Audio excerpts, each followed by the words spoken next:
Grand Rising, Grand Rising. I hope you guys had a good night, a good week. Hope everything's going well.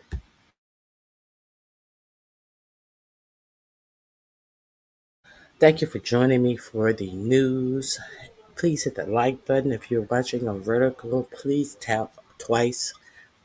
Feel free to leave a comment when this live is over. I would appreciate that, and I appreciate you being here. We had a interesting little visit from the new elected mayor of New York City. Did you guys see that? Did you guys watch it? No comments? Well, I would just continue to give the news. And those of you who watch the replay, feel free to leave me a comment because I thought that it was quite interesting.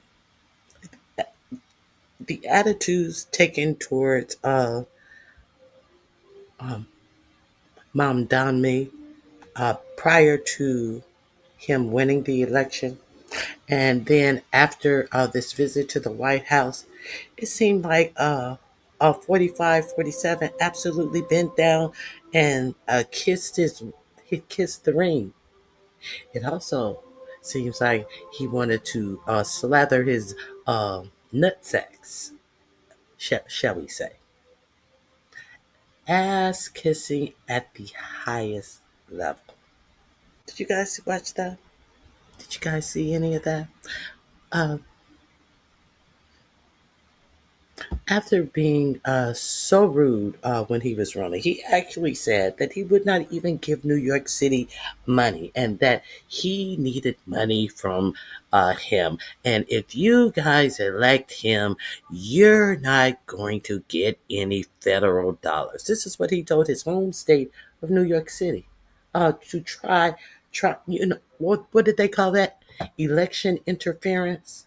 He did that. Are we going to pretend like that didn't happen? Didn't work out for your boy Donnie. They wanted Andrew Cuomo in there so badly that billionaires lined up behind Cuomo.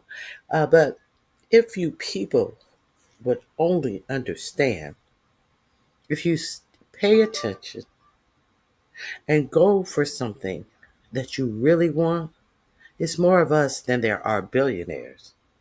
See, there's so many people who would like to say that elections don't matter, and I'm quite sure that most of them say that because they're too lazy and scandalous to get up off their butt, get up off the internet, get up off of whatever they're doing that is not going to have any effect on their lives, and go register to vote, stand in line, and vote for something that is going to have a direct effect on themselves and how they live their lives. So, let me share this with you. So, are we going to pretend like there wasn't disappointment in 45, 47's White House after Mandani won the election? Okay, so this devout Christian woman had the audacity to stand from the White House podium and say this about his visit, prior to his visit, that is. Speaks volumes that tomorrow we have a communist coming to the White House because that's who the Democrat Party elected as the mayor of the largest city in the country. I think it's very telling, but I also think it speaks to the fact that President Trump is willing to meet with anyone and talk to anyone and to try to do what's right on behalf of the American people, whether they live in blue states or red states or blue cities. It speaks volumes that tomorrow. No, what speaks volumes is that this heifer had the audacity to stand in the people's building and say that about an elected official who hasn't even had the opportunity to do one thing in the city. And it's the Democrats' fault. Yes, and the Democrats are happy about it. Now, it also seems that like 45, 47 is happy about it. Uh, it also seems like he was you know uh, quite he found himself uh, taken aback and smoothed by Zoran Mandani himself. Let me see what you're saying. Hey, foot soldier, it is good to see you. Excuse me. Wait for you. Do not put curse words in my comments. Do not put curse words in my comments. If you're mad, go have a talk with your mama. Don't come in here putting curse words in my chat. This is not the place for that. Or I will curse you out. I will curse you out, but don't put no curse words in my chat. Well, these people are so mad and angry. Uh, like am I supposed to care? Am I supposed to care? Did I lie? Get mad when I tell a lie. How about that? Let's show this a meeting between 45, 47. Let me if you want to be mad, get mad at the real you already are mad at the real story. Let's check out 45, 47 meeting with Mandami. Now, it is also telling that this lack of professional media that 45, 47 has stocked uh, his White House press pool with is telling. And we're going to talk about these questions as well. These immature, unprofessional press pool that he had in the White House tried it, and they were handily defeated. Oh, they tried it. It was pathetic that when you think that there are so many things that are important to the American people, questions that he could have asked, what would they work on to help the American people? But it was a whole bunch of bullshit that they asked, trying to promote their fledgling influence. It was just pathetic. Let's one thing at a time. Hey, Jill, what happened yesterday? I saw your notice, Jill, and I'll get back with you on that. I'll answer that. Now, let's let's check this out a little bit.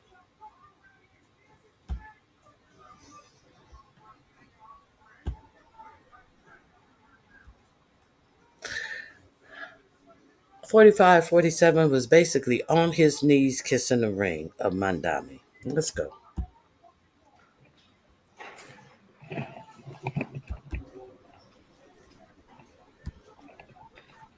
Well, thank you very much. We've just had a great meeting, a really good, very productive meeting. We have one thing in common. We want this city of ours that we love to do very well.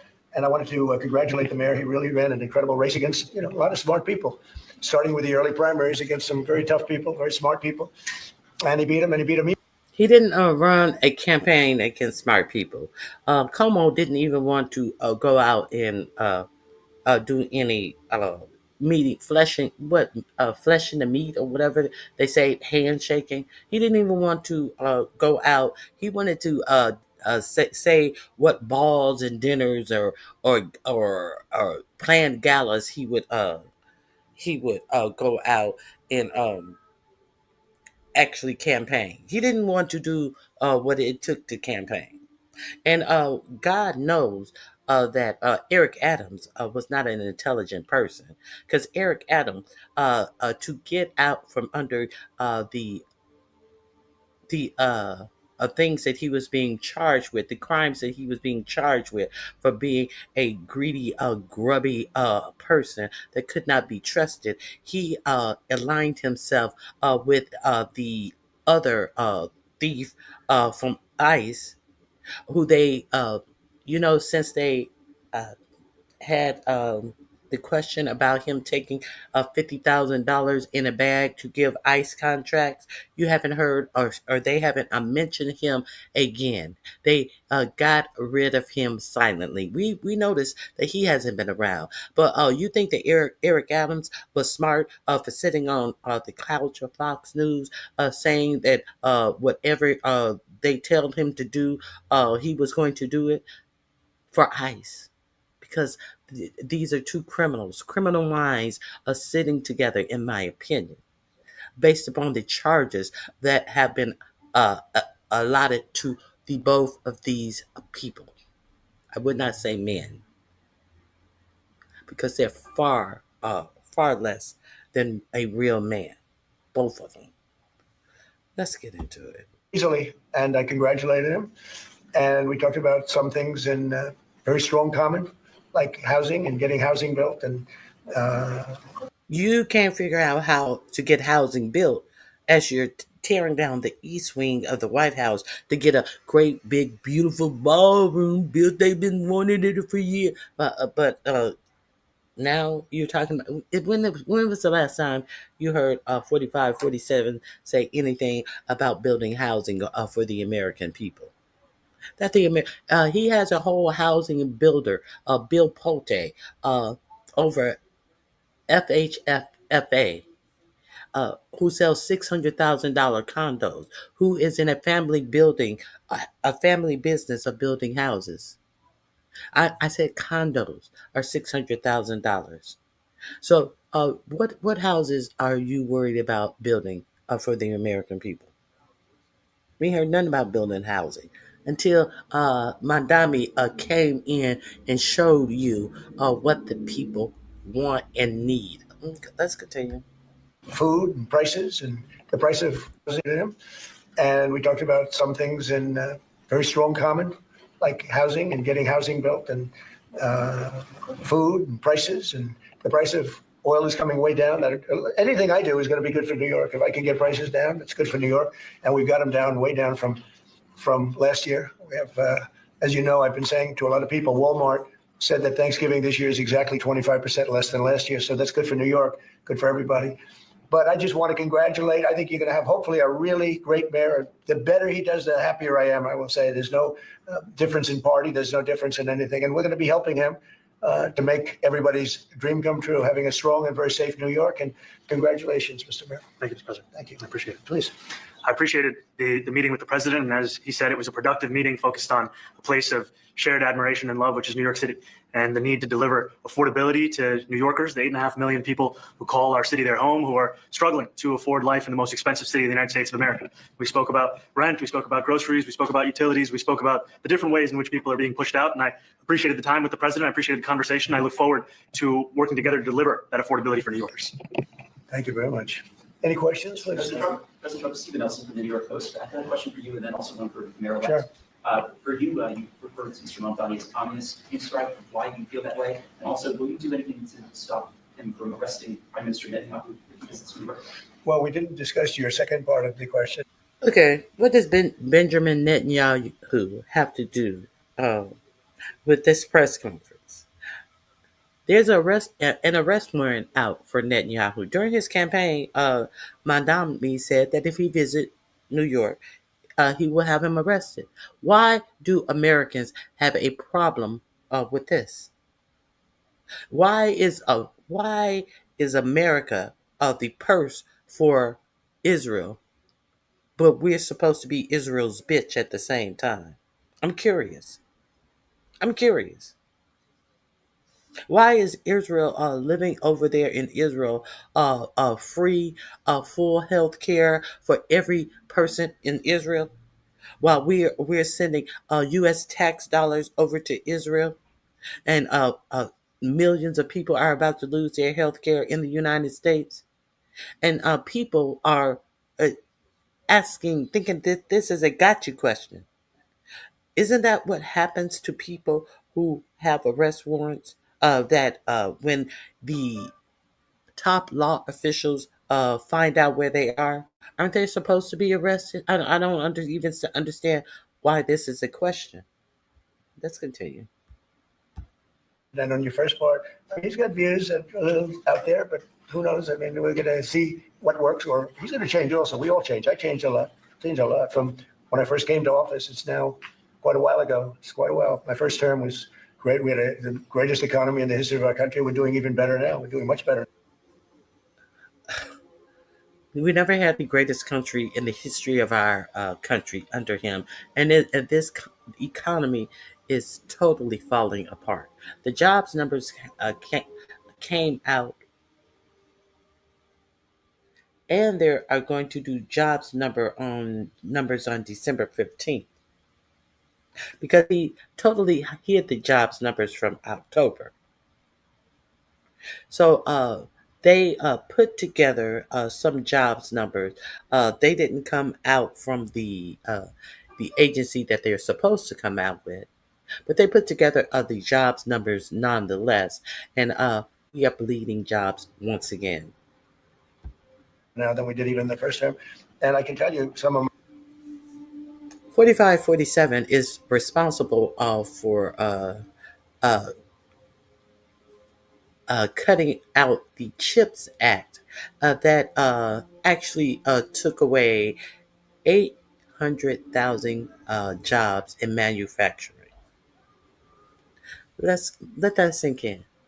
But we have to wait until the end of next quarter of next year, the last quarter of next year, to see all of this manufacturing that he has brought back to the United States to get manufacturing jobs. Yeah, but what was that? Both the Treasury Secretary Scott Bessent and his Howard Nut Howard Lutnick, Howard Ballick came out on Friday and said that, these jobs are coming because of the tariffs, but you will have to wait until the last quarter of next year.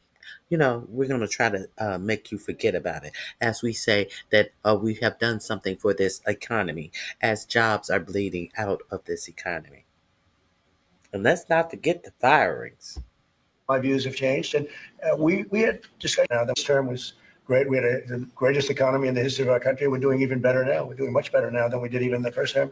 And I can tell you some of my views have changed. And we had discussions on some things. I'm not going to discuss what they were, but that I feel very confident that he can do a very good job. I think he's going to be. I think he is going to surprise some conservative people, actually, and some very liberal people. He won't surprise them because they already like him. And Mr. Mandani, it sounds like you had a productive discussion, but just days ago you referred to President Trump as a despot who betrayed the country. You said you'd be his worst nightmare and accused him of having a fascist agenda. Are you planning to retract any of these remarks in order to improve your relationship? I think both President Trump and I, we are very clear about our positions and our views. And what I really appreciate about the president is that the meeting that we had focused not on places of disagreement, which there are many, and also focused on the shared purpose that we have in serving New Yorkers. And frankly, that is something that could transform the lives of 8.5 million people who are currently struggling under a cost of living crisis with 1 in 4 living. So you thought that you were going to make him take back the things that he felt during the election? Did you have anything about his fascist agenda? It is a fascist agenda. That's why you're in the White House asking questions. But see, the ball rubbing is not yours to do once again on 4547, because 4547 is otherwise occupied ball rubbing on Mandani. Let's continue. In poverty. And the meeting came back again and again to what it could look like to lift those New Yorkers out of struggle and start to deliver them a city that they could do more than just struggle to afford it, but actually start to live in it. And I've been called much worse than a despot, so it's not that insulting. Maybe I think I've been called much worse. Like it did. That was no big deal because I know I'm much worse than that. No big deal. Womp womp womp. Your question didn't go over as well as you thought, did it? Huh? Did it? Now, see, this man brought it right back to why he is in office, why he ran to office. Is it customary for the press to ask about everything that is said he shouldn't have had to even address 45, 47.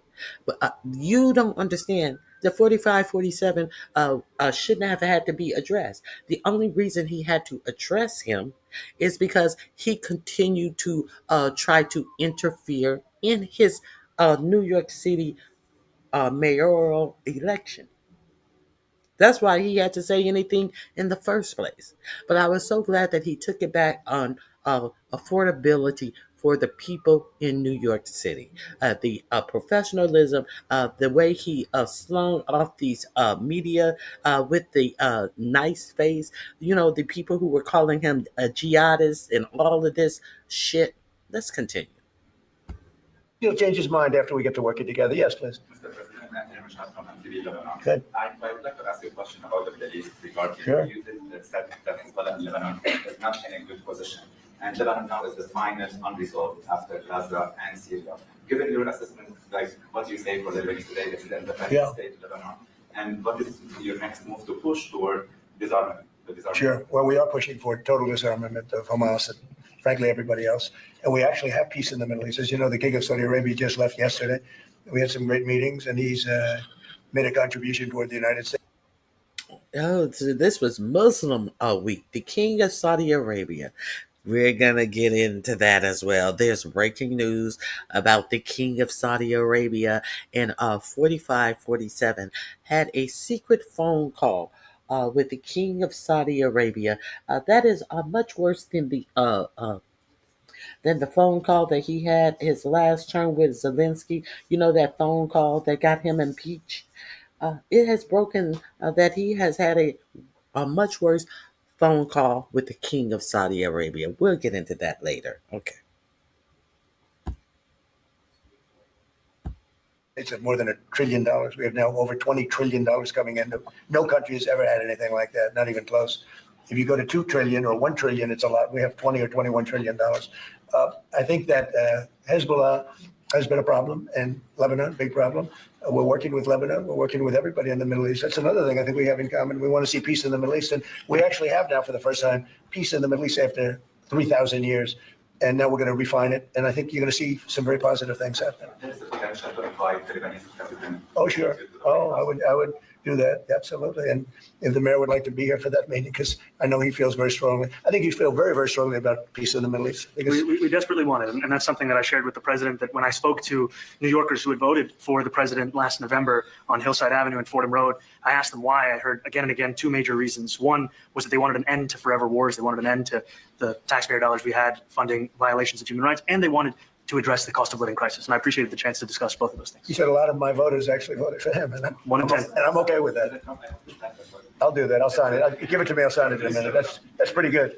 Mr. President, Yeah, please. you threatened to send federal troops to New York City. You both have differences when it comes to ICE agents Right. in New York City. Mr. Mandani, you call ICE a rogue government entity. I wonder how you reconcile your differences on both of those issues. Well, I think we're going to work them out. And I think that if we have known murderers and known.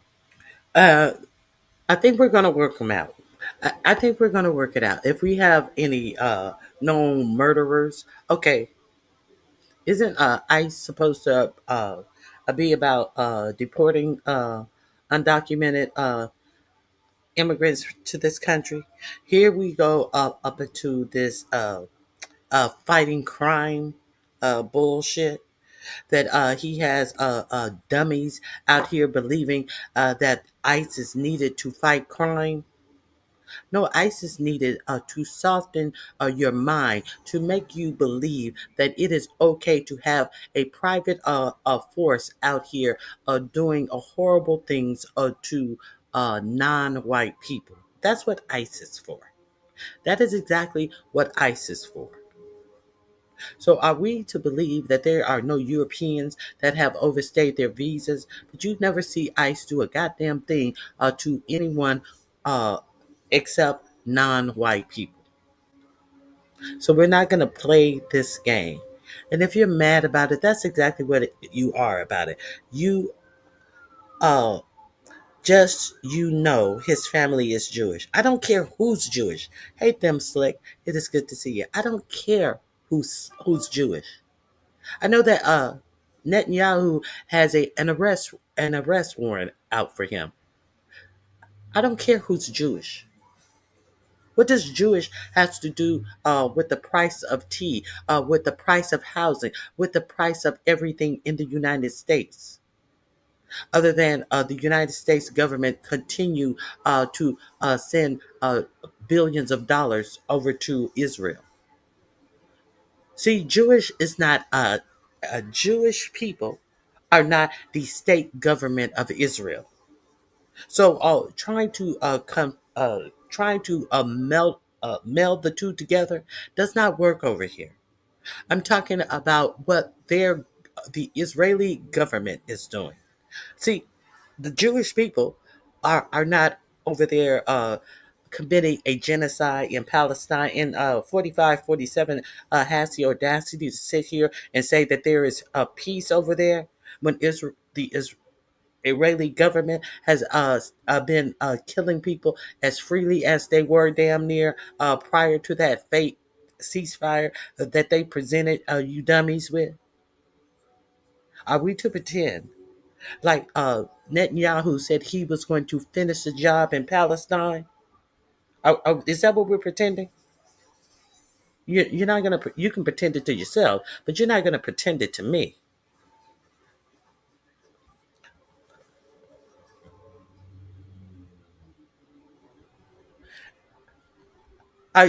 Stick B30. Are you sure that they are not clearing dirt for another data center? They are clearing dirt and working thousands of acres of for new factories in my era. Never seen so much ground being cleared in my whole life. I ain't nothing. I ain't nothing. Are you sure that they're not clearing this? And if it's been cleared so quickly, what is being built there? New factories. What factories? What factories are being built there? Or is it uh, billionaires coming in to plug into your electric system, plug into your water to increase the cost of your electricity and water? Uh, yeah, those are built up rather quickly. There are almost 9,000 data centers in Virginia alone. This the state of Virginia has over in Louisiana, they are building a data center. Meta is building a data center, and these are the things that prop up very quickly. So uh stick beat 30, are you sure what they're building there? Or are you just running your mouth? I'm curious. What factories are they building there? A data harvesting factory or an actual factory that's going to make jobs as opposed to a factory collecting data to make sure that AI can take your job. Be specific.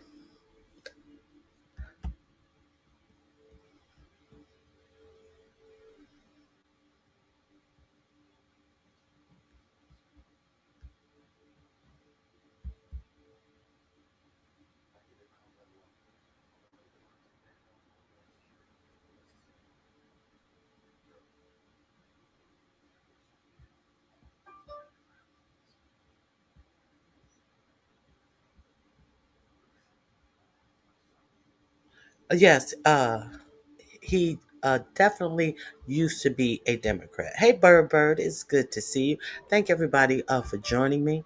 Uh, please hit the like button.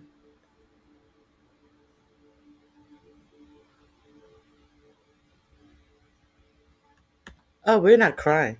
We're not crying. We are absolutely enjoying seeing the what did Caroline Levitt call Mandani? We're actually Lucy absolutely enjoying 45-47 jiggle balls in his mouth and adore Mandani. That's what we're doing over here. Come join us. It is such fun.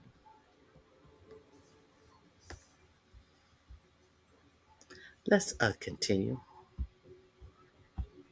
Drug dealers and some very bad people. We want to get them out. And the mayor wants to have peace. We discussed this at great length, actually, maybe more than anything else. He wants to have a safe New York. Ultimately, a safe New York is going to be a great New York. If it's not safe, no matter how well we do with pricing and with anything else, we can talk about anything you want. If you But he was asking you about ICE, and you notice how he changes it. He wants to have a safe New York. You're not telling him that he told you that you're not going to bring ICE in New York City. But you're trying to say but he wants what I want. He wants safety. We were talking about ICE. Keep up, keep up. Look at Mandani. He's like, look, if you tell a lie, he looking down at him. If you tell a lie, I will tell exactly what we were talking about. Don't try it, old man. Let's continue.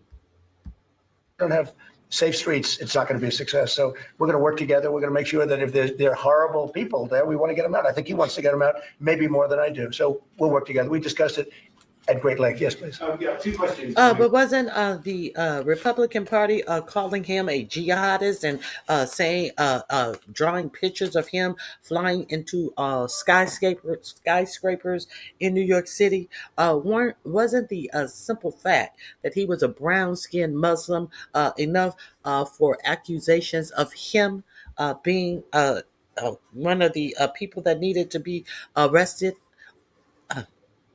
or far worse, during his campaign?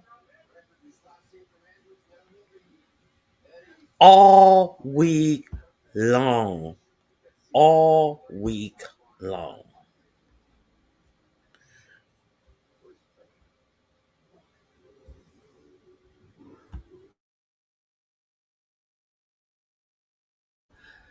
Okay, let's continue. One for you, Ex-President from BBC in a second, but first of all, to the mayor-elect. You're both, from different parts of the political perspective, you're both populist. I just wondered to what extent the president's campaign style, his techniques, his social media use inspired any part of your campaign. Well, I actually told the president that, so much of the focus of our campaign has been.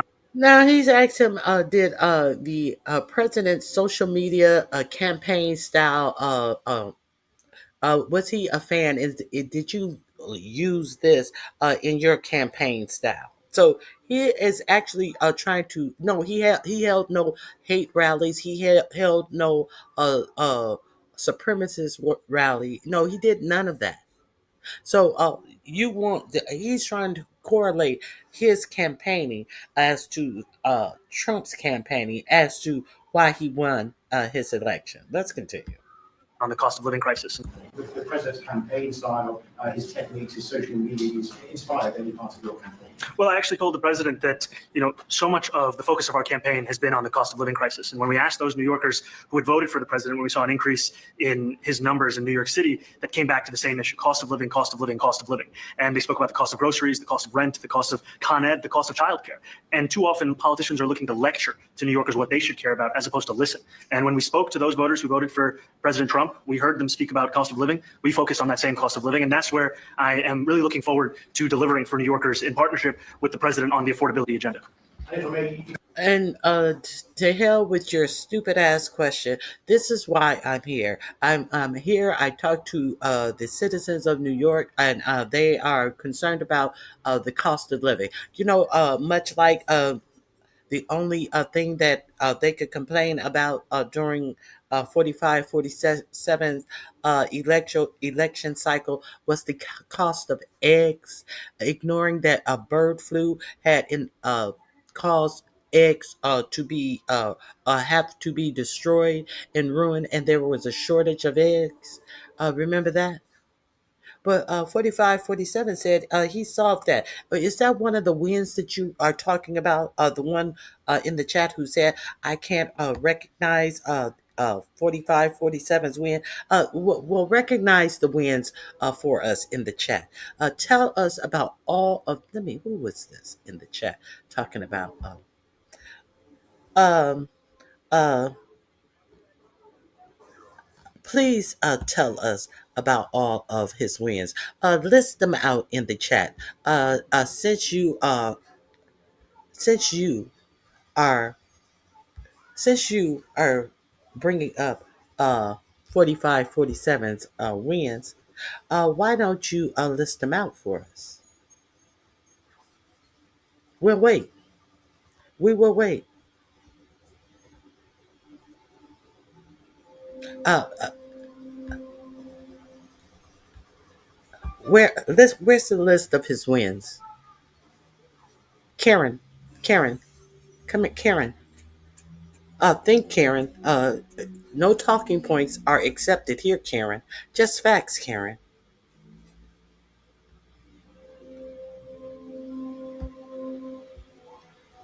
Just facts. Where are the wins?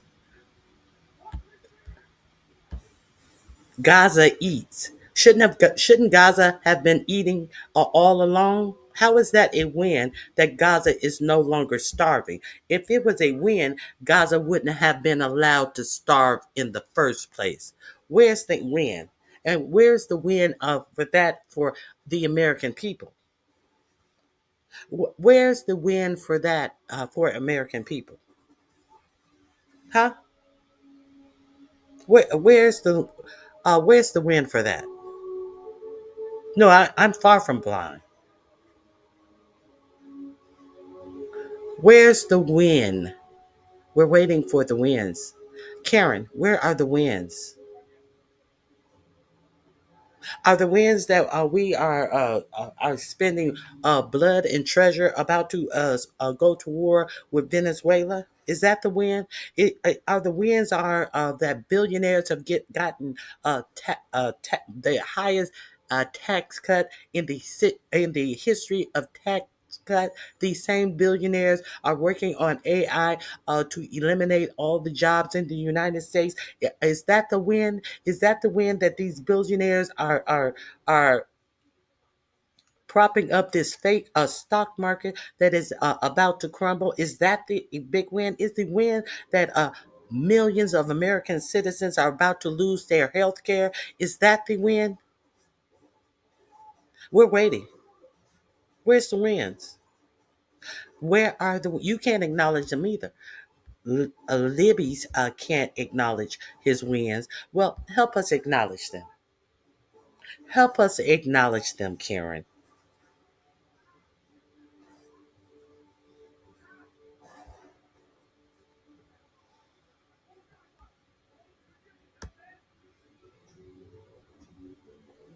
We're not fooling herself. She's just fooling herself. We see it for what it is. Deregulation. How is deregulation a win for you? What is deregulation doing for you? How is that a win when you don't regulate these corporations? Crypto is not regulated. You know that AI is not regulated. Crypto, where it is, where Scott Besson, your Treasury Secretary, wants to take money out of the treasure and put it into stable coins, unregulated. Well, how many stable coins do you own, Karen? How many stable coins do you own that the American dollar is going to be equated to stable coins? And why are they trying to make the American dollar equated to anything other than the actual American dollar? Because the American dollar is losing. Because the American economy is dying, and no country values the American dollar like it used to be honored. Huh, Karen? Huh? You didn't know that, Karen?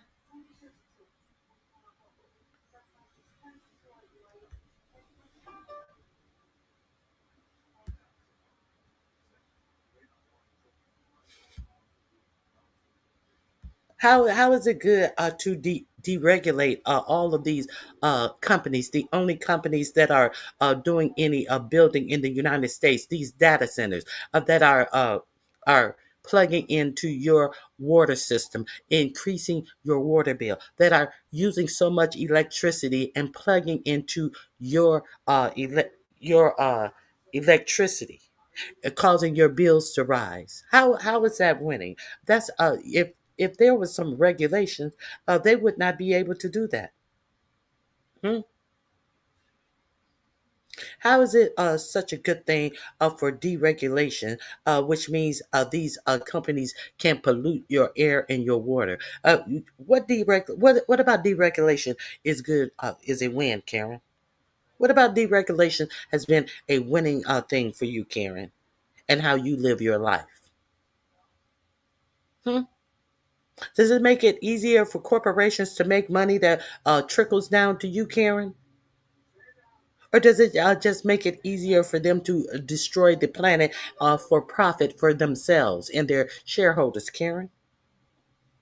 I'm waiting, Karen.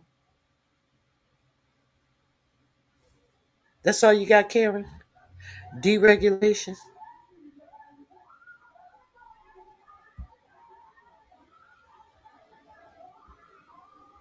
Dow raging. You want to talk about the Dow? You probably don't even own stocks, Karen. And who is it raging for?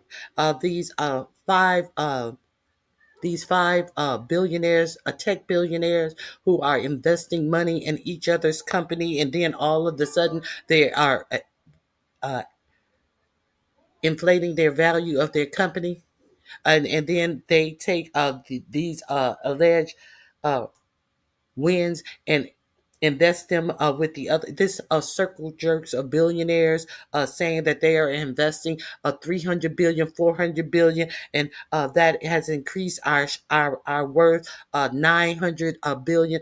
Where are all these billions going, and how are they helping you as an individual? This billionaire circle jerk to inflate the stock market. So you think that the stock market is really based on anything other than the circle jerk of billionaires saying what they are investing in each other's companies? How that is helping you and how you live your life, Karen? Let's continue. This bitch is stupid. And I think we have to work a little bit. We talked about Con Edison. We have to work a little bit on getting the prices because, we've gotten fuel prices way down, but it hasn't shown up in Con Edison. It And hasn't shown up in Con Edison. We got to work to get electricity prices down. Why, Karen? Why? we're going to have to talk to them. If we're sending them fuel at a much lower price than it was a year ago, which is true, we have to get Con Edison to start lowering the rates. Absolutely. And if I may, last week you told me you were So, is he talking about affordability? Is he noticing that this deregulation of all of these companies has done nothing for the American people? They have pushed their bills off. How does a company uh, push their bills off on the United States people and take in all of the profits that they earn from these companies while the American peoples are paying their fucking electricity bills? And the American people get nothing out of this? No, they get absolutely nothing but higher prices, Karen. ahead of your plans to see BBC for up to $5 billion. You're going to speak to Prime Minister Starmer as well. Is there any progress or any updates on those issues? Well, we get along very well with the Prime Minister. We made a deal with UK. I like him. He's a fine person. And, I think they have some big energy problems. They've got windmills all over the place. They're going to have to start using other methods because their energy is out of control. Talking about in the UK, it's out of control. And he's got. While clean energy is less expensive for the people who have to pay energy bills, this motherfucker is talking poo-pooing clean energy. He just wants to pollute the planet. So his billionaire buddies can make profits and plug into your fucking electric grid and make your costs rise. Let's be clear. That problem. He's got a big immigration problem, as you know, and he's got a big energy problem. And we talk about it. He's a good man. Prime Minister's a good man. You had a chance to speak this week. I haven't spoken this week. Have you spoken to President Zelensky? Have you attended Who? President Zelensky about your plan for the weekend? I've spoken with the people. We have a plan. It's horrible what's happening. It's a war that should have never happened. It would have never happened if I was president. And it's. Bottom line, have you talked with Zelensky since it has been found out that you were colluding with Putin to give Putin everything he wants and give Zelensky a timeline to accept everything that Putin wants? And then when it was found out the UK and France were going to go with the scheduled meeting that you had with your real estate buddy to present Zelensky with this ultimatum that you, who's supposed to be Zelensky's allies, had us put together with Putin.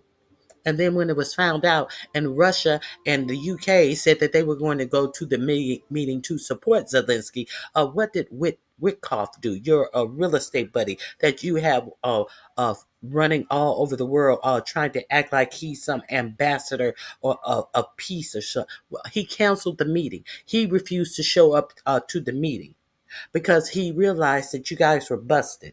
Now, it has been reported that 4547 is going to give Zelensky until Thursday to accept the terms. What are the terms? The terms are everything that Vladimir Putin wants. You know, the person who invaded the Ukraine.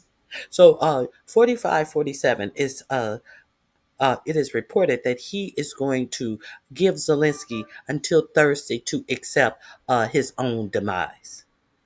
Or the U.S. his ally, the U.S. ally is going to walk away from Zelensky. This is what the question is about. Shame, and I thought they should have acted quicker. But it's a cold winter, and a lot of the you talk about utilities, but a lot of the big energy producing plants have been under attack, to put it mildly, to put it nicely. Yeah, we have a way of getting peace, or we think we have a way of getting peace. He's going to have to approve it. It's so sad. So many people. You know, last month they lost 25,000 soldiers. This is something we haven't seen anything like this since the Second World War, and they're averaging 6,000 or 7,000 a week between the two of them, dead soldiers, and it goes on and on. And I think they're getting reasonably close, but I don't want to predict. I would have said that would have been one of my early ones. I did 8 peace deals of countries, including in India, Pakistan. You could even go, in fact, they're coming here in a week or two, go to the Congo and Rwanda. That was 10 million people dead, and we worked something out on that, but so many. And the one I thought would have been, for me, because I have a very good relationship with President Putin, I thought that would have been maybe quicker, but it does take 2 to tango. And now you just see all the death. And, you know, it doesn't affect us other than the fact that we don't want to see all those people that really, it's on the other side of the ocean. It's a war that should have never happened. It did happen. I blame the person also sitting right behind this desk. This is a war that should have never happened, and it wouldn't have happened if I were president. But we're trying to save a lot of lives. We're losing. Blah blah blah blah blah blah blah blah blah. I'm going to go and I'm going to present that he has to do everything that Putin wants. It's a war that shouldn't happen, but I'm going to ignore the fact that it did happen because the person that I am making him accept terms for is the person that invaded his country. Blah blah blah blah blah blah blah. I miss this ignorance that Karen was talking. What was Karen saying? Liberals can't debate. Liberals crying. What is illegal aliens clogging the emergency room? Illegal aliens clogging the emergency room. I didn't know. I thought that all the illegal aliens were in area 51 or 54, over in Arizona. I do remember them saying that there are some illegal aliens. You mean undocumented immigrants? Is that what you're talking about? So so in exchange for you and your belief that illegal immigrants are clogging up emergency rooms, you are okay with them cutting off the Obama subsidies for health care for American citizens. You'd rather have the American citizens unable to have health care in it, which would include primary care physician, which would include wellness checks to detect for diseases and complications early, and their illnesses to become chronic enough that they would have to visit the emergency room. Since they have no primary care physicians, you would prefer these American citizens to clog up emergency rooms. The only health care that they can get would be from these emergency rooms. People with lifelong illnesses who have to be on a prescription medicine daily, you would prefer them to not be able to get their prescriptions filled because emergency rooms only fill prescriptions for 2 to 3 days. Is that what you prefer? Okay, let's fill up our emergency rooms with American citizens who are unable to afford health insurance. Is that okay? Okay, you better with that? We good? We good? We good, Karen? Okay.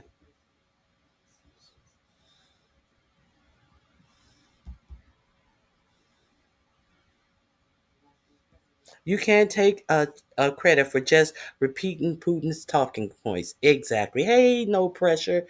It is good to see you all. Um, no, they're undocumented immigrants. Asswipe. Don't come in here uh, cursing.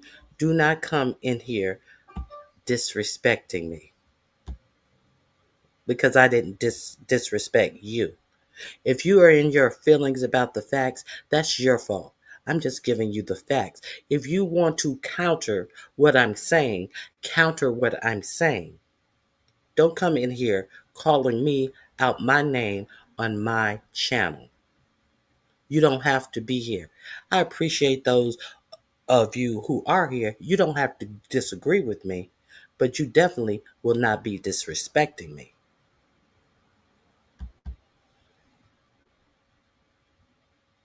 Uh,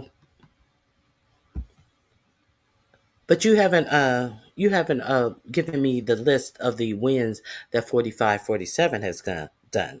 So Karen, it appears that you are the one who have absolutely nothing.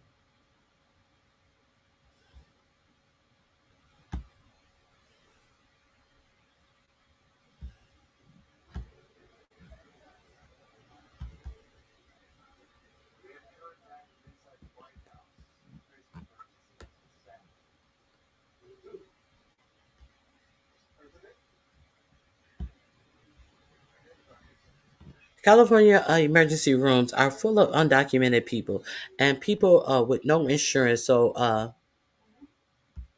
Medi-Cal, which is bankrupt, pays, which is California taxpayer money. Okay, so you think that Medi-Cal is going to have more money? How if Medi-Cal is bankrupt, you're saying two different things. So Medi-Cal is bankrupt, but they are the ones who's paying. What you're saying what you're saying yourself is not making sense. Now, let's be clear. Let's be clear. I am not a proponent for undocumented immigrants just coming over the border. I think that every country should have a border, and every country should have a way for legal immigration. I have no fight. I have absolutely no fight. I I am from California. I'm from California. I understand that while people want to say that uh, they take jobs that other citizens don't want, they also get jobs that other citizens may want. I understand that there are many jobs that once one get in, they allow others to get in, and the whole department becomes undocumented workers. I understand that some jobs are not posted, and these jobs are filled by who you know, kind of like white America do jobs. I understand that the people who get left out the most is are my people. I understand that there are jobs working for cities and all of this type of stuff that used to go to black people. no longer are even listed because it's a who you know and we're going to get you in and we got a job for you. There is a whole underground network of once you get over, I can get you working with so and so and so and so. But what I don't notice is in all of this, what I don't notice is the employer having to face any repercussions. I never noticed that. Everybody talks about as if these undocumented immigrants only work on farms. No, they work everywhere. Why do they work everywhere? Because their employers are able uh, to abuse them, to have them working against regular American labor laws, or to have them working for less money than they would have to hire an actual citizen. If you cannot afford to do business in the United States, I thought that the United States was a capitalist country, and if you can't afford to do business, you have to go out of business. So do not get it twisted. Do not get it twisted at all. And see, that's the same thing that they do at the top with these H-1B visas. They are allowing billionaires to bring in engineers from other countries that they don't have to pay as much, that they don't have to have work under the regular labor laws in this country. And if they don't work like they want them to work, what will they do? They will revoke their visas and they have to go home. Same thing each way. But I see nothing happens to these employers. So if you really want to talk about the facts, we really need to talk about the facts. That's the American way. Taking advantage of their employers. Why do you think America fight tooth and nail against unions? Why do you think that so many American citizens were able to come up when unions were populating most jobs? But they have you to believe that it is a bad thing that a portion of your union dues goes to support a political candidate that you may not be aligned with. But you are aligned with these union regulations that were getting you good pay. But you cut your own throat. You let a politician tell you that unions aren't good because your Republican dollar goes to a Democrat candidate. But what in fact is happening is your union wages are going to your union dues, and your union are ensuring that uh, you get pay. Your pay is steady. Your pay increases. That's what you're doing. But no. You want to listen to a politician with no regulation tell you dumb shit. And that's why America is in the state that it is in right now. Let's continue. Y'all play games. Y'all let people. You don't have the ability to think for yourselves. Uh, where's the critical thinking in the American workers? You live on talking points of politicians to your own demise. Let's continue. They're losing 25, think of that, 25,000 lives over the last short period of time. That's Ukrainian and Russian. And it's a shame. What happens to I want to ask the mayor-elect about a House resolution just passed overwhelmingly to condemn socialism, including with 86 Democrats, all of House Dem leadership, and the minority leader, Hakeem Jeffries, despite his endorsement of you. What's your reaction to that? I have to be honest with you, I focused very little on resolutions. Frankly, I've been focusing. Condemn socialism. I understand. I think the focus is on the work at hand. I can tell you I am someone who is a democratic socialist. I've been very open about that. And I know there might be differences about ideology, but the place of agreement is the work that needs to be done to make New York City affordable. That's what I look forward to. And I want to clarify your answer to Stephen Nelson. He asked about your comment calling the president a fascist. And your answer was, well, President Trump and I have been clear about our positions and our views. Are you affirming that you think President Trump is a fascist? I've spoken about. That's okay. You can just say yes. Okay. It's easier. It's easier than explaining it. I don't mind. Do you think President Trump is a fascist? Do you think that President Trump is a fascist? Wonk wonk wonk. President Trump knows exactly what he is. He said it's okay. You can just say it. It's easy than explaining it. What is already known don't needs to be explained anyway. Is that what he said? Do you think that he didn't mean what he said? Do you think that he didn't mean what he said? So we are supposed to, and you notice how he keeps bringing it back to why he ran for office. He had to divert himself because he's not a bitch. You're not going to sit up here. But I didn't hear anybody talk about him being a Muslim jihadist. But we will. We will. Now, let's not forget. These billionaires have gotten together and they are going to try to make what's her name, Stefanik, the governor. The Muslim hating uh, Stefanik. They are going to push her candidacy for governor to make sure Mandani doesn't get the dollars that he needs.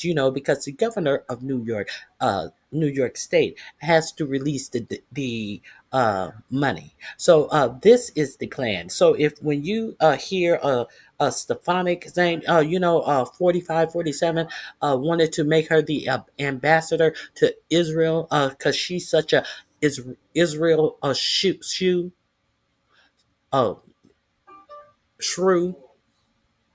Um, this is who they are going to push for governor to try to uh, derail his plans for New York City. So while it's all fun and games now, the Republicans play the long game.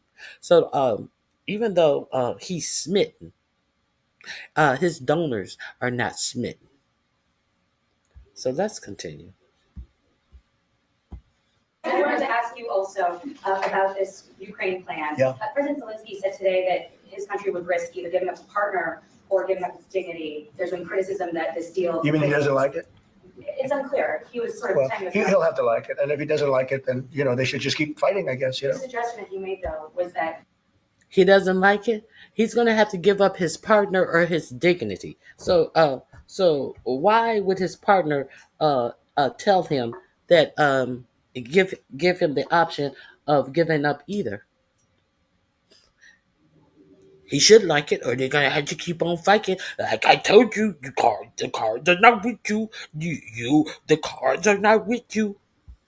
if he doesn't accept it, that the U.S. would pull back its support for Ukraine. Is that well, at some accurate? point, he's going to have to accept something. He hasn't accepted. You remember right in the Oval Office not so long ago, I said, you don't have the cards. Don't forget, I inherited this war. This war never would have happened. He's I gonna inherited have this war. he's gonna And I thought have to accept something. He has been invaded, but he is the one who's going to have to accept something. He hasn't accepted anything up until this point. Has Putin accepted the invader of a sovereign nation? Has he accepted anything up until this point? Has Putin accepted anything up until this point? Is what I'm curious about. Putin, who you had our military on their knees, rolling out the red carpet. Who you said that you had a plan for a trilateral meeting with yourself, Zelensky and Putin. And Putin got back home and said, "I ain't going to no trilateral meeting." And then you tried to say that, I'm going to send JD. I'm going to send JD Vance. And Putin embarrassed you and said, no, I ain't going to no trilateral shit. What has Putin accepted? What has Putin done except forgive you sweet long phone calls and then about things that you can present to your American people as he turn around the next morning and batter. I'm very disappointed in Putin. I'm getting to the point. I'm getting to the state. I'm very disappointed in Putin. Are we clear who the aggressor in this is? And you have asked him for absolutely nothing, as you have put us, as you have put tariffs on every fucking country in the world and have done absolutely nothing to Putin. I'm just making sure we're clear here.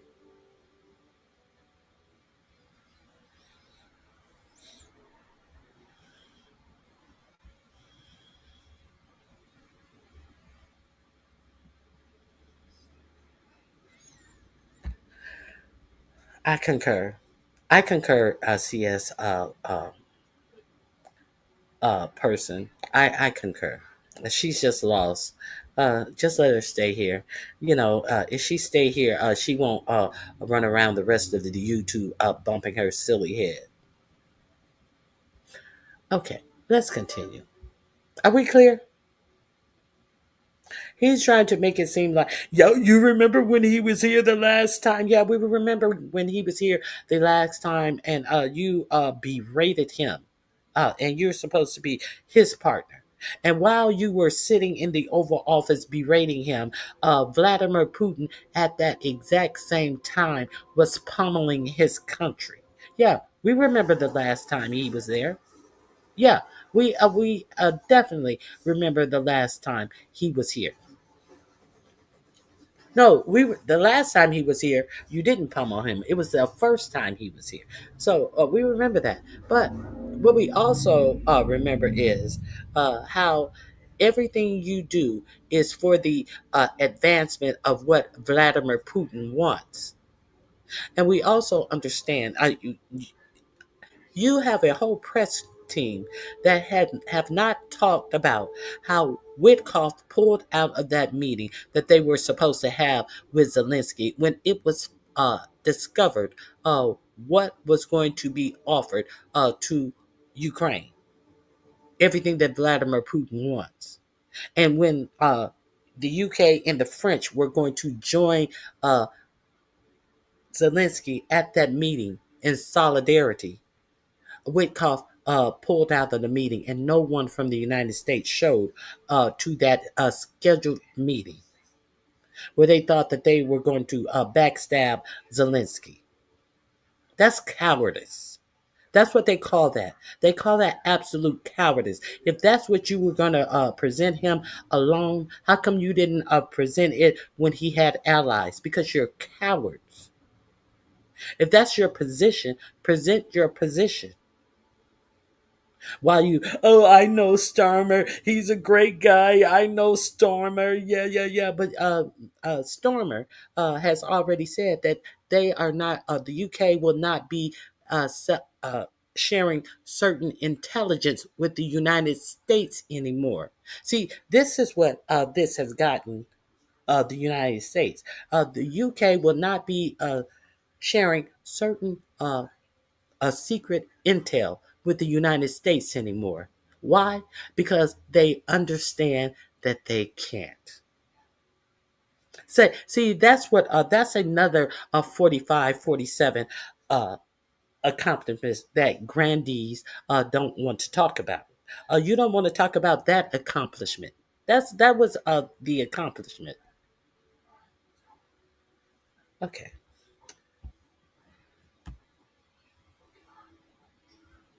Let me see.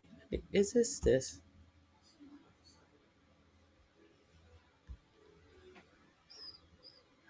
Oh, I want to talk about that later. Let me see. I want to. Is this it? Wait a. Oh, well, we have, and we're such a fan of Vladimir Putin that you have uh, Piggy Vice President going to Jeff Bezos, telling them that they must install a MAGA friendly editor over the Washington Post. Uh, this is what we want, our own state government. This is what impresses uh, the United States government. Uh, Things like that. We want to become Russian sanctioned state media. Let me see. Bezos, who bought the Post for $250 million in 2013, did not take advance on his suggestion, but has continued to make the vulnerable publication Political Outlook further to the right. Vance was reportedly not invited to the funeral of Dick Cheney on Thursday morning, which was attended by Bush, Biden, and every living former vice president, Al Gore, Dan Quayle, Mike Pence, and he was not invited. There is something else that I wanted to share about that. Let me get to it.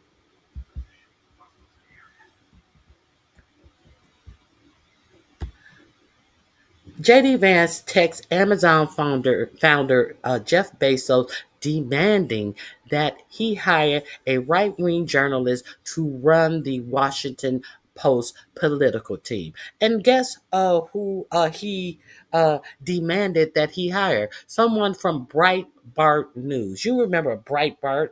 They used to think that surely it was a parody with all of the slanderous stories that they came up with to get attention to themselves, that the right clung onto their lying points, talking points. Remember Andrew Breitbart, the creator of Breitbart News. The ones who touted all these Christian values, and but died of a sudden heart attack. And I understand that when the heart bust, there was so much white powder, it outdid the blood in that heart. Breitbart News. He wants someone from Breitbart News. The vice president said on Thursday that he urged Bezos to offer the Post's top political job to Breitbart White House bureau chief Matthew Boyle, demanding these are the things that this administration wants to do. Demand who the press hires. That's why you have a lot of YouTube influencers in the White House asking stupid questions. Everybody trying to have their gotcha moment. This is why. Let's continue. Should have made a deal a year ago, 2 years ago. The ultimate deal would have been if it never started. That would have been a good deal. That could have been done too if you had the right president, but you didn't have the right president. Mr. President, positive living is something that you and Mr. Mandani seem to agree on. Right. Democrats have run New York City for a long time, Mr. Mandani. Do you see Democrat policy specifically as being a problem? And I'd like that to be a question that both of you can answer. Look, I think that there are many things in our city where we have to own the responsibility of it, things that existed long before the president was the president. And those are also part of the message of our campaign, was to take on a broken politics of the past. And I ran against a number of candidates who represented different versions of that past. And what we found time and again is that working people were left behind in the politics of our city. And what we're looking to do is put those people right back at the heart of our politics so that we don't have a situation where we're in the wealthiest city in the history of the world, and yet 1 in 5 can't even afford $2.90 for a Metro card. Mr. Mandani. We had some interesting conversation, and some of his ideas really are the same ideas that I have. But a big thing on cost, the new word is affordable. Some of his ideas are the same ideas that I've had. When have you expressed anything about doing anything for affordability? Now, the new word is affordability. Affordability is not a new word. It's just a new word for you. Now, the new word is affordability. We have a lot of the same ideas. Your idea is to sit up on in your administration is to sit up and lie and say that groceries have gone down. Well, if groceries have gone down, why have you taken the tariffs off of Brazil so the prices on certain food items would go down, like bananas and coffee? If your tariffs were working, you would not have to take off targeted tariffs on food so that food prices will go down. But you and your administration sat up there and lied to the people's faces laughably. The only thing we need to work on is beef, but all the food prices have gone down. And then after taking off tariffs, you wouldn't have to do that if tariffs worked. Let's continue. Affordability, same ideas that I have. But a big thing on cost, the new word is affordability. Another word is just groceries. It's sort of an old-fashioned word, but it's very accurate. And they're coming down. Another word is just groceries. Affordability. What sense does he make? A new word is affordability, and another word is groceries. It's an old word. This is a person who never worried about affordability or groceries his entire life. You've never heard him speak of these things, and now he and Mandani have the same ideas. So the what is going on right here? He is trying to catch his hook onto a rising star because he understands that his motherfucking poll numbers are in the absolute toilet. Because how he has run this country into the ground, and you still have idiots sitting up here in this chat not acknowledging anything about the cost of living that has gone up, the cost for simple groceries. That is what a good leader always makes sure that his nation could feed themselves. He has absolutely no plan for the American people, but to have them destitute. This is a straight up Hunger Games. We are in a straight up Hunger Game. Now, when all these American people start clogging up these emergency rooms, is it going to make these Trump fans feel better? Is it going to make you feel better? All of you who are talking about undocumented immigrants clogging up emergency rooms? Is it going to make you feel better when that's the only opportunity to see a doctor that American citizens will have when millions of people are kicked off of their health care insurance? I hope that makes you happy. You ask for so little, but I expect much more. See, that's the difference between you and I. I expect more. I expect more than my government tearing down all the regulations, all the norms, all the standards. I expect more. Sorry for you if you don't. They were, we had, both of us, we had the highest inflation in the history of our country the last 4 years under the Biden administration. And we've got inflation down now to a normal number. That's an absolute lie. If you go back to my show, I actually had the whole table for inflation in the United States, and that is an absolute lie. Let's continue. I just deal with the facts over here, and this man has no qualm, always blaming his predecessor for how he has wrecked the country. It's always because of the man that came before him. Let's continue. They go even a little bit lower than that. Katie, do you have something? Yes, President, thank you so much. Mr. Mandani often talks about New York City being covered by international law, that they will follow international law, doesn't often talk about the U.S. Constitution. What is your response to that? Well, I don't know what you're referring to in terms of it could be covered by international law and local law. It's covered by a lot of laws, but it's covered by U.S. law. Are you referring to anything in particular? You just said that there are a state that endorses and enforces international law. Is that at odds with? No, I don't know. Do you want to respond? Yeah, I think what I've shared with the president is our desire to not only follow the laws of our own city, laws that protect New Yorkers, but also a desire for consistency in our politics across the board. And that's something that we've talked about and something that I know many New Yorkers want.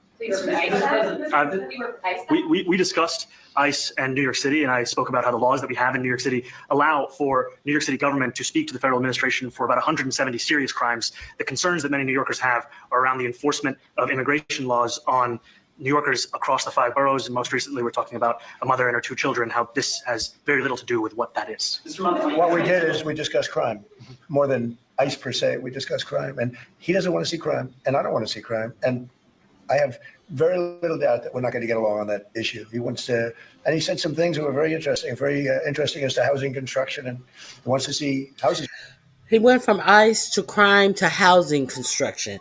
He don't want to belabor the fact that Mandani told him that there are already laws in place that have absolutely nothing to do with ICE, and you are not going to be able to run roughshod over New York City under the guise of having to bring ICE in to New York City. So we talked about crime, and he talked about building houses, and he talked about the sky is blue and water is wet. Okay, this is the deflection of it all. Go up. He wants to see a lot of very interesting as to housing construction, and he wants to see houses go up. He wants to see a lot of houses created, a lot of apartments built, etc. And we actually people would be shocked, but I want to see the same thing. Mr. Mandani, anti-Israel protesters. Jack? Mr. President, I want to know one of the policies as well that Mayor-elect Mandani talked a number of times about on the campaign was shifting the tax burden for property taxes from what he called minority communities to white-based communities and putting more taxes on white people. I also noticed that in your acceptance speech, you didn't mention anything about America or Christians or white people in general. And so I didn't know if that was one of the. Okay. Jack Bashobi, I think it is. Jack Bashobi. He wants to shift taxes from minorities to white people. Did you hear this?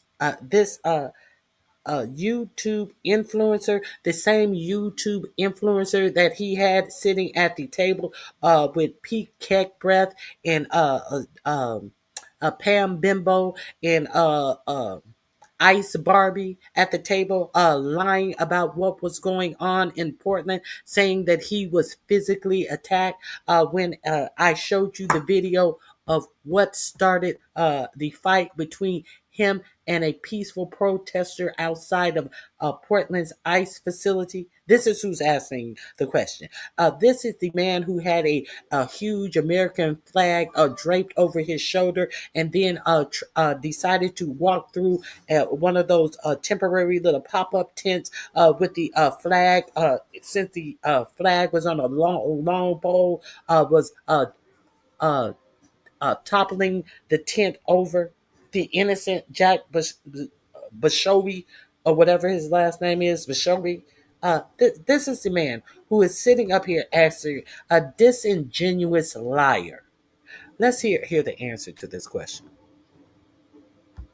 Policies that you guys have spoken about. America is on white people. I also noticed that in your acceptance speech, you didn't mention anything about America or Christians or white people in general. And so I didn't know if that was one of the policies that you guys have spoken about. We focused on affordability. We focused on the cost of living crisis. What I will say is that I am very much interested in property tax reform, because what we see right now in New York City is a system that is so inequitable that it can't even stand up in court. And the President and I spoke about the importance of not only building more housing, but also making sure that regulation of housing is something that is manageable to actually get through, and not the cause of yet another weight that we see in our To be city. clear, you're continuing this idea of race-based property taxes. No, to be very clear, That's what you said. no, the use of the term was a description of neighborhoods, not a description of intent. So you intend to tax the whiter neighborhoods more? No, we intend to create a fair property tax system because we want a New York City that is not only fair and equitable, but also one that every New Yorker can afford. Mr. Mandani, anti-Israel Please, God. Mr. Mandani, anti-Israel protesters just targeted a synagogue in New York. Okay, Kevin, 19840. Please do not come in my chat cursing. I understand that you are upset because 4547 is waxing Mandami's balls with his chin, but do not come in my chat cursing. If you cannot communicate without cursing in my chat, please don't communicate in my chat.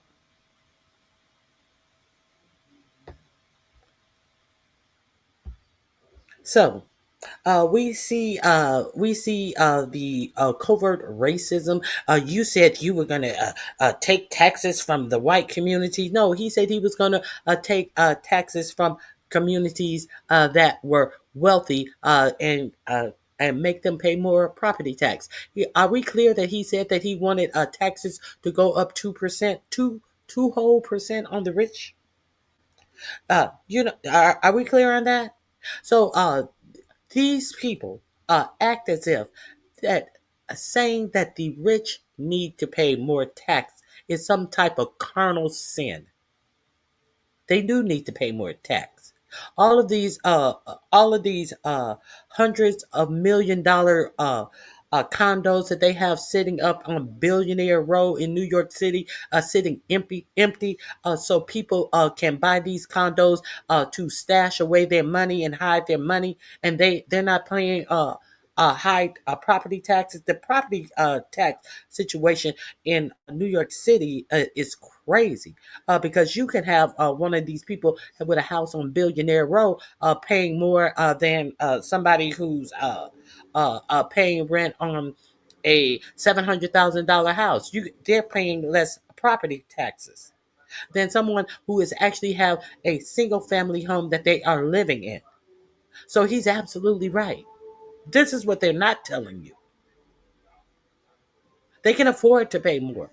Their houses are worth more, but they're paying less than people who have one house that they live in. To be, if you want to be factual about it. Are you concerned about Jewish New Yorkers feeling welcome and safe in the city? And President Trump, you threatened to cut off federal funding to New York City. What policies would prompt you to do that? Would that be city-run grocery stores or something else? Are you worried about Jewish people feeling safe in the city? Jewish people overwhelmingly voted for him. I think they overwhelmingly voted for him. Why would he not be worried about everybody in the city being safe? Why are we pinpointing Jewish people to a Muslim man? Why? Is this covert racism? What he's supposed to say? No, I don't want Jewish people to feel safe. He said he want all New York City to feel safe. But who is trying to insert identity politics into this? Who is trying to make it appear as if this Muslim elected official does not want the Jewish people to feel safe, when he has just told you time and time again, every time you guys try to divert the conversation to something, it's about, oh, what about the Jewish people? What about all the New York City people? So do you want the Jewish people to feel safe? How come do you not want the Hispanic people to feel safe? What about do you not want the black people, the white people, the Dominican people, or the French people, the Asian people? How come he only asked about the Jewish people and safety to this Muslim mayor? Are we going to pretend like we don't see what's going on here? Are we going to play games? This is the press pool. Well, I think if we didn't get along, whether it's cut off or just make it.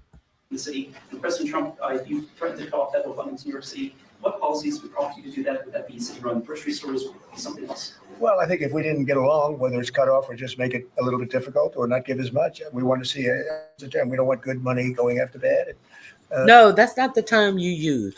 You said you're going to make sure if he was elected that he would not get any money from the federal government, and he needs me. That's what you said. You didn't say nothing about good money going after bad.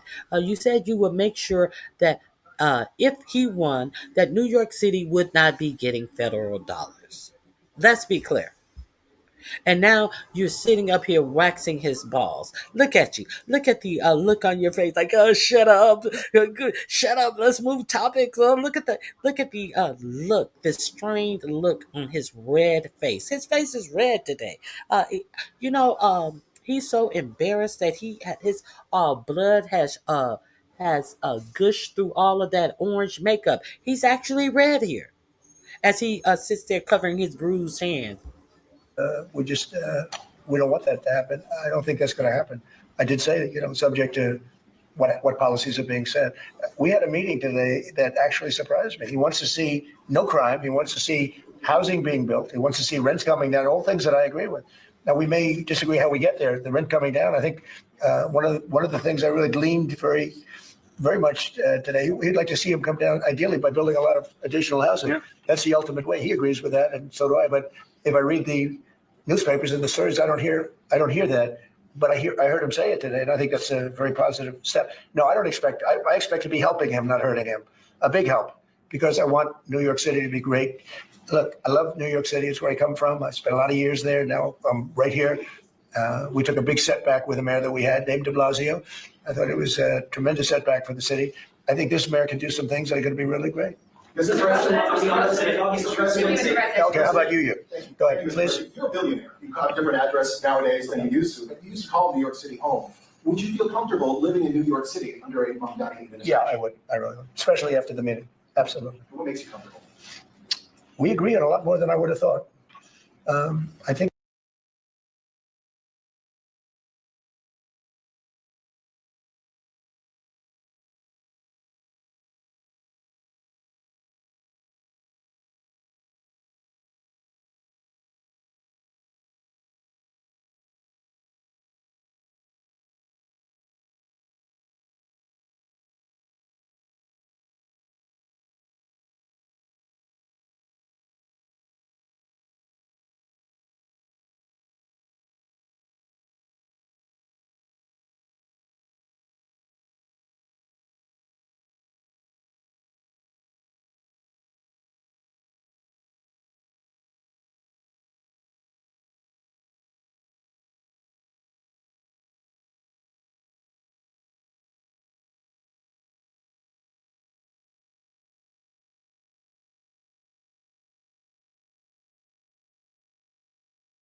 I want him to do a great job, and we'll help him do a great job. He may have different views, but in many ways, we were discussing when Bernie Sanders was out of the race, I picked up a lot of his votes, and people had no idea because he was strong on not getting ripped off in trade and lots of the things that I've practiced. And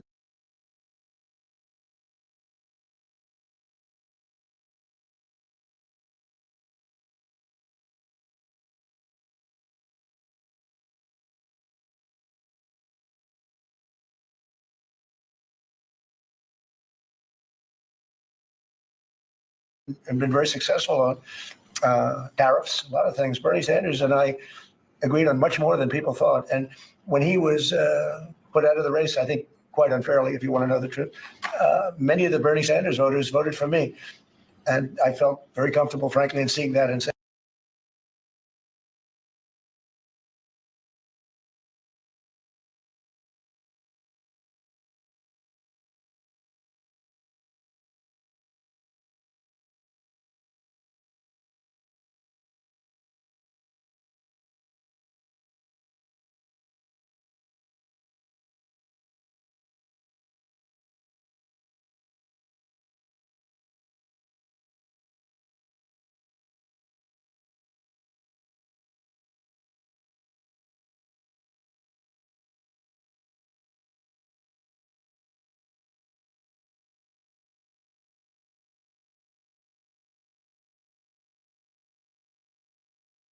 saying that, and it just turned out to be a statistical truth.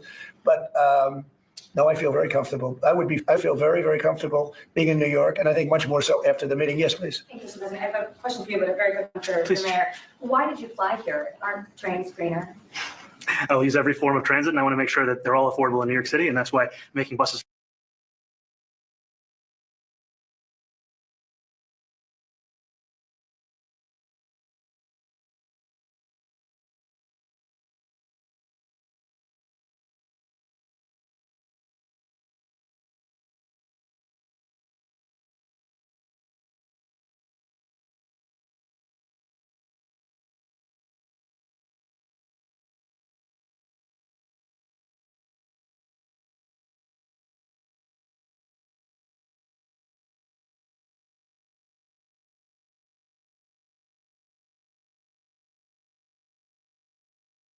fast and free is a centerpiece of our campaign. Did Where's you? the bus? Well, Please. The mayor. Why did you fly here? Aren't trains greener? I'll use every form of transit, and I want to make sure that they're all affordable in New York City, and that's why making buses fast and free is a centerpice of our campaign. Did you? Where's the bus? Well, but I know, but if he flew, that's a lot quicker too. I mean, he's working very hard. For him to be, that's a very long drive. I'll stick up for you. The plane takes you.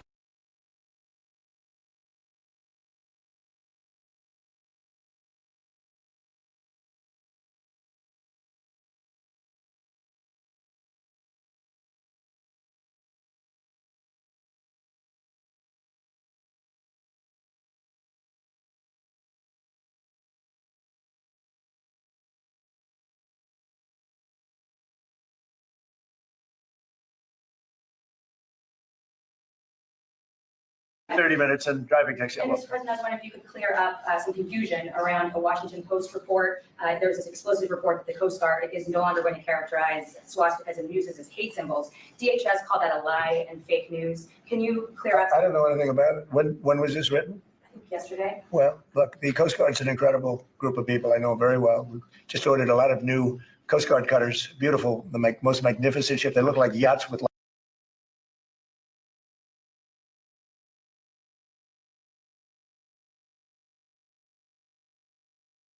So we're going to deflect into what you bought for the Coast Guard. We're going to deflect onto that. U.S. Coast Guard will no longer classify swastika nooses as hate symbols. The military service, which falls under the Department of Homeland Security, has drafted a new policy that classifies such item as potentially divisive.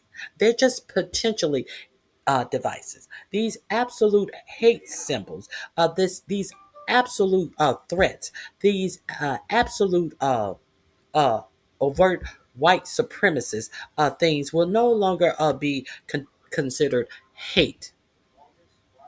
But we supposed to be upset about Mandani. Is that one of the great policies that Granny was talking about? Is that one of these great policies? Is that how America is winning? And after this was reported out broadly, the Coast Guard has come out and said that they will in fact rescind this order. It was two more things: swastikas, nooses. It was two other things on there. They were just gonna say, oh, that they're just a little divisive. If you're a black person and you wake up and there's a noose hanging next to your bed and you're on a ship, there's nothing to worry about. It may be a little divisive, but hey, didn't Hegseth say that he was not going to hold people's hands and it was going to go back to the old days of the military when women were found essayed and unalived in their cabins in Afghanistan. We're going back to the good old days. This is what we're doing in our military under Pete Kegbreath. So they have rescinded this. Okay, so let's continue.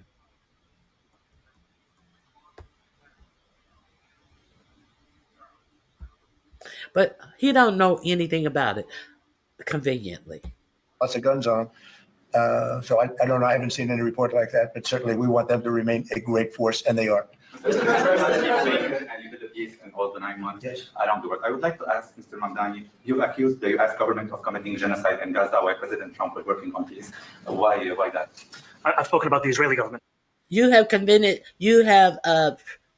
said that they were committing genocide in Palestine. Why that? Because they are. Because they are. What's the question? You have accused the president of supporting genocide in Palestine. Why that? Why that? I ain't gonna even say that. No. Committing genocide, and I've spoken about our government. Mandani, you've accused the US government of committing genocide in Gaza while President Trump was working on peace. Why that? I've spoken about the Israeli government committing genocide, and I've spoken about our government funding it. And I shared with the president in our meeting about the concern that many New Yorkers have of wanting their tax dollars to go towards the benefit of New Yorkers and their ability to afford basic dignity. And what we see right now is we're in the 9th consecutive year of more than 100,000 school children being homeless in our city. And there's a desperate need not only for the following of human rights, but also the following through on the promises we've made New Yorkers. And I appreciated the meeting we had and the work that we can do. Do you agree that President Trump did do a peace and work hard to make the peace? Because he worked hard to do the peace in the Middle East and everywhere. Do you agree with that? I appreciate all efforts towards peace, and I shared with President Trump that when I spoke to Trump voters on Hillside Avenue, including one of whom was a pharmacist that spoke about how President Trump's father actually went to that pharmacy not too far from Jamaica Estates, that people were tired of seeing our tax dollars fund endless wars. And I also believe that we have to follow through on the international human rights, and I know that still today those are being violated, and that continues to be work that has to be done no matter where we're speaking of. Mr. President. Still today, those are still being violated. And he sat there and shut his motherfucking mouth because everything that he said was the absolute truth.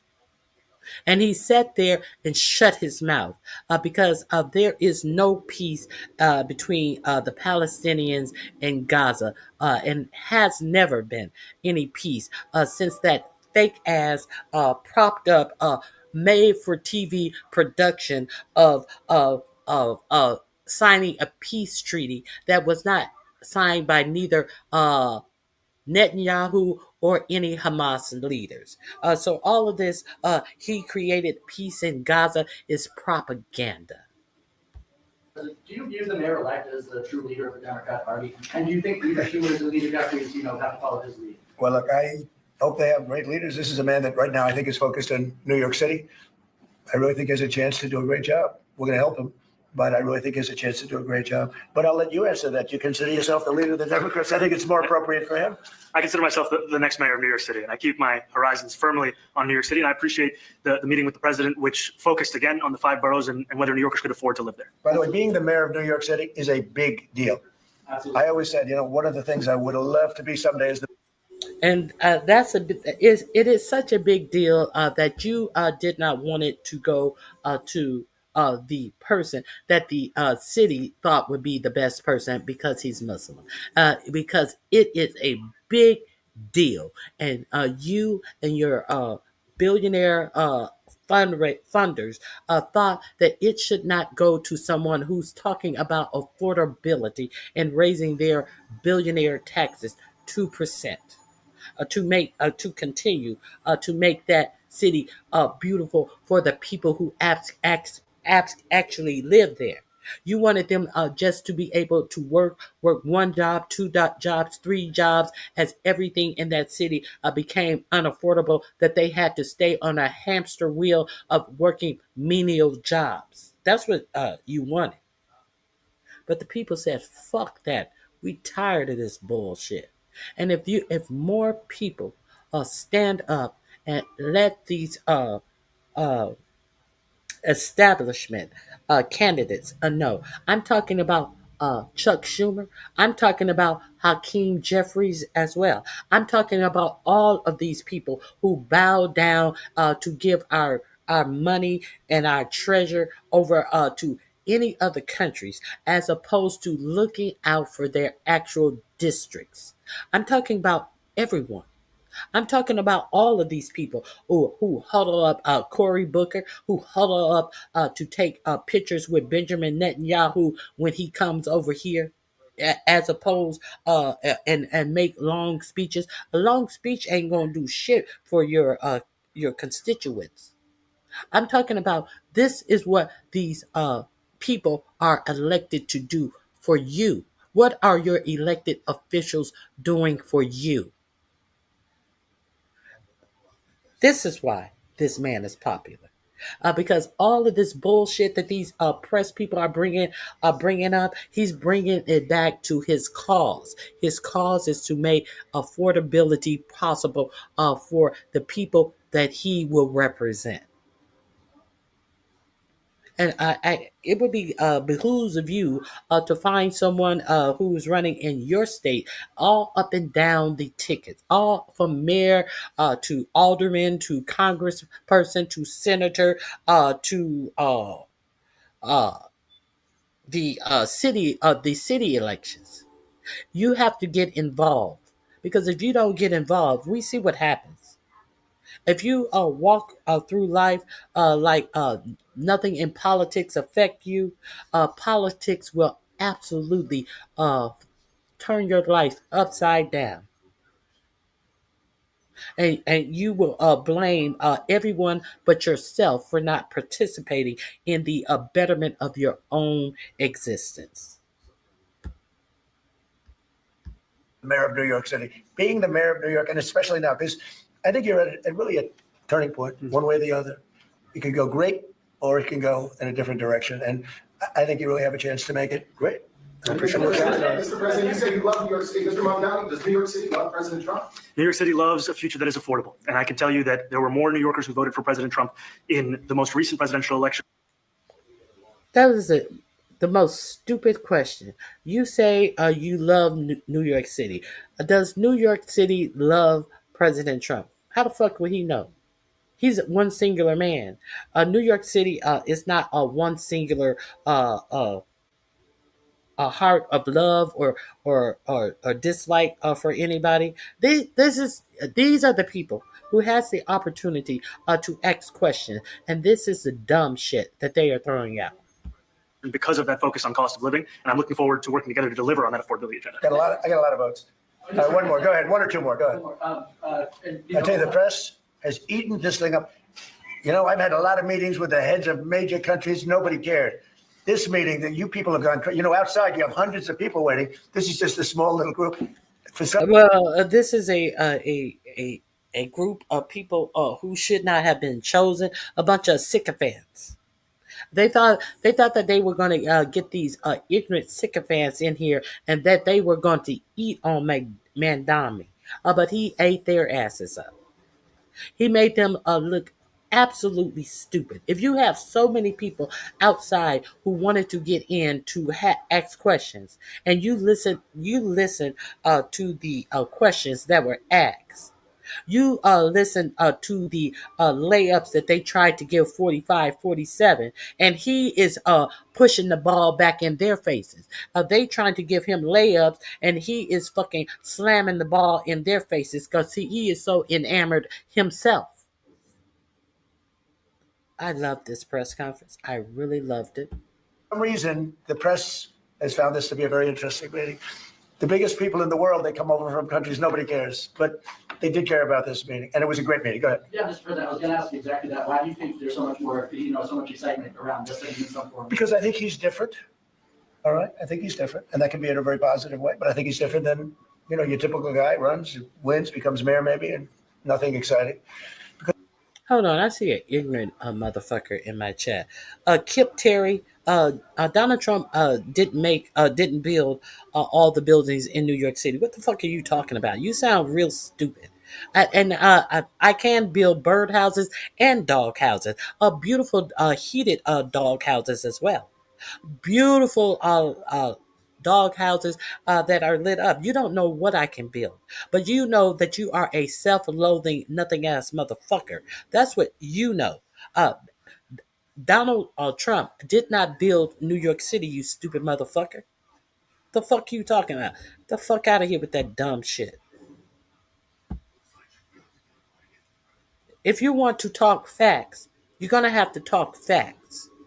The dumb shit, you don't talk the dumb shit. You want to talk about the content of what we're talking about? Don't come in here talking dumb shit.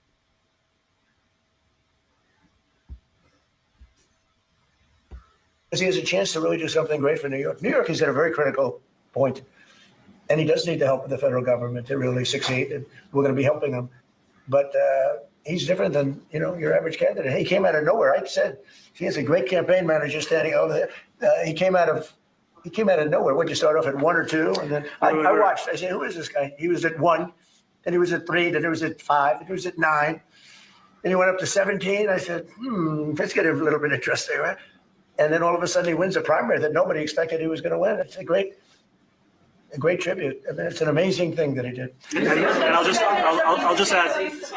add one thing to what the president said. Is one thing I also appreciated is in our meeting to appreciate a portrait of FDR and the incredible work that was done with the New Deal, and also in thinking about what it can look like when the federal government and New York City government work together to deliver on affordability. It can be transformative. We have a great portrait of FDR that I found in the vaults. That was. And the only thing that he has to say about the city working with the federal government and what FDR brought to the United States regarding making sure that every American citizen could have some semblance of affordability and participate in American life wholeheartedly. The only thing that he has to add is that the portrait was stuck away in some office, and I found it and I had it put up. The whole point of what he was making is that your federal government can align with your state government and do fabulous things for the American people and affordability. But this is a miss on this numbnuts. He is wondering, I saw this guy and I thought he didn't have a chance. And then he went up this much and then he went up that much. And I was like, who is this guy? I wasn't paying attention because I just knew that I could just throw away his campaign because he was talking about doing something affordability for the American people. Oh, God, I don't have to worry about seeing him much longer. But now he's sitting in your Oval Office because this is the people's choice. And people, you may want to pay attention to what your choice will get you. Missing for years, I found it, and I put it up. He's a Democrat, to the best of my knowledge. He's a Democrat. And when the mayor saw that portrait, he said, "Sir, do you mind if I have a picture taken by that portrait?" It's an amazing portrait. I hope the picture comes out good. But it's an amazing portrait in the cabinet room. So he's a big fan of the New Deal, I guess, and of FDR. Yes, ma'am. Thank you, Mr. President. You said that you both spoke about crime. Yeah. There are many police officers that come off the rolls at the end of this year in New York City. Are you going to allow those police to be replaced with police officers, actual cops? And are you going to require that that happens? Would there be some consequences? Well, I hope it happens, but again, that's going to be ultimately the mayor's decision. Why is she asking Mr. Trump? Mr. Trump is not going to be the mayor of New York City. Are you going to allow? He has no allowance in the hiring of cops, you stupid bitch. So she's trying to say that since Mandani said that police officers should be doing police work, kind of like when they send police officers on these calls where someone is in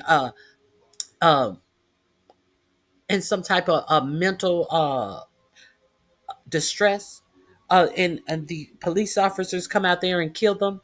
Mandani has said that there should be the correct people brought out on those calls along with the police officers. So now this dumb bitch has it confused with 30-something thousand police officers are retiring. So are they going to be replaced with mental health workers? So when 30,000 police retire, you're short 30,000 police officers. Do you think that all of them are going to be mental health workers? So are you implying that he's going to hire 30,000 mental health workers to do the jobs that 30,000 police officers was doing? Yeah, that's exactly what she was implying.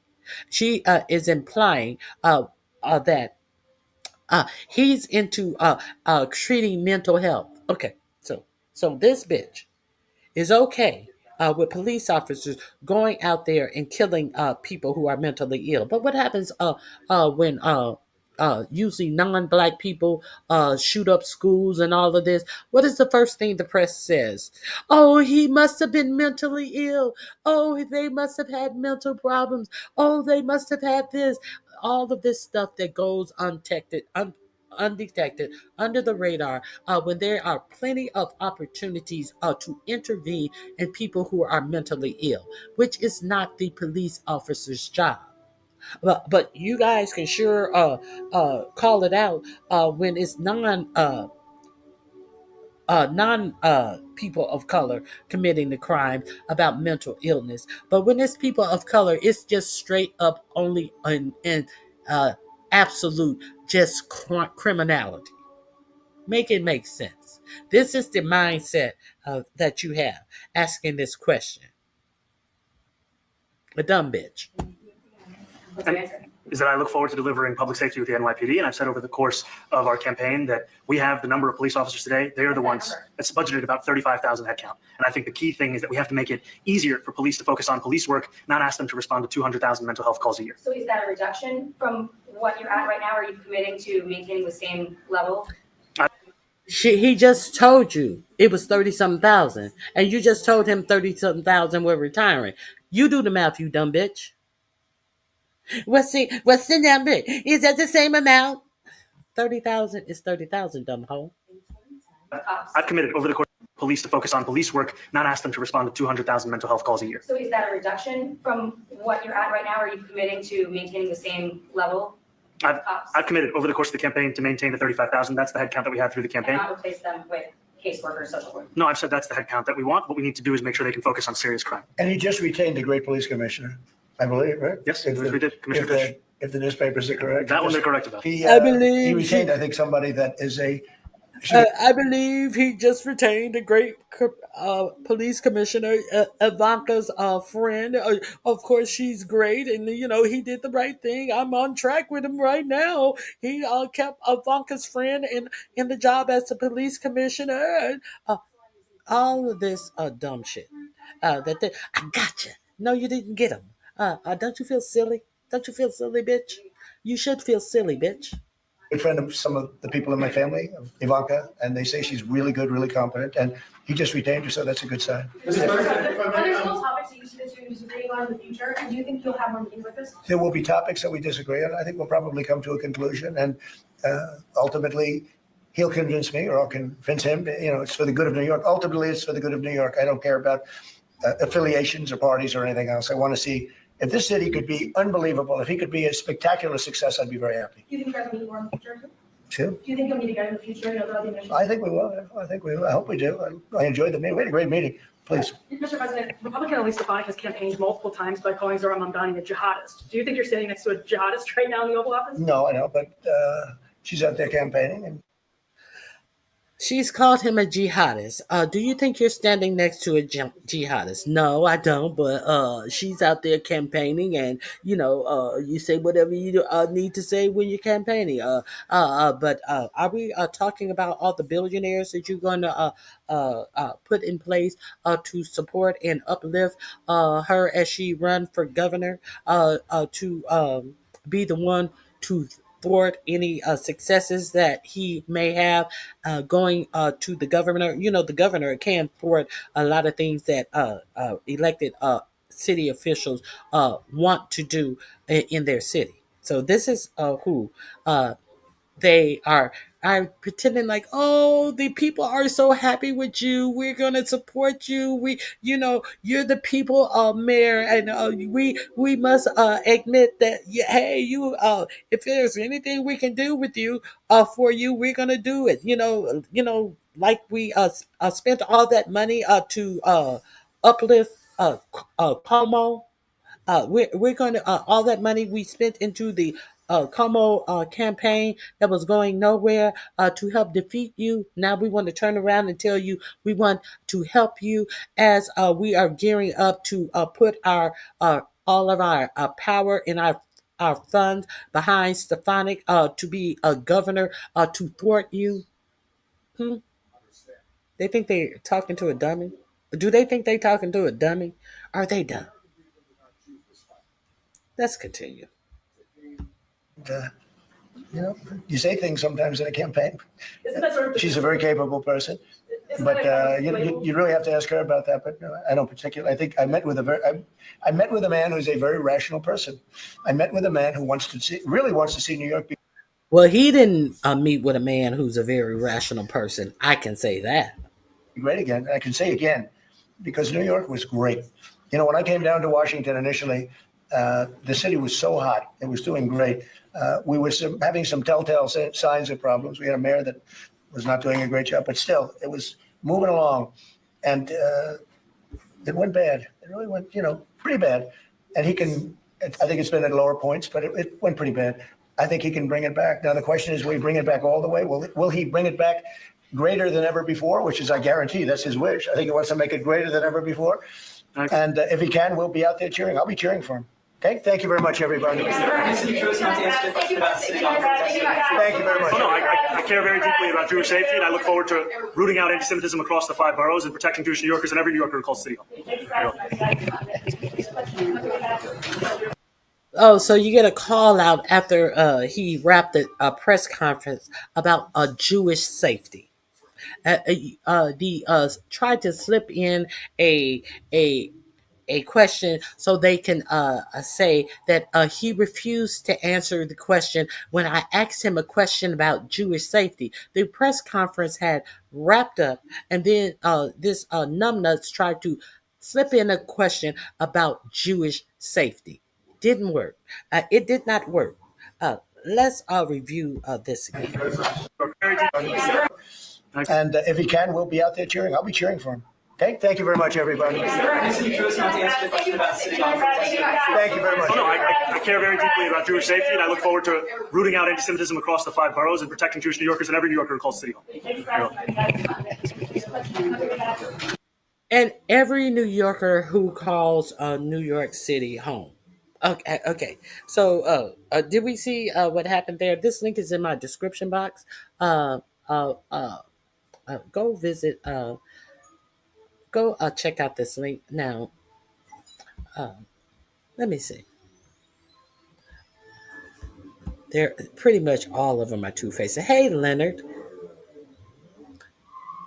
I have something interesting that broke this morning.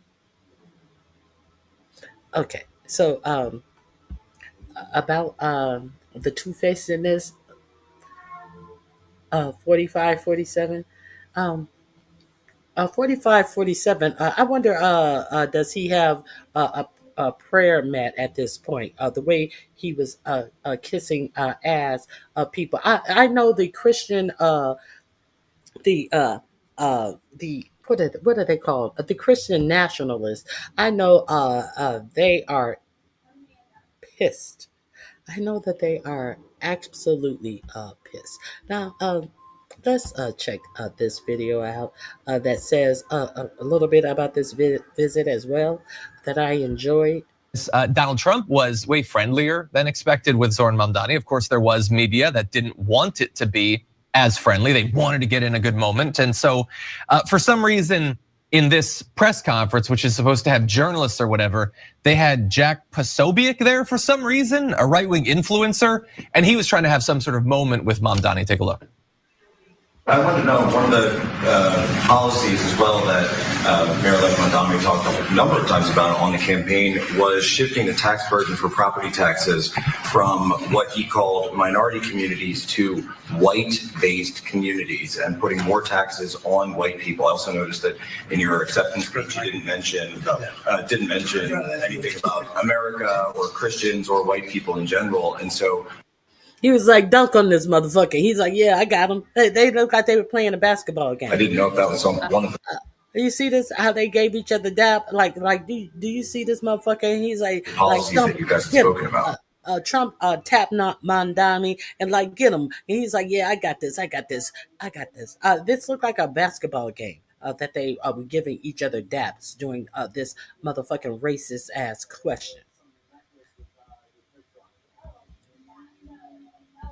race-based communities and putting more taxes on white people. I also noticed that in your acceptance speech, you didn't mention anything about America or Christians or white people in general. And so I didn't know if that was one of the policies that you guys had spoken about. We focused on affordability. We focused on the cost of living crisis. What I will say is that I am very much interested in property tax reform, because what we see right now in New York City is a system that is so inequitable that it can't even stand up in court. But are you clear you're continuing this idea of race-based property taxes? No, to be very clear, What you said. no, the use of the term was a description of neighborhoods, not a description of intent. So you intend to tax the whiter neighborhoods more? No, we intend to create a fair property tax system because we want a New York City that is not only fair and equitable, but also one that every New Yorker can afford. It's amazing how more even-keeled Mandani is than I would be in that moment. I would have gone wild in that. So you have a guy who's standing amongst where journalists are supposed to be, who's not a journalist, no ethics, not one ethical bone in his body, lying about what Mandani said. It might have been enough for many right-wingers for him to accurately describe, as we will, what Mandani actually said. Instead, he made up terms that Mandani has not said. He said it was gonna be race-based taxation. That is wild exaggeration over anything that Mandani has said. Mandani is answering his question and he's cutting in, yes, you did, yeah, you did. And like, what is crazy to me is Mandani is standing next to Donald Trump there. Mandani is being peppered by some influencer hack, obviously biased questions intended to create a viral moment. He's interrupting him, and Mandani is so damn presidential. It's like Barack Obama standing right there. Meanwhile, Donald Trump is asked on his plane, super relevant question, and he melts down. Quiet, piggy, he yells because a woman dares to ask him newsworthy questions. And so you have those two politicians sitting next to each other with very different levels of expectations and very different abilities to not get triggered and just melt down when they don't like something that they're being asked of. In any event, and here's maybe an opportunity for that guy, that influencer, to actually learn what Mandani really said. So he had this homeowner policy memo where he said the administration will shift the tax burden from overtaxed homeowners in the outer boroughs to more expensive homes in richer and whiter neighborhoods. So you can say maybe he shouldn't have had the word whiter there at all. It's undoubtedly demographically correct, but he's not saying we're gonna take the tax burden off of people of color and put it on white people. He didn't say it's gonna be race-based taxation. He said we're gonna move it away from some of the areas that are lower class and move it to these richer and whiter neighborhoods. Which again, like if he had just read that, MAGA would have melted down. The word white is there, it's being said by a guy who's not white. That would have been enough, but it wasn't enough for him. He had to juice it up in a dishonest way. Yeah, I hear you, but I'm so used to Posobiec's dishonesty and unfairness. He's the author of Pizzagate, right? That I thought it was a relatively normal question coming from him. So why? Because that comment does exist, the one that John just read you, originally from Mandani. Now, I want to make a correction. I said that this was the guy who was talking about Oregon. I got him mixed up with another influencer. This is the understudy to Charlie Kirk. This is who this guy was. I apologize for that mistake. Let me correct that. I remember covering it and saying, I really wish I hadn't said whiter. Like there's no need for the white description, right? But Mandani handled it really well by saying that it was a description and not intent. So what he means by that is it was a description of those neighborhoods that exist, whether we like it or not, they are richer and whiter, right? But not intent as in I intend to go after whiter neighborhoods, right? No, they just happen to be whiter. That's not the important part. The rich is the important part because then you want to pay appropriate amount of tax. It's not about punishment, just proportionate, right? So I think that the putting white there was a distraction and he didn't need it, and it bothered me that he did it. I'm not at all surprised that a conservative would ask him about that. I would be shocked if somebody didn't ask him about that, right? He handled it pretty well. I thought the only part where Posobiec was too dishonest. Like I expect the bad framing. I expect this the intentionally wrong framing on that question. But then when he comes back and says, "Oh, so you intend for it to be whiter neighbors?" No, he said the exact opposite. Right. Well, he also invented race-based taxation. That's nothing. That's nowhere. He just invented as if he said that. And also, I think with that performance you just saw from him there, I think is a great summation of what the purpose of people like that is, what effect they're supposed to have on politics, how they're supposed to influence politics. Because let's get to intent. So we read you that line. Jack Posobiec wants you to believe they're going after white people. Well, you don't have to like make up an intent. Zoran Mamdani in the memo says what the purpose of this is and why the policy needs to be changed. It's not an arbitrary thing where we want to take down taxes here and put them here. He explains why. He says the property tax system is under the current status quo unbalanced because assessment levels are artificially capped. So homeowners in expensive neighborhoods pay less than their fair share. It's like the payroll contribution to Social Security. We just decided, because rich people buy politicians, we're only gonna pay up to a certain amount. We're not gonna pay on the full value. If you don't have a lot of money or if you have a house that's of a moderate amount, you'll pay on the entire thing. But I'm a rich person, I don't wanna pay on the entire thing, so I'm gonna cap it. And he's saying, why don't we Exactly. make it fair and equitable and uncap it on the wealthy?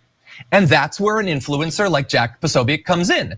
He takes something that is inherently about fixing a class-based rigging of the system that currently is here and says, no, don't worry about that. I'm gonna protect the rich by pretending this is a race thing.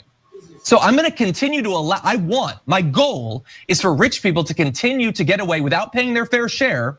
And then meanwhile, I'm gonna get poor white people to be angry, to be PO'd because they think something racist is happening against them. That is the point of so much right-wing media, and you just saw it in demonstration in the Oval Office right there. Yeah, I hear you, John. Okay, if you want to catch the rest of this, go over to my description box. It is in my description box. Now, let me move on. Thank all of you for being here. Please hit the like button or double tap if you're watching it on vertical.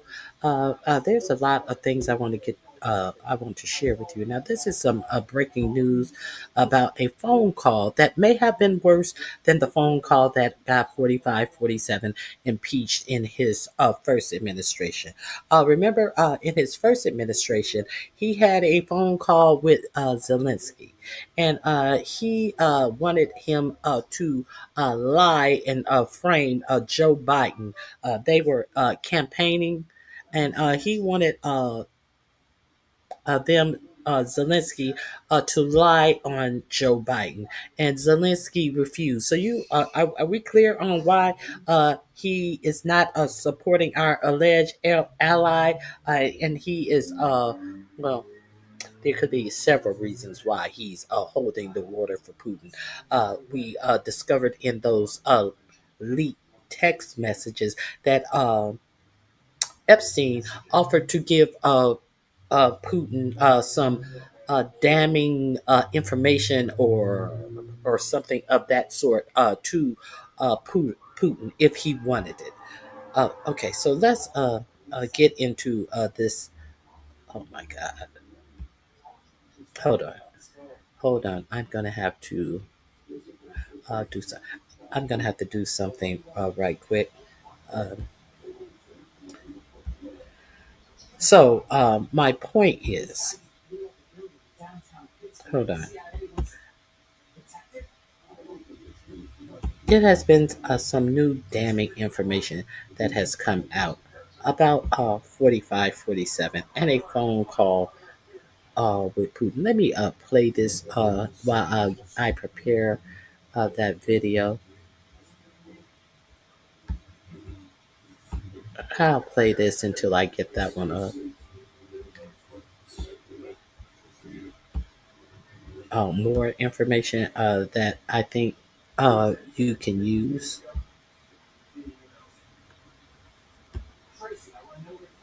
You may be unaware of.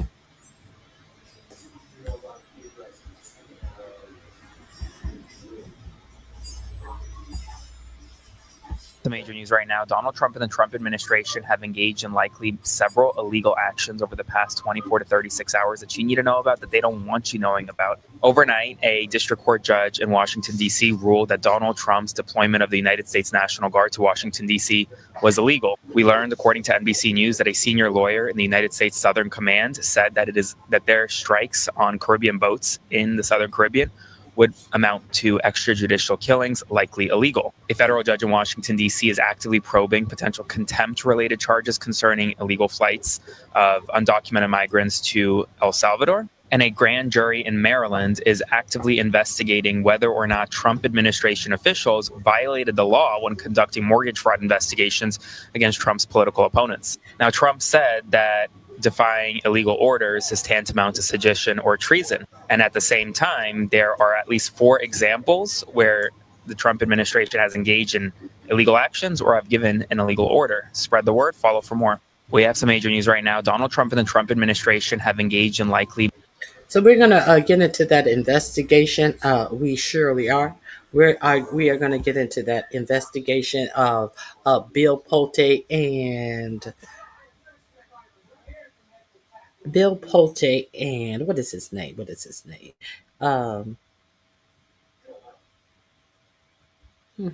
Ed Martin. Ed Martin. Oh, so you can find that link in my description box. That is link number 1. Now, this is link number 2, also from Aaron Paranis. If you are not subscribed to his channel, I would advise that you subscribe to his channel and his Instagram. He does so many factual updates on his Instagram page, sometimes hourly. So this is the newest thing that I want to share with you about this phone call, this secret phone call with the Saudi royal prince after the unaliving of the journalist, what is his name? Khashoggi. Let's get into this.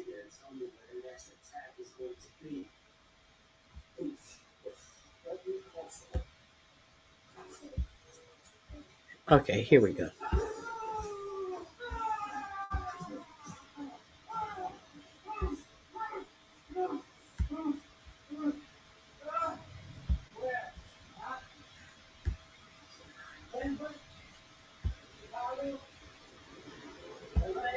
News at this hour.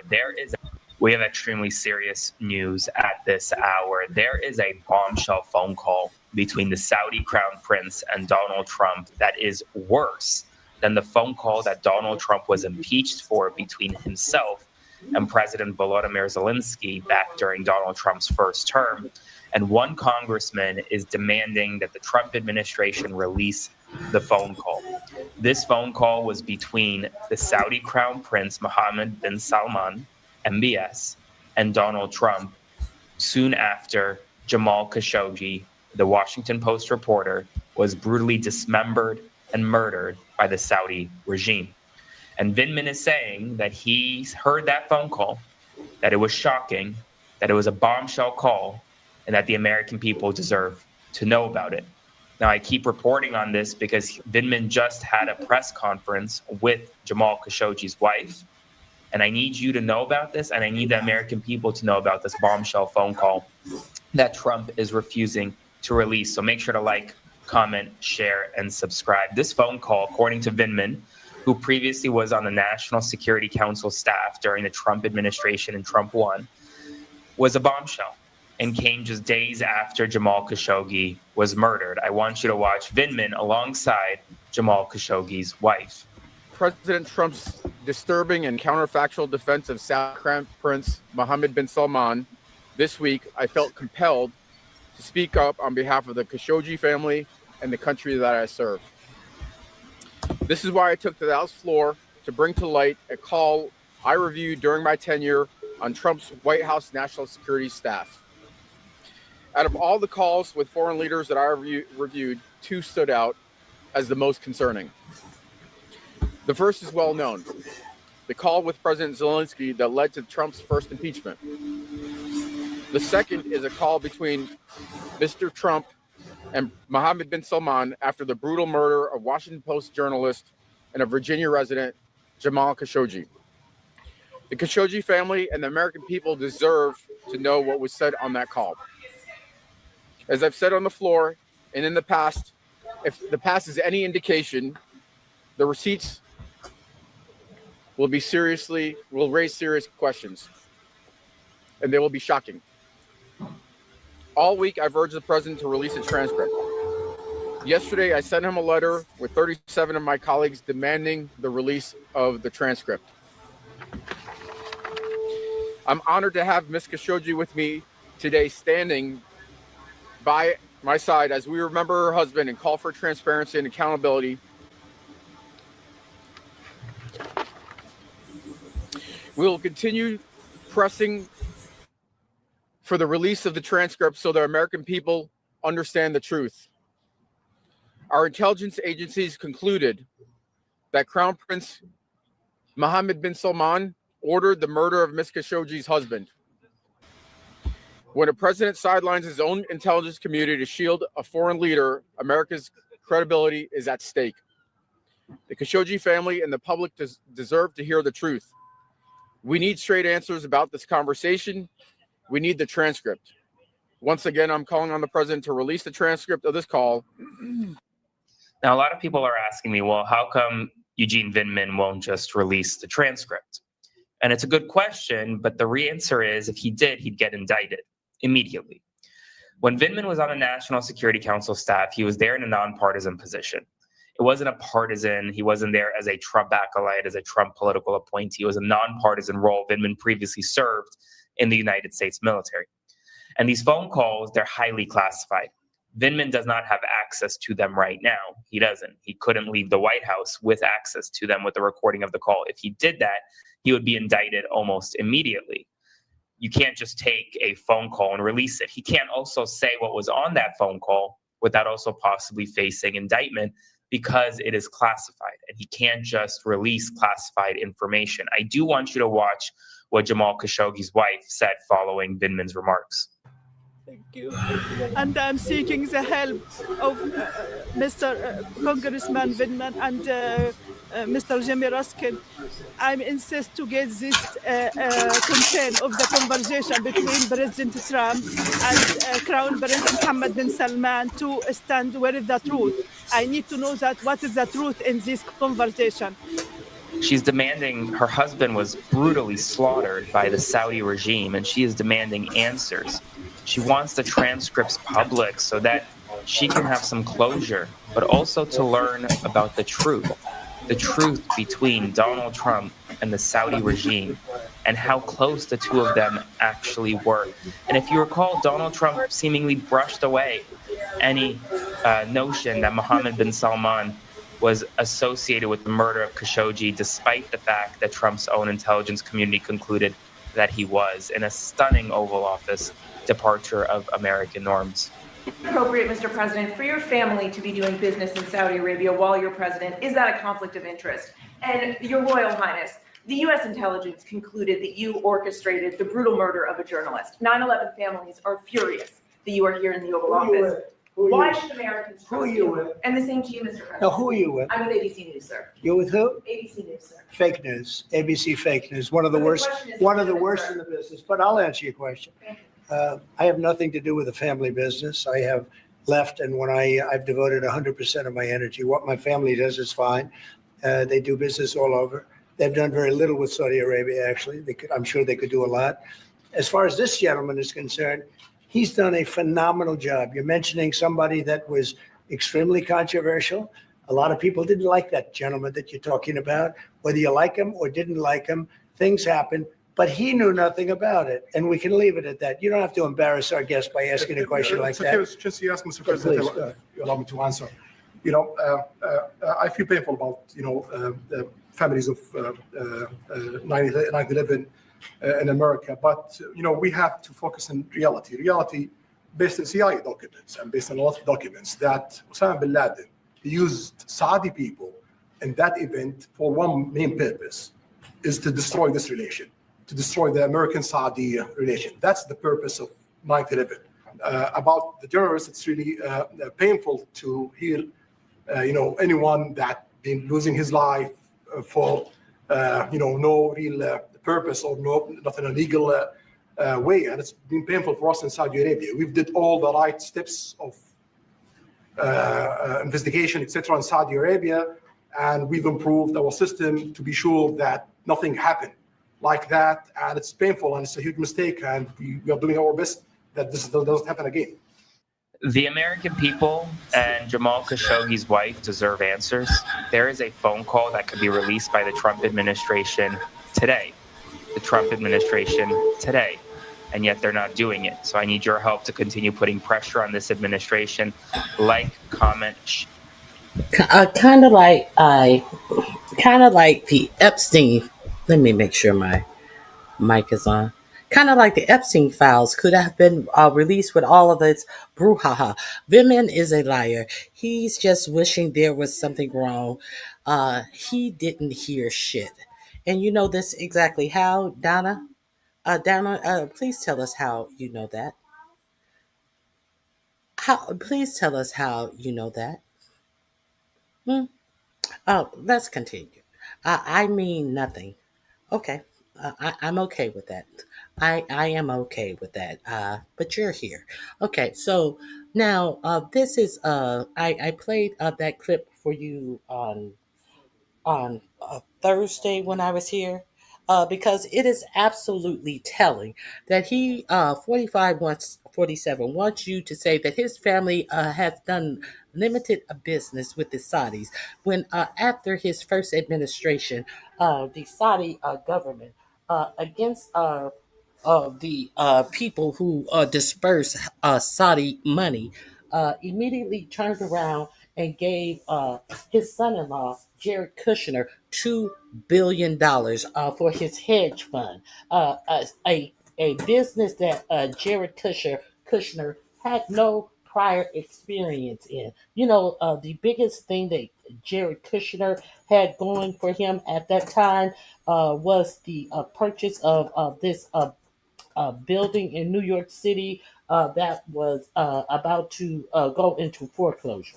You know, Jared Kushner, the Kushner family, who owns a whole lot of rental properties all across the United States that is in disrepair, rats, roaches, ceilings falling in. That Jared Kushner.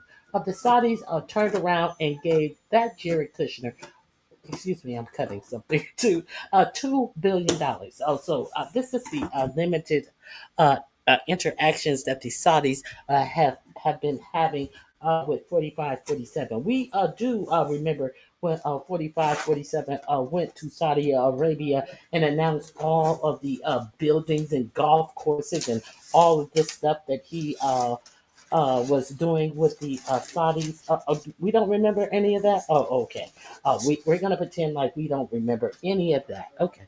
So I just wanted you guys to know that that is number 2 in my description box. Go over there and check out Aaron Paranis. Now, I also want to talk about, I have been talking about how 4547 put a bimbo in office, and he made a post by mistake and said that uh, uh, Letitia James, James Comey, Adam Schiff, and other people should be investigated. And that was 8 days before the statute of limitations were running out on any claims that could be brought against James Comey. Now, the person over that office absolutely said that there was nothing to charge Comey with. So he was either fired or he quit because they were still trying to force him to bring bogus charges. You know, somebody who respected his law degree and saw how many attorneys who went forward and did whatever they were told and lost their law degree. He wasn't willing to do that. So they replaced him. Now it's already in court to see if they illegally replaced him with Lindsay Halligan.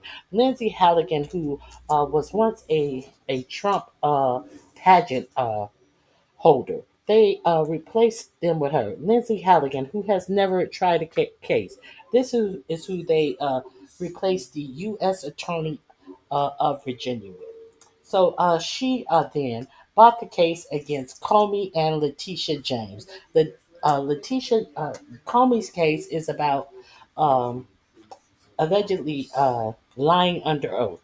Letitia James is about mortgage fraud. So these cases are falling apart. Both Letitia James and James Comey are appealing the fact that she has no power to bring these cases. To bring these cases in the first place. So that is being reviewed by a judge. And I think that, the end result is going to be they're going to find that she has no power because she has shown absolute no ability to try a case properly. It is reported that she put forth, it was reported when she first put forth the indictments. She had two indictments. One had two crimes for Comey. One had three crimes for Comey, and the one with three crimes, the grand jury didn't believe that one count he was guilty of one count. So therefore, they went to the paperwork that only had the two counts. So they were under the understanding in the media that since they didn't find him guilty on the first count, that she just took it off and resubmitted the paperwork. No, the dumb bitch submitted both to the judge. And when the judge saw it, she said, I don't understand it. I have two filings here. And she was like, oh, I don't know where that other filing came from. So she did not know where the other filing came from. She had never seen it, but her signature was on it. Let's be very clear. Her signature was on it. And then with more pressing questions, come to find out that it is being alleged now. She has been grilled by this judge about uh, uh, the the facts about this case that she brought against Comey. Now, she said that she is unaware of the paperwork. She don't know where the judge got it from. She can't. She had no comment on how it's signed by her. Come to find out, the it's been reported that since they didn't find uh, count one credible, that the whole thick case should have been thrown out. But what she did was she copied and pasted and put it on another uh, set of papers that she presented as the indictment. Now, okay. So she took one case off, and she bought it. She bought the two cases that they did find that there could be a reason to probe. She wasn't supposed to do it that way. Why wasn't she supposed to do it that way? Because she presented all three cases to the grand jury of 14 people, and when she got it back, she took off the first case that they found that he didn't have anything, any wrongdoing in, and she copied and pasted the two cases that they said that there was a possibility to go forward on. But instead of presenting that again to the 14 people, she presented that to two of the 14 people. She and then had the uh, the um, the main juror sign that petition. So she didn't present the case to the whole 14 people. See, that is the problem. Now, that's a technical problem in the courts. That is something that she, as an attorney, should have known not to do. But since she was hiding, bringing it to the grand jury all along, see, Pam Bimbo did not even know that she was going to the grand jury. Who knew that she was going to the grand jury? A gentleman by the name of Ed Martin. Ed Martin knew that she was going to the grand jury. Ed Martin was also up for the job that they had placed her in. And when the question came up, were 45, 47 even allowed to place a second person in that job? Here comes Pam Bimbo retroactively claiming that she gave her a job as a special counsel. So if they find that she is ineligible to actually try the cases that they have given her, since Pam Bimbo comes back belatedly and announce her as a special counsel, everything should be okay. And then when the questions came up about how these charges were filed, Pam Bimbo, who did not know she was going to the grand jury, came back and said that she had read all the material and that she had signed off on all the material. Well, we are clear that has already been reported that Pam Bimbo didn't even know she was going to the grand jury. So Pam Bimbo, in effect, is possibly going to lose her law license as well. So this is up in front of the jury right now. So who is Ed Martin? Ed Martin is instrumental in getting this case against Letitia James. You know, the U.S. attorney over the Eastern District. I think it is the Eastern District of New York, who tried 45, 47 and got a conviction. No. Multiple indictments. No, I don't know how my signature got on this. I don't know. None of this from this educated black woman. So got an indictment on it, and she is also petitioning the court to throw out the case for uh, targeted persecution or something to that effect of him only bringing the case vindictive prosecution. So all of this is on the dais. So let's get into who is Ed Martin, though? Why is Ed Martin hand holding this bimbo who is bringing indictments, two indictments in for one person, and then switching the indictments and all of this type of stuff? I need you to know who Ed Martin is. That is the first thing we need to find out. And let's find out who he is.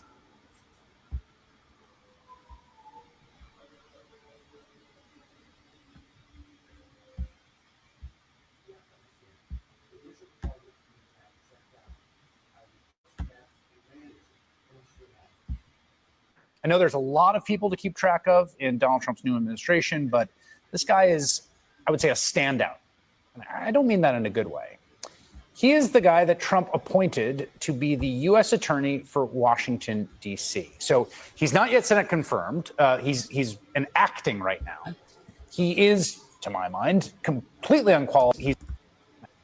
Have you heard the name Ed Martin? I know there's a lot of people to keep track of in Donald Trump's new administration, but this guy is, I would say, a standout. I don't mean that in a good way. He is the guy that Trump appointed to be the U.S. attorney for Washington, D.C. So he's not yet Senate confirmed.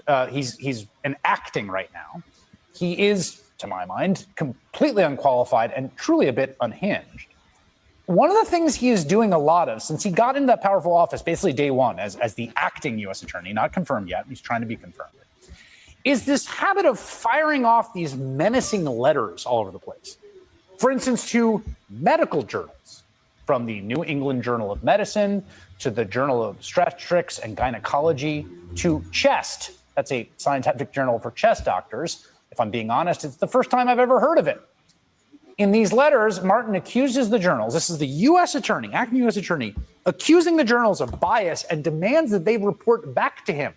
This is the kind of thing Ed Martin does. It's sort of his thing. You might recall that he sent a letter, apparently only on social media, threatening to chase federal employees to the end of the earth to hold them accountable for anyone pushing back on Elon Musk's government efficiency folks who are flooding into agencies with barely any notice.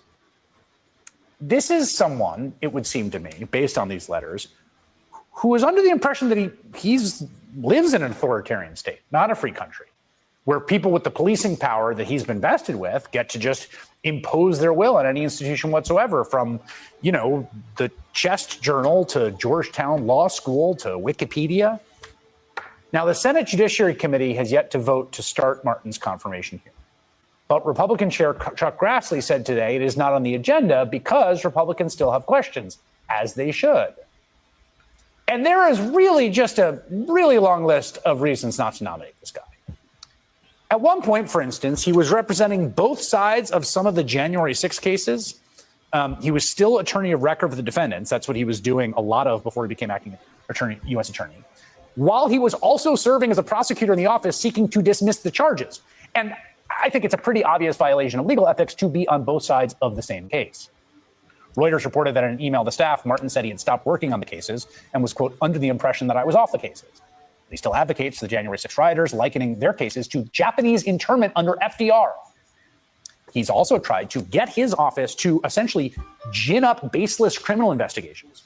It's a real serious no-no against, for instance, climate nonprofits. In fact, they were so baseless that the senior career prosecutor who was instructed to start this investigation resigned rather than carry out the demand.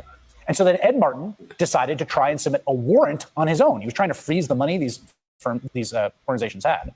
That warrant that he submitted by himself was rejected by a U.S. magistrate judge, something that very rarely happens, who found the request failed to establish a reasonable belief that a crime occurred. Ed Martin has also appeared on Russian television more than 150 times, which does seem like a lot, and now has been caught in another set of, let's say, statements that test the boundaries of truth. Here he is last July interviewing a man named Tim Hale, who he describes as a January 6th prisoner. Now, Hale might look unremarkable there in that interview, but here's what he looked like while on duty as a naval contractor in April of 2020, proudly wearing a Hitler mustache. And that was not the only time. The Department of Justice recovered these other pictures from his phone, posing with his Hitler mustache, along with several pro-Hitler images. Court filings noted that co-workers remembered Hale ranting about Jewish people and saying, and we quote here, Hitler should have finished the job. In written answers to the Senate Judiciary Committee, Martin claimed, well, he just hadn't seen the pictures of Hale with the Hitler mustache. I'll say, I think it's a little tough to believe since even a very basic Google search will turn up headlines that clearly lay out Hale's avowedly Nazi sympathies. I'm guessing, I guess Martin didn't bother to look that up before calling Hale, quote, an extraordinary man, an extraordinary leader at an award ceremony at Trump's Bedminster Club last August. So, how do these people keep turning up in 45s, 47s in administration? How? How is a 45, 47 sitting down with dinner with Nick Fuentes and saying he didn't know much about the guy in this era of easy ways to find out information about anyone, and when you have a whole presidential team. Let's continue. Why is Ed Martin important? Ed Martin is the one who guided the bimbo into pressing charges against James Comey and Letitia James.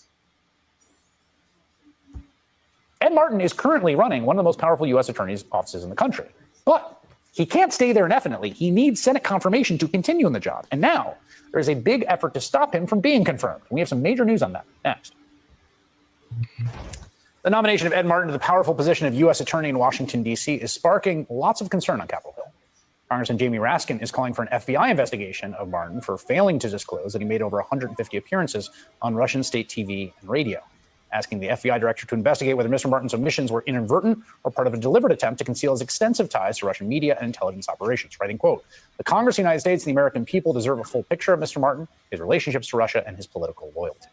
Congressman Jamie Raskin, Democrat of Maryland, is ranking member of the Judiciary Committee, and he joins me now.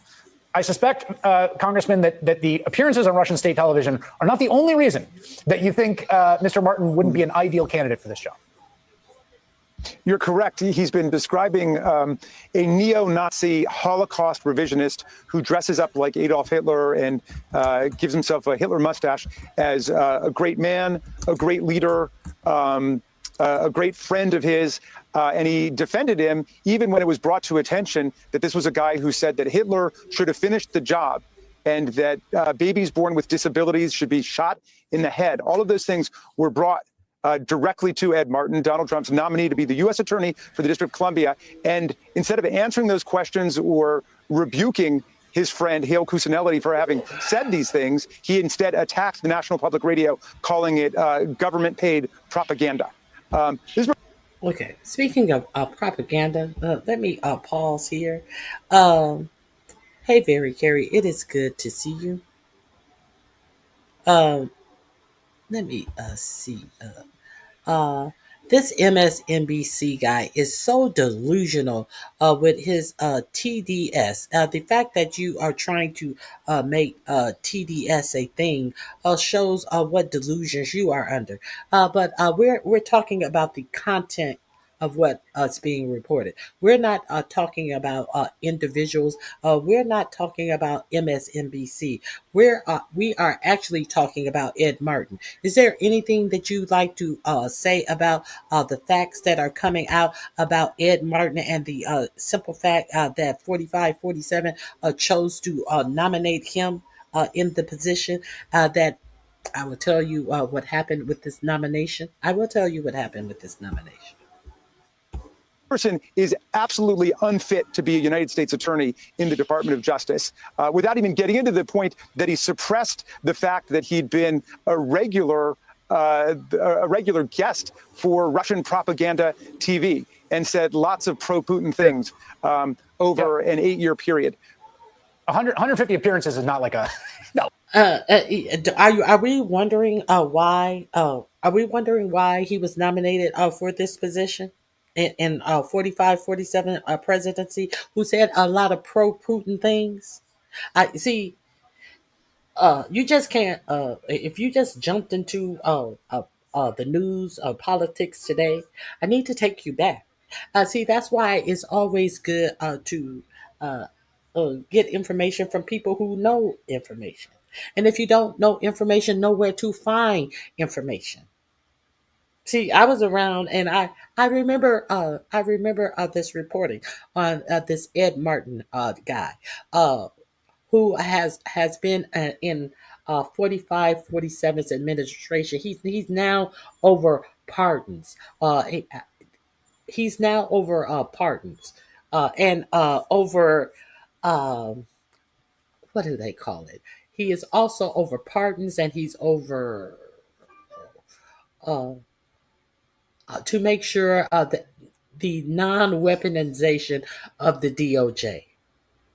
He is now over a created position specifically for him by 45-47 about non-weaponization of prosecution by the DOJ in this administration, as he is the key figure who is going after 45-47's enemy list to make sure that they are prosecuted on bullshit charges.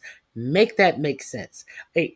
And who is he always touting propaganda? The propaganda of Putin. Okay, I'm just telling you what the reporting is, and how when all of this has been found out. He has not been booted from this administration. He is still in this administration's bosom to this day. Like a hit here and there. That's like essentially. I mean, that's like if I was. It's as if I were nominated to go in the cabinet, and I just failed to mention that I'd ever been on MSNBC. Right, yes, exactly. So. Yeah. So, and I think one of the things about Mr. Martin that I find troubling is. Other people who are nominated for the position don't already hold it. And so at some level, it's a little speculative. Well, what will they do in the job? In this case, he was named the acting on day one. And I have to say, these letters he's been sending, here's, 3 different medical journals. The Journal of Chest Medicine. I want you to respond to the U.S. attorney about whether you have bias. Get back to me on that. Georgetown Law School. You have to tell me how you're instructing your kids. This is Wikipedia. He sent a letter to the nonprofit that runs Wikipedia accusing the tax-exempt organization of allowing foreign actors to manipulate information and spread propaganda to the American public. I mean, I have to say, these letters strike me as flatly authoritarian as anything we've seen from the Trump administration. And one does have to wonder if he were actually confirmed what he would be doing with the prosecutorial power. I mean, he calls the hundreds of lawyers who work at the U.S. Attorney's Office, which is a pretty venerated office of prosecutors, the president's lawyers. And he has openly said that his job is to go out there and attack the critics of the president. I have colleagues in Congress who received threatening letters from Mr. Martin in his first days in office. One of the first things he did was to dismiss cases against his own defendants, that is rather his own clients, people who were criminal defendants in the January 6th case. He was there on January 6th, and he experienced the events of the day as Mardi Gras, he said in a tweet that he sent out as he observed the mass violence against our police officers, the attempt to storm the Capitol, the storming of the Capitol, and then the attempt to overthrow the election as Mardi Gras. It was a big day of celebration for him, and he has partaken of every form of January 6th denialism and conspiracy theory out there, like the FBI director as well, Kash Patel. Okay, that's who Ed Martin is. I wanted to see that. That is in my. This link is in my description box under the caption. Who is Ed Martin? Why do I want you to know who Ed Martin is? For many reasons. Let me introduce you to Ed Martin. Show you Ed Martin again. So we can be clear. I have already introduced you to Ed Martin. This is the now he did not get that job. 4547 pulled his recommendation, and after he had been told that it would most likely not go through. So 47 pulled his nomination.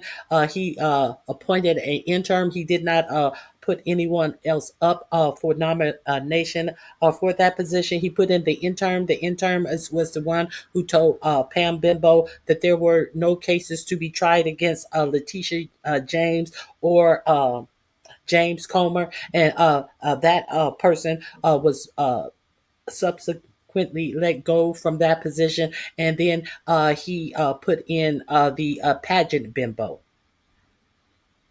And then Ed Martin is instructing the pageant bimbo how to go about trying these cases and what she is going to present to the grand jury. Now, it's also interesting that one of the judges in the cases wanted to ask Pam Bimbo why didn't she have the full court transcript? Why didn't she have the full court transcript from where she met with the grand jury? She said that the court reporter was missing at the end of the day when she was giving the juries their instructions, and she was giving the juries this, that, and the other. None of this is information that a court reporter would have been there for. Did she give the judge?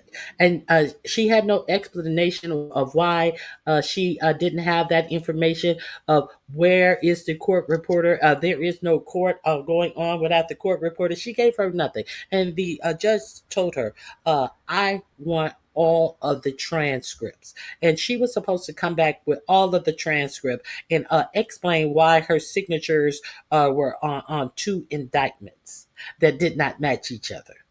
So what she came back with, something that proved that she had presented both. She had presented the case with two indictments on it to the full grand jury, and she could prove that because she brought a piece of the transcript in. And the judge said, bitch, I told you I want all of the transcript. You bringing me a piece of the transcript in. Now, James Comey attorneys want everything that was presented to the grand jury. And she is trying to say, well, no, I did it right because look, here's a piece of the transcript. Bitch, last time you talked to the judge, you said it wasn't no court reporter there for the transcript. So the bitch is in there hanging herself behind Ed Martin, telling her how to how to try this case against James Comey when he is over the Department of not prosecuting unlawfully prosecuting people for the exact reason why they are prosecuting them. James Comey. A whole mess. A whole mess. So let me also reintroduce you to Ed Martin. If you have not been here, I want to reintroduce you to Ed Martin. People who watch this channel have already seen this. I'm going to show you this again. This is in my description box under Who is Ed Martin. Exclusively by CNN, it shows the director of the DOJ's weaponization working group, Ed Martin, posing for... That's the name of it, the Weaponization Working Group. The Weaponization Working Group is to ensure that the DOJ do not weaponize itself in going after people who they are taking to court. This is his job.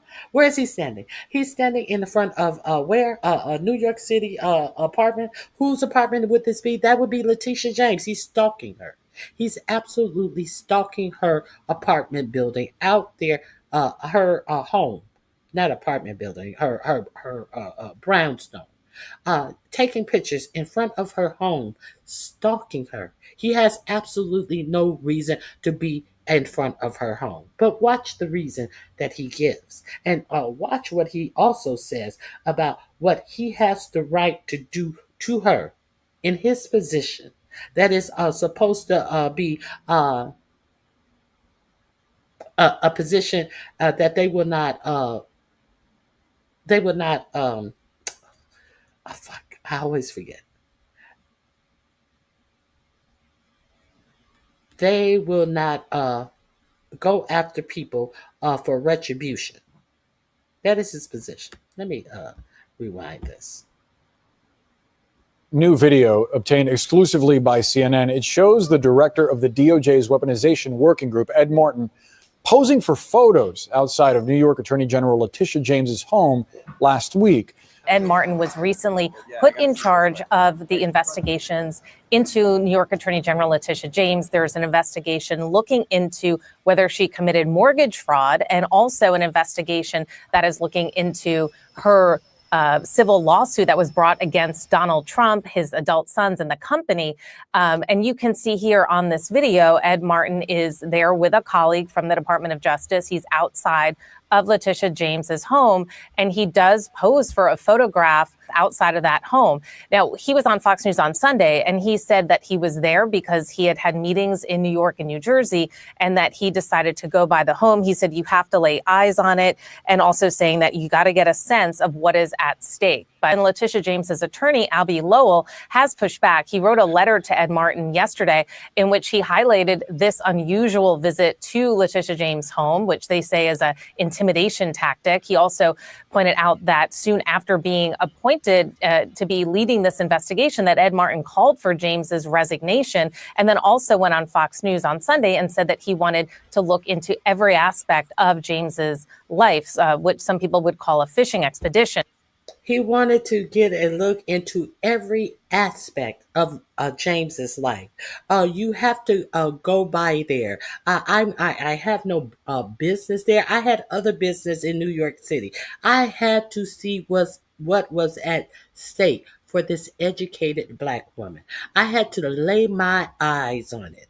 I had to lay my eyes on the fact that an educated Black woman owned a brownstone in a certain area of New York City. It could be one of these brownstones in one of these areas that Mandani spoke of, because let's continue.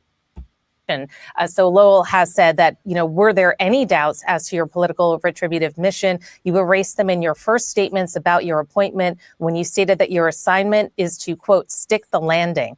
A responsible and credible federal prosecutor is not a pommel horse gymnast. Now, I've spoken with... Do we see this woman right here? do we see this woman right here? Let's continue. Other former federal prosecutors who also say that these moves are highly unusual and it could have real world implications. If the grand jury were to return an indictment, this could be something that Letitia James' legal teams could use to argue to the judge that the jury pool has been prejudiced and that this was a selective prosecution. Of course, James has been criticized herself for campaigning on saying that she was going to investigate Donald Trump.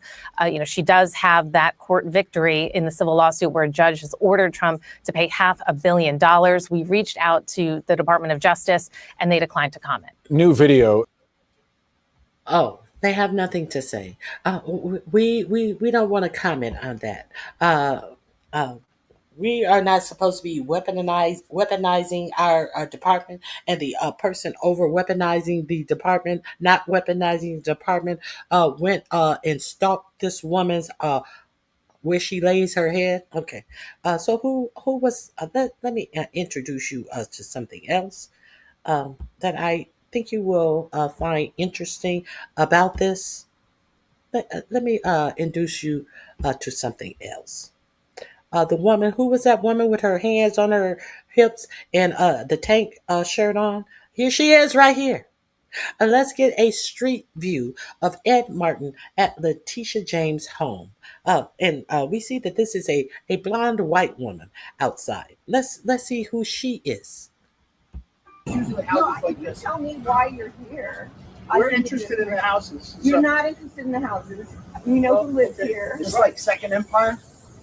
It's just a track house. That's what all of these things are. I know, but when was it built, do you think? They're built before 1899. Oh, so, okay. Why are you being so disingenuous about what you're here for? You're not here about the houses. You're here because of who lives here. It's my neighborhood. It's my block. I have a right to know what you guys look like your official capacity. I'm just happy to be on a block looking at a house. That's not true. Why won't you be No, he is happy. Well, why won't you be honest with me about what you're doing? You are acting suspicious on my block in front of my neighbor's home. I'm interested because usually houses like this. Tell me why you're here. We're interested. When you see houses like this is my block, this is my neighborhood, a white woman in her block, in her neighborhood, you know who lives here. This is why you're here. You know who lives here. Well, this is a nice house. When was it built? In the 18th. Oh, really? Oh, I just want to see houses. So let's be clear. He just needed to lay his eyes on what was at stake. What was at stake for this black woman, that they were going to weaponize the DOJ to go after her for alleged mortgage fraud. Let's continue and see this one more time. Interested in the houses. You're not interested in the houses. You know who lives here. It's like Second Empire. It's just a track house. That's what all of these things I know. are. That's right. The Second Empire. The Second Empire. Did you hear this? The Second Empire. No, it's her home. So we see all the bullshit. Let's continue. When was it built, do you think? They're built before 1899.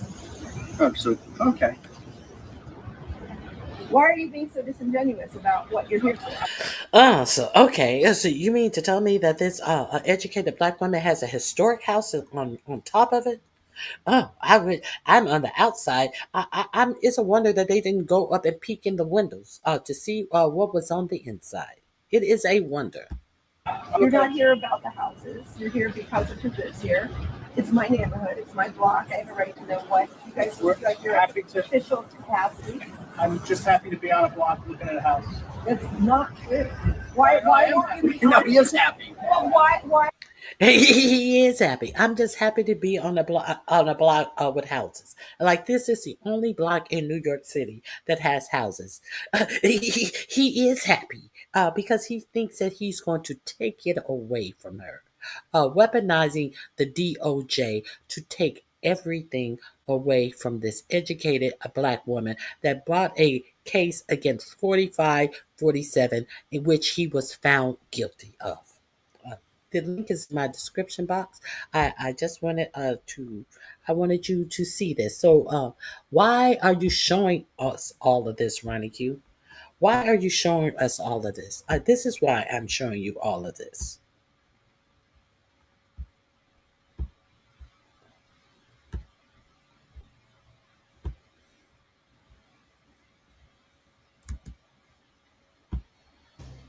We have breaking news. MS Now with exclusive reporting that a federal grand jury in Maryland is now investigating two Trump administration officials, Federal Housing Finance Agency Director Bill Pulte and DOJ pardon attorney Ed Martin.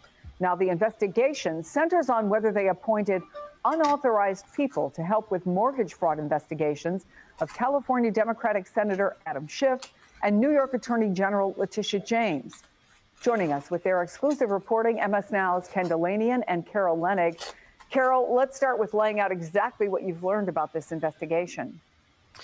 So, Chris, a federal grand jury in Greenbelt, Maryland, has begun subpoenaing records and documents, and FBI agents have begun interviewing individuals about the way in which Bill Pulte, the Federal Housing Finance Chair, and Ed Martin, a DOJ official who used to be the U.S. Attorney in Maryland before he was removed from that office, whether they have improperly designated or deputized individuals to participate in investigating alleged mortgage fraud.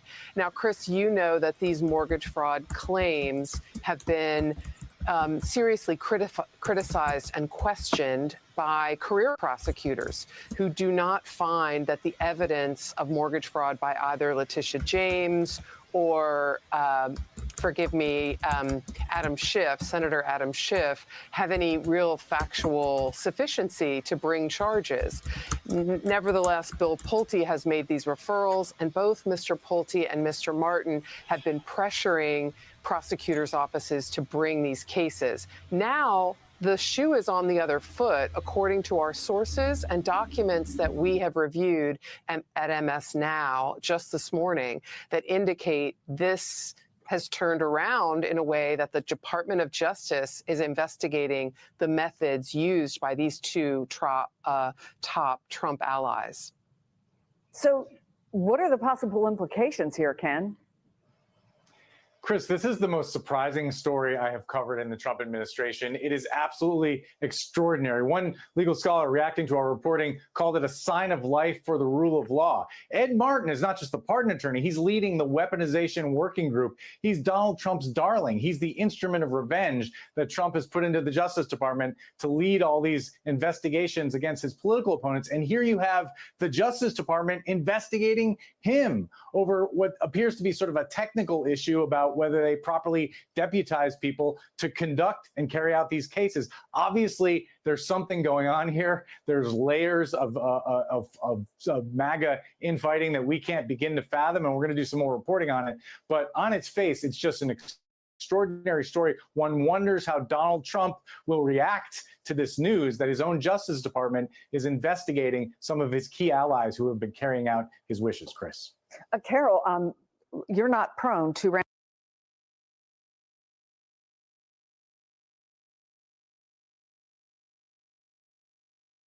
Now, let's try to make this make sense. Why would Pam Bimbo, 4547's own Justice Department, do an investigation into his people? Did I not tell you that, not Bill Pulte, that Ed Martin was the one who took the other bimbo under his wing and fucked up that case against James Comey? Was I not? Didn't I tell you that she never alerted Pam Bimbo that she was going to panel a grand jury on James Comey? She kept that secret from him, and Ed Martin was the one who was guiding her. So and the case is all fucked up, and they will not be able to get James Comey, and I'm pretty sure they will be sued for within an inch of their life. I'm pretty sure that they are are looking to actually lose their law office because how Ed Martin took that stupid bitch up into court and lied and lied. Are we clear? Are we clear on why the DOJ would be investigating Ed Martin and Bill Pote? If you were with me on Thursday, I gave you all the information on Bill Pote, a nepo baby who was put in charge of Fannie Mae and Freddie Mac. He is the one who has fired top members in Fannie and Freddie, the FHFA department that he has been put over, where he knows absolutely nothing about the job that he's been put in, much like everyone who has been put in high levels in this administration. He then had people to go through mortgage documents, unlawfully go through mortgage documents to find what he wanted to present as Lisa Cook from the Fed, the governor of the Feds, Letitia James, Adam Schiff, and he had them go through their mortgage documents, trying to present a case that they had committed mortgage fraud. And then here come the cases. 45, 47 tried to fire Lisa. He did fire Lisa Cook. He tried to fire Lisa Cook. And it went to the Supreme Court, and he had no reason to fire her. They didn't even bring her up on a crime, but they're bringing Letitia James up on a crime for the same thing that they just wanted to fire Lisa Cook and insert someone in the Fed for. Understand what I'm saying? But they bring Letitia James up on a crime for the same thing. The same thing. Why is that important? Because the person who had people to go through their mortgages, his own father has the same thing that both Letitia James and Lisa Cook have. And what happened to him? Was his own father brought up on charges? No. When it was found out that the same thing that Cook and James are accused of doing, his father had to pay more property taxes for one of his properties. When it was found out and investigated. That's what happened to Bill Pote's own father. But he wanted these educated black women, he wanted them to lose their jobs and everything that they have worked, though their jobs had afforded them. This is why this is important. Has he brought cases against Duffy, the transportation secretary, who has the same thing in his home mortgages? Somebody went through and investigated. There are 3 people in the Trump cabinet who have the same thing on their mortgage documents. Have they been persecuted? Has 45, 47 relieved them of their jobs? Absolutely not. This is some bullshit. This is some bullshit. And now this bullshit is in court. Now this bullshit has been taken to court by a bimbo led by Ed Martin. This is why I wanted to bring this to you. Random speculation. So I don't want to ask you about random speculation. Investigating some of his key allies who have been carrying out his wishes, Chris. Carol, you're not prone to random speculation, so I don't want to ask you about random speculation, but what are the possibilities here? I reread and reread. They gave me some notes on what you all were going to report, and I read and reread it several times because it didn't seem like I was understanding what was going on. I do now. Well, Chris, you, me, and Ken then are all in the same boat. I mean, when we were getting these tips this morning, I was on a plane, and thank goodness I had Wi-Fi because I was also rereading and rereading what I was receiving. I want to say that the implications, according to our sources, are that if this investigation finds that people deputized by Pulte or Martin engaged in investigative acts without having the authority to do so. These sources say this could completely crater the case that was brought against Letitia James in Virginia and could particularly taint and foul the ongoing investigation of Senator Adam Schiff. And as you know, Donald Trump has been calling for criminal charges against Schiff and basically ordered up the charges that were delivered against Letitia James. And I think there's something else. And what I would also be remiss in are these people that Pulte told to go in her James's files and pull up this information. After they did that, he fired them. They lost their jobs. So that's why this is important.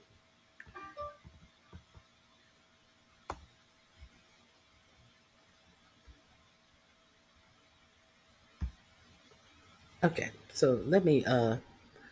Here's an article from Politico. Fannie Mae's fraud watched out doubted charges against James, Letitia James. I am going to put this link in the chat if you want to see some facts. But I'm gonna show you these facts too. Don't act like you can't find them. There's the link right there. So let's finish this up.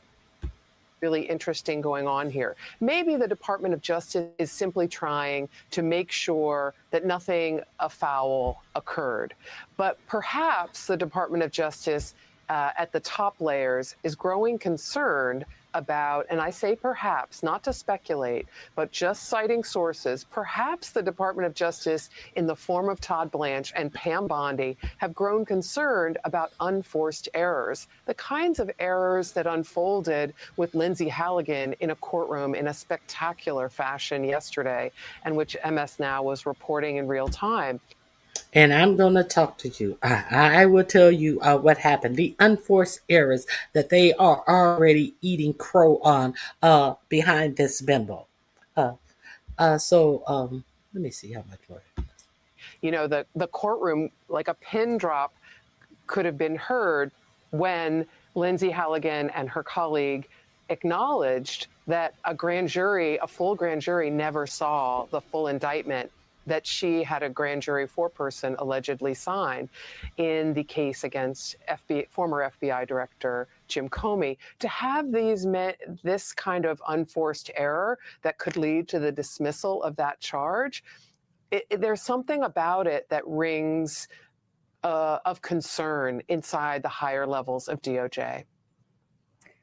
Ken Delanian, what happened yesterday and perhaps what we're seeing today, because I want to follow up on what Carol is saying.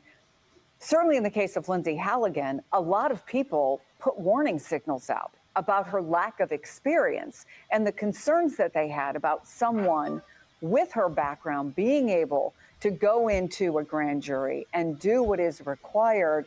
So is there some sort of through line, do you think, potentially between these cases? I think that's a sound theory, and it's more than a theory. It's based on what we're hearing from some people. Pam Bondi and Todd Blanche were never thrilled with these marginal mortgage fraud cases, and they know that career prosecutors said over and over again that they weren't worth bringing. And look, Pam Bondi was the Attorney General of Florida. Todd Blanche is a former Justice Department prosecutor. Whatever else you think of them, they're real lawyers, and they're running the Justice Department, and they know that things will happen in courtrooms that will blow up in their face, as we saw yesterday, and they don't want that to happen. So this could be an attempt for them to sort of get their house in order. But wow, if it is, it's sort of the nuclear option here, a criminal investigation of some of Donald Trump's most favored allies who are doing his bidding. They're playing with fire. It'll be really interesting to see how this plays out now. Extraordinary report. Okay, that link is also in my description box. After who is Bill Pulte? After who is what is this other guy's name? Who in my description box, right under who is Ed Martin? Now the Ed investigation. That link is in my description box. I just dropped the link to a Politico article. I will add that to my description box about the investigation. Let's read the political ad about Bill Pulte. Let me share my screen. I talked to you about this on Thursday. Now, since Thursday, there has been an investigation open into this because there was a watchdog that a whistleblower that came out and reported on what Bill Pulte was doing. Fannie Mae's fraud watchdogs doubted charges against James. That would be Letitia James. The newly revealed communications add to mounting evidence of procedural and other flaws in the mortgage fraud case against New York Attorney General Letitia James. The defense team representing New York Attorney General Letitia James on Monday cited internal communications from Fannie Mae showing the government-controlled company's top fraud investigators believed the mortgage fraud case against James was relatively weak. Sean Seward, Fannie Mae's director of mortgage fraud investigations, told the company vice president of financial crimes that the L. James case is certainly not clear and convincing evidence of fraud during a June 13th discussion of the investigation into James, according to new documents submitted by James's lawyer in the case. Defense attorney said that the internal conversation also includes additional evidence that Federal Housing Finance Agency Director, who Bill Pulte was directly and potentially inappropriately involved in the investigation by Fannie Mae and the FHFA that ultimately led to James' indictment. In response to Seward, Fannie Mae's Vice President of Financial Crimes, Jennifer Horn, told the chief mortgage fraud investigator that the director is asking how we know the niece is how do we know that the lease had lived there since 2020? An apparent reference to James's niece, Nikita Thompson, who has reportedly lived in the home at issue in the case since it was purchased in 2020. Defense attorneys told the U.S. District Judge Jamar Walker that the statement clearly demonstrates Director Pulte's intimate and direct involvement in the investigation. FHFA did not immediately return requests for comment. The newly revealed communications added to the mounting evidence of procedural and other flaws in prosecutor Lindsay Halligan's case against James and former FBI Director James Comey, both of which were bought at the urging of President 4547. Earlier on Monday, U.S. District Judge Cameron Curry laid out a list of unusual maneuvers underlying the indictment against Comey, holding that the government misconduct may have tainted the case and ordering prosecutors to turn over records of typically secret grand jury proceedings to defense attorneys. Letitia James' defense team asked the judge to dismiss the charges on grounds that Pulte and Halligan's office engaged in outrageous government conduct that violates her due process rights. Pulte wrote a criminal referral to the Department of Justice in April accusing James.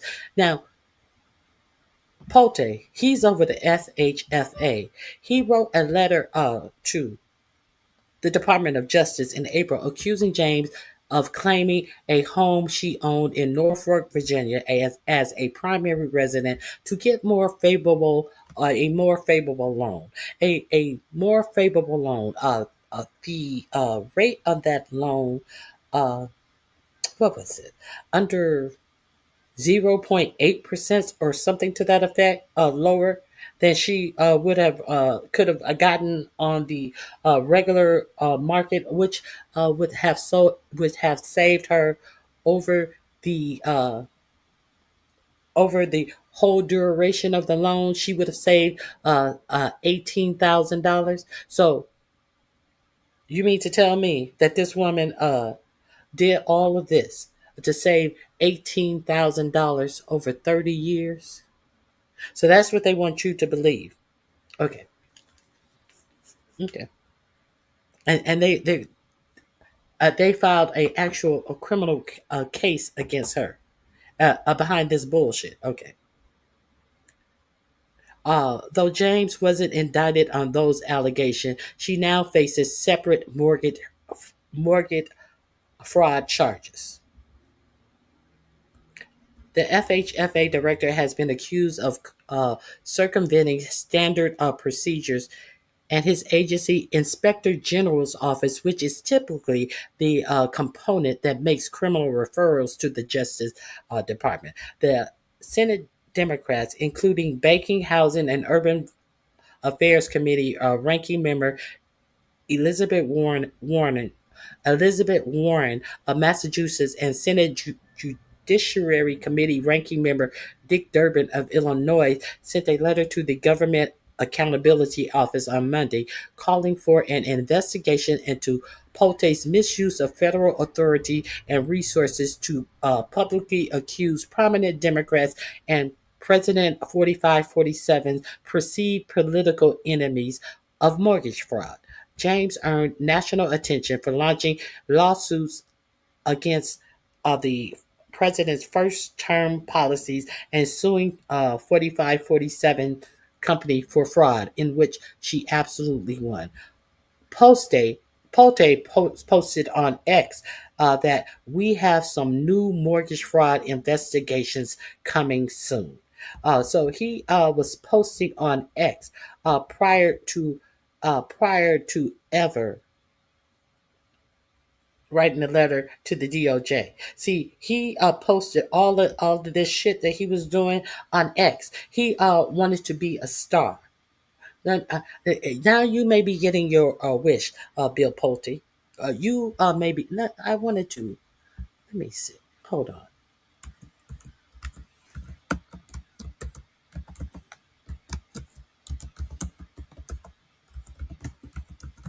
Let me. Let me. I wanted to. Uh. sh- Mm mm mm. Here we go.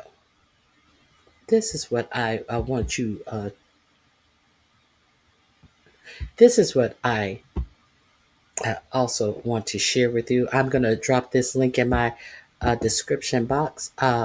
Actually, what did he do? Oh, that was wrong, Ronnie Q. I covered this on Thursday. I want to reiterate this again. I will drop this link in my description box as well. Here it is for you. And I am also, here is this link. Um, Let me share this with you as well. What did he do? What did Pulte do that he's being investigated for? Yeah, this. Let's see what he did. As Pam Bondi finally realized that this fuck shit that she's doing is going to allow her to lose her law license potentially. This is from the Washington Post. Housing official Bill Pulte fired ethics worker who were looking into his ally. Let's get to this. Uh, that is Bill Pulte. President 4547 firebrand housing financier Bill Pulte fired internal watchdogs at the Federal National Mortgage Association who were looking into multiple complaints against a high-ranking company officer close to him, according to people familiar with the matter. Pulte said last month that he had fired dozens of Fannie Mae employees in what he said included a bid to end diversity, equity, and inclusion initiatives at the mortgage giant.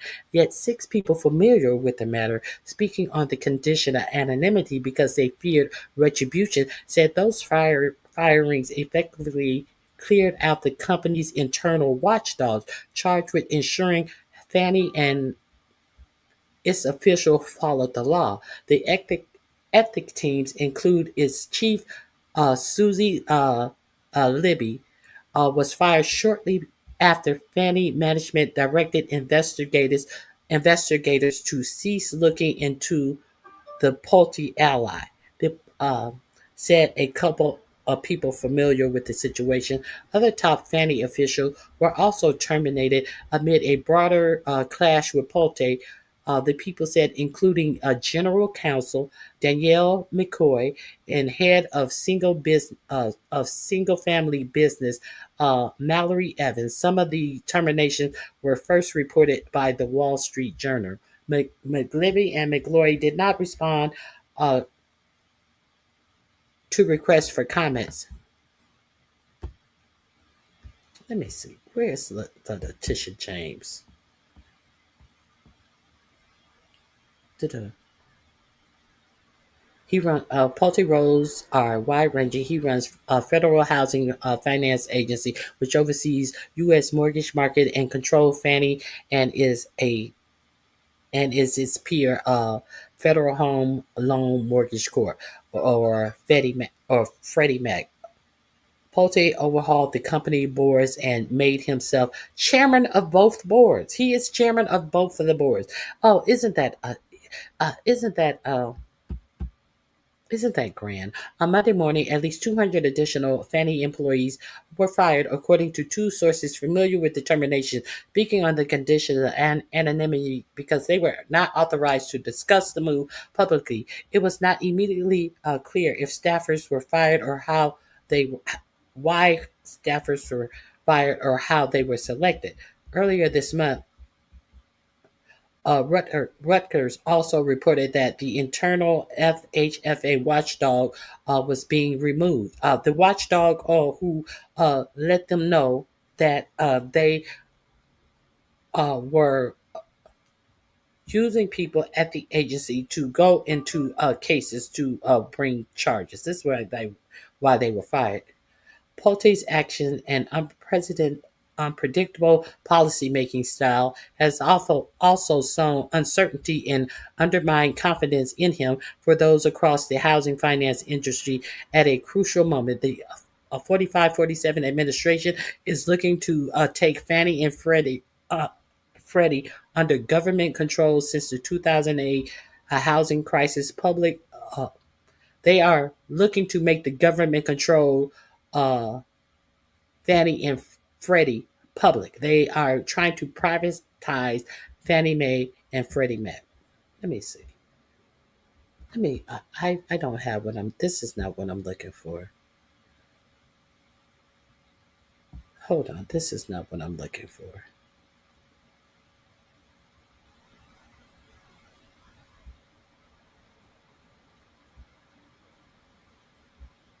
Here, this is what I'm looking for. This is what I'm looking for. That link is in the description box. This is what I am looking for. I will drop this link here. Here is what I'm looking for. I told it to you. I did the story Thursday. I just pulled up the wrong story. Let's get to the right story. I apologize for that. This is the story that I want to share with you. This came from the Daily Beast.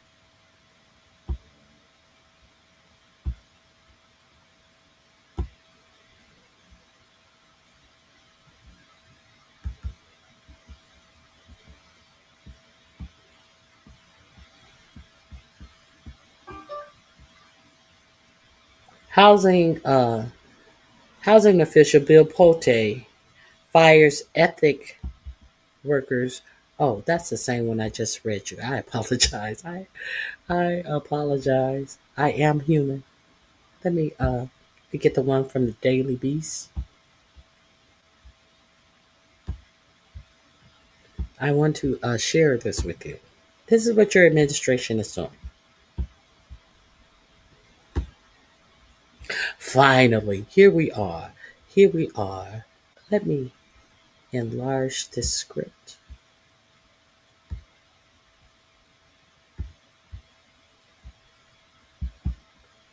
Fired watchdogs were probing how Trump goon got enemies' records. Okay, This is what I wanted.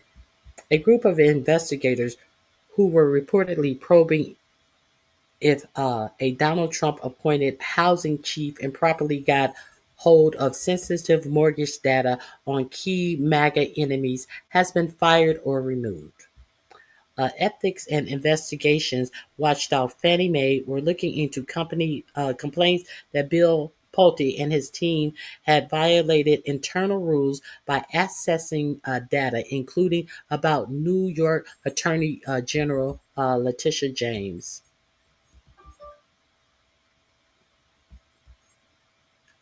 Among others, the Wall Street Journal reports the 45-47 administration had brought mortgage fraud charges against James, who once sued the president for civil fraud. Trump appointed Pulte, 37, as head of the Federal Housing Finance Agency in March of 2025. Citing people familiar with the matter, the Wall Street Journal writes that investigators at Fannie Mae were trying to ascertain who exactly had directed employees to access documents on James and others, as well as whether Pulte had authority to do so and whether the appointee procedures had the appropriate procedures had been followed. Pulte is the grandson of founder of Pulte Group, a major home building company. Before entering government, he ran a private investment firm where he cultivated a public image as a staunch MAGA loyalist.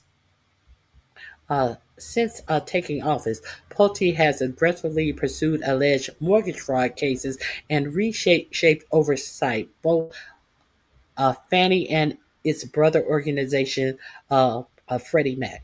The latest controversy surrounding Pulte includes a widely reported episode at one of the Trump's golf clubs in Palm Beach, Florida, where he understood to have pitched a 50-year mortgage idea to the president. The plan aimed to extend loan terms beyond the typical 30 years in a move criticized by housing experts and financially risky, and with the potential to leave borrowers with little equity for decades. Now, this is who pitched the 50-year mortgages that he, 45, 47, had no fucking knowledge. He thought that it was a good idea. It would save you a couple of bucks on your mortgages, not realizing that it in fact would have you paying more than 2 times what the sale price of your house was in interest payments to the lender. Not considering that. Never considering that, because he's a dummy. And he's taking advice from another dummy. And he went out on Laura Ingraham. Well, we're going to introduce a 50-year mortgage for how, and he's thinking that he's on par with Zoran Mandani about affordability. And he took the first thing that sound good. Well, they'll save a couple of dollars on their mortgage every month, but they'll have to pay on their mortgage 20 more years. He said it wasn't a big deal. They'll save a couple of bucks and they'll have to pay their mortgage 10 years longer. He didn't even know that mortgages are typically 30-year at worst, sometimes people have 15-year mortgages. He said he thought that people have 40-year mortgages and you would just be paying an extra 10 years. He's stupid. Stupid. And you wonder why our economy is fucked? Stupid. You paying 20 years more on your mortgage means you will pay over twice what you bought your house for. And some of you are too stupid to even realize that because you housing prices are so out of reach for you that you ain't gonna be buying one. But y'all didn't blink an eye at the dumb shit that is presented to the American people, and now he's trying to say that he and Mandani has the same idea about affordability. But y'all can't see it because y'all too dumb too. Y'all take everything he say as at face value. I guess your grocery bills aren't higher. I guess when you go to the grocery store, you're not getting a few things for the same amount that you used to get a whole basket full of groceries for. Y'all stupid. Some of y'all, not all of y'all. Some of y'all stupid. Okay. Internal data access complaints against Polte have reportedly triggered significant upheaval at Fannie Mae. The Wall Street Journal reports several ethics compliance staff were removed, reassigned, or placed on leave, raising questions about timing and whether these moves were linked to their inquiries. The administration has brought other cases against former FBI Director James Comey and former National Security Advisor John Bolton, in which critics called a long promised campaign or retribution against the Republican leader's enemies. And that's why I wanted to introduce you to Ed Martin over the department that is to ensure that there is no weaponization of the Department of Justice. And that's why Ed Martin, who's over that department, is being investigated with Bill Pulte. The Daily Beast has reached out to White House, the Federal Housing Finance Agency, and Fannie Mae for comment on this story. And that's the end of the story. It seems like they didn't get back with them, huh? There are more stories that you can pull up to find out that he had people to go in illegally. They were not supposed to go in. And then after they went in, he fired these people. Isn't that grand? Isn't that grand? So let me see what we have here. Nothing? Oh, y'all quiet now? Y'all quiet now.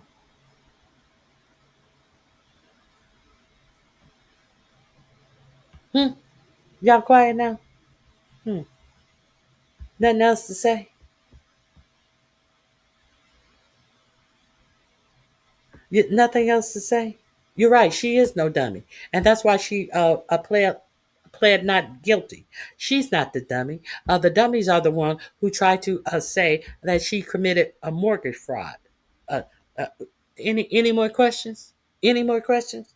She's no dummy. So are the three people in Trump cabinets who have checked the same boxes on their mortgage application? Are they dummies as well? Or they don't want you to look at these same people who did the exact same thing that Bill Pulte's own father did. Are they dummies as well? Or are they being persecuted in a vindictive fashion by this government? Hmm? Are they up on criminal charges? Huh? Uh, oh, Uncle Andy, 47. Are these three people in 4547's cabinet up on criminal charges? And you find it coincidental that a lot of black women, what did you say? A lot of black women. What did you say? So many women of color seem to be in the news at the time, not in a good way. So, because they are in the news in a good way, have they been found guilty of the things that they are in the news about? Uncle Andy, Uncle Andy, have they been found guilty of anything that they are in the news about? Uncle Andy, oh, Uncle Andy, quiet now. Let me see if Uncle Andy's still in the chat. Let me see if Uncle Andy is still in the chat hiding. Uncle Andy, you still here? What say you? Why you so quiet now? You ain't got nothing to say now? Oh, okay. Okay. Let me let me move right along. Let me share with you this. This is an actual attorney. I understand why you guys get so upset with me because I just try to give you the facts, and I enjoy when you hate the facts that I bring to you. That's why I continue to give you the facts. This link is going to be in my description box. Trump DOJ torpedoes their own case with a desperate filing. So now, Lindsay Halligan was told that, hey, it appears that you didn't get all of the you didn't bring this case in front of the whole grand jury. It seems like you just got presented this to two people on the grand jury. And she presented a 7-page document that proved that she lied when she said that she did not have a court reporter for the last 30 something minutes of her case. And that's why she didn't present it. But then all of a sudden, she presented something from a court reporter. And which means that they are going to make her submit everything. She felt that she didn't have to present everything from the court reporter, only the things that make it seems that what she did was right. So things like the jury instructions, she feels that she can keep secret. Why would you want to keep how you instructed the grand jury secret? Did you lie to the grand jury?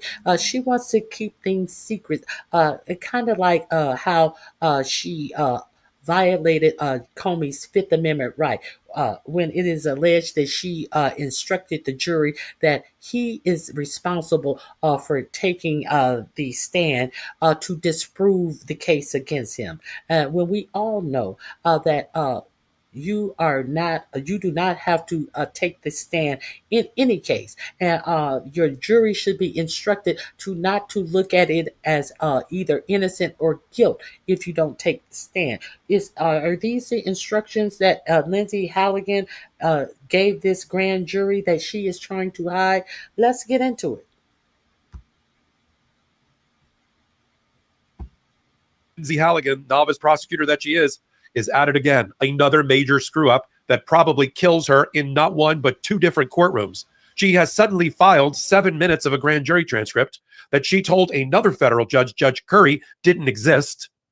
Now she's filing it in Judge Nachmanoff's courtroom because when Judge Nachmanoff asked her questions in the last 24 hours, she effectively either lied to the judge, couldn't remember or recall, and is now trying to fix it with a grand jury transcript about whether the entirety of the grand jury against the former FBI director, James Comey, saw the actual indictment that was signed by the foreperson or not. She can't even get the basics straight. And then she filed a 7-minute grand jury transcript. I thought I was watching Something About Mary's 7-minute abs. And in the 7-minute grand jury transcript, she thinks it helps her. But for me, it waives any argument by the Department of Justice to stop the grand jury transcripts in their entirety from going to the defense. You can't use them as a sword and a shield, as we like to say in the law. So you got that problem. And then when I matched up the grand jury transcript that she did supply Judge Nachmanoff for 7 minutes with an earlier sworn statement that she made to Judge Curry, she's in big trouble. And I found it. I'm going to report it to you right here on Midas Touch Network and on Legal AF. I'm Michael Popak. Take a minute, hit the free subscribe button here on Midas. Come over to Legal AF and the YouTube channel and help us crack the 1 million subscriber barrier. We hope to do it by Thanksgiving. Let's get into Lindsay Halligan and what's going on with her inability to do her job properly. She is woefully incompetent, and it shows in every one of her filings. It begs the question, is no one who is competent in the Department of Justice, like a Todd Blanche, the number 2, are they reviewing anything that she's doing? Any procedure that she's employing? I don't think so. So the other day I reported that during a hearing in front of Judge Nachmanoff, he called Lindsay Halligan up to the podium. He said, "You're counsel of record. You're signing everything as the U.S. attorney. You could be heard by the court."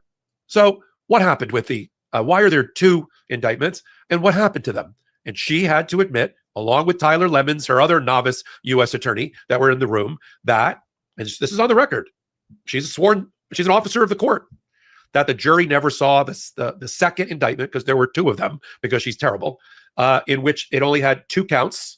The original indictment that she had under her arm when she went into the grand jury on September 25th had 3 counts. The grand jury purportedly only returned a true bill on 2, but we can't figure that out. Somebody cut and pasted and edited like a grand jury coordinator or something, and then had the foreperson alone, but without the other 13 that would have approved the indictment, sign off on the indictment. So the entirety of the grand jury that voted to indict never saw the document that we now call the indictment. We knew there was something wrong because we had the reporting back in September that the magistrate judge in charge of the grand jury proceedings said, why do I have two pieces of paper, both signed by Lindsay Halligan and both signed by the foreperson, one with 2 counts, and one says that they have not reached a true bill, and one with 3 counts. And Halligan at the time said, I don't know, because I only signed 1. Well, we got the transcript now, and it's even worse for Lindsay Halligan. But let's just hold this point here. Halligan in the last 24 hours tells the federal judge, Judge Nachmanoff, that the grand jury never saw the entirety of the indictment before it was signed by the foreperson. That's a big problem for the indictment surviving. And Tyler Lemons, who's her novice prosecutor handling the case day to day, admitted the same. They then decided they needed to clean that up. So miraculously, a 7-minute transcript, grand jury transcript right here, which we will post in Substack, appeared and got filed.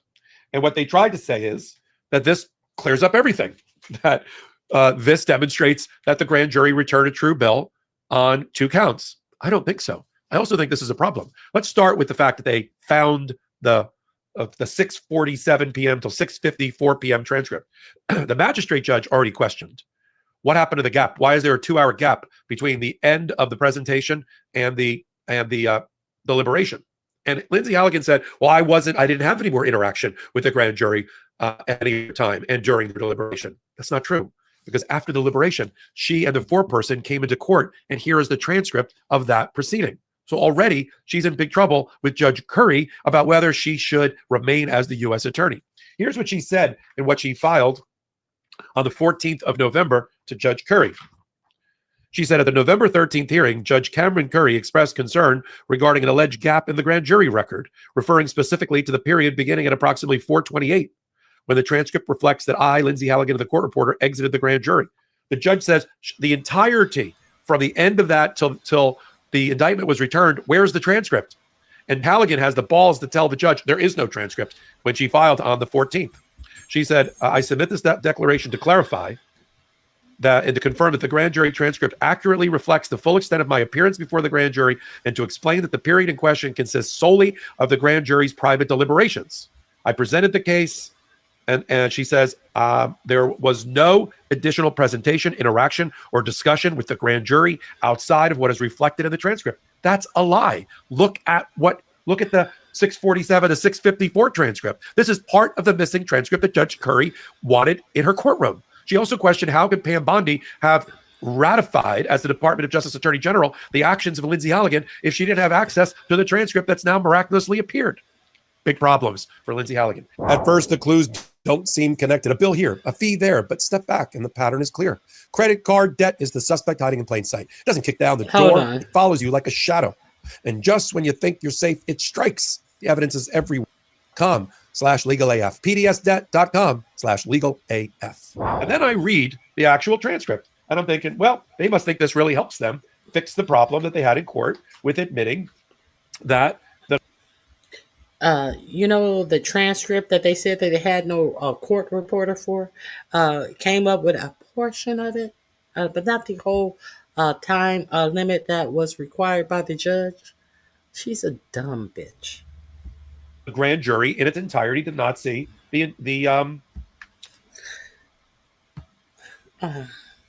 like I say, some people respect education, their degrees, their quest for knowledge in fields that is going to get them a good job. And some people just fuck sugar daddies to get through school and suck dicks of their professor to get good grades. I'm just saying, we know that does happen. So if I had to pay my way through law school, had to study to learn about law that I say that I am wanting to practice, I'm not going out like this. This is just me. That's just my. I'm speaking for myself. The full indictment that the foreperson signed. And so I'm reading it like, all right, this is going to help her, right? That the grand jury in its entirety did not see the full indictment that the foreperson signed. And so I'm reading it like, all right, this is going to help her, right? I don't think so. Here's where it starts. They bring the foreperson in to meet with a magistrate judge because she's presiding over the matter. And the judge says, I got a problem. I got two pieces of paper. They're both signed by Lindsay Halligan. They're both signed by you. They both can't be the indictment. Which is it? So you already have a problem. So she calls up Halligan on page 4 of the transcript. And she said, who's here for the government this evening? Miss Halligan, Lindsay Halligan. Notice she doesn't say interim U.S. attorney Lindsay Halligan. Lindsay Halligan, like she just came off the street. Okay, please come to the podium, please. So this has never happened before, the magistrate judge says, and she's handled thousands of these. I've been handed 2 documents that are in the Mr. Comey case that are inconsistent with one another. There seems to be a discrepancy. They're both signed by the foreperson. The one that says it's a failure to concur in an indictment, it doesn't say with respect to one count. It looks like they failed to concur across all 3 counts. So I'm a little confused as to why I was handed 2 things with the same case number that are inconsistent. We're all waiting for the answer. Miss Halligan.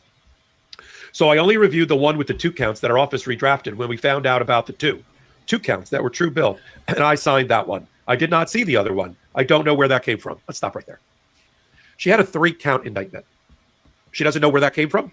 That's what she presented to the grand jury. They rejected the 3-count indictment. They then cut and pasted and created a 2-count indictment outside the presence of the full grand jury and had the foreperson sign it. That's the problem, Lindsay. The court said, you didn't see it?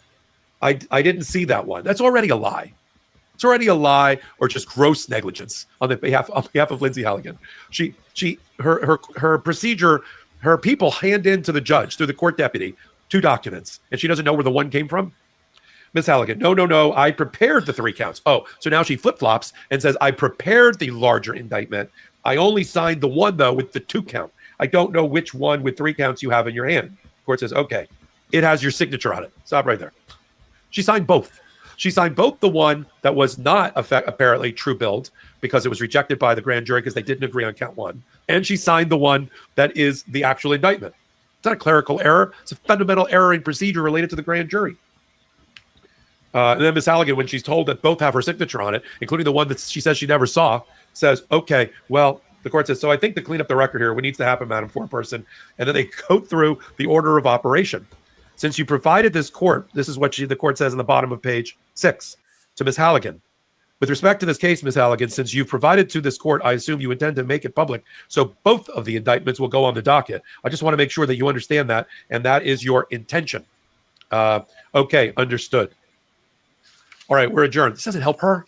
First of all, as I said, it's completely inconsistent with the declaration under oath that she filed with Judge Curry. It's completely inconsistent with what she told Judge Nachmanoff that had happened on the fly, but she can't remember. And she's even confused inside of the September 25 hearing for just 7 minutes. And on top of that, filing just a few spoon-fed pages of the of this now disclosed grand jury transcript is a waiver, as far as I'm concerned, by the government now because they're fighting over whether the grand jury transcript in its entirety should be turned over to the defense. James Comey just filed his final brief saying that we got a lot of problems. First of all, Judge Fitzpatrick, the magistrate judge, already said that he reviewed the grand jury transcript and that Lindsay Halligan committed 2 fundamental errors of constitutional law in making her presentation to the grand jury, let alone the evidence that she left out, let alone the misstatement of evidence that she did in order to get the grand jury to agree.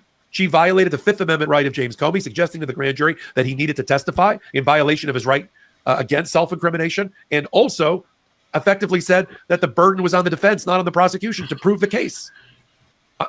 I don't see how Judge Nachmanoff doesn't turn over the grand jury transcript as recommended by the magistrate judge immediately to the defense. He's considering whether to dismiss the indictment for vindictive prosecution, for sure. But he also will ultimately have to decide if he agrees, if he keeps the prosecution alive, he has to determine whether the indictment survives or whether it should be dismissed for these constitutional infirmities. While Judge Curry has to decide whether Lindsay Halligan lives or dies as a federal prosecutor at all. Fast-moving case. You're going to want to be on Legal AF for all of the updates, including Legal AF Substack, where I post all of these filings so that you can read them for yourself. I'm glad you're here. We're going to crash through that 1 million subscriber barrier for Legal AF, so we're the home of all things law and politics. Come over and be a part of that. We're probably going to break it by just after Thanksgiving with. Okay, so there is the update on the foolishness and the ignorance that is going on in court. Courteous of 45, 47, Bull Polte, Ed Morton, and Pam Bimbo, and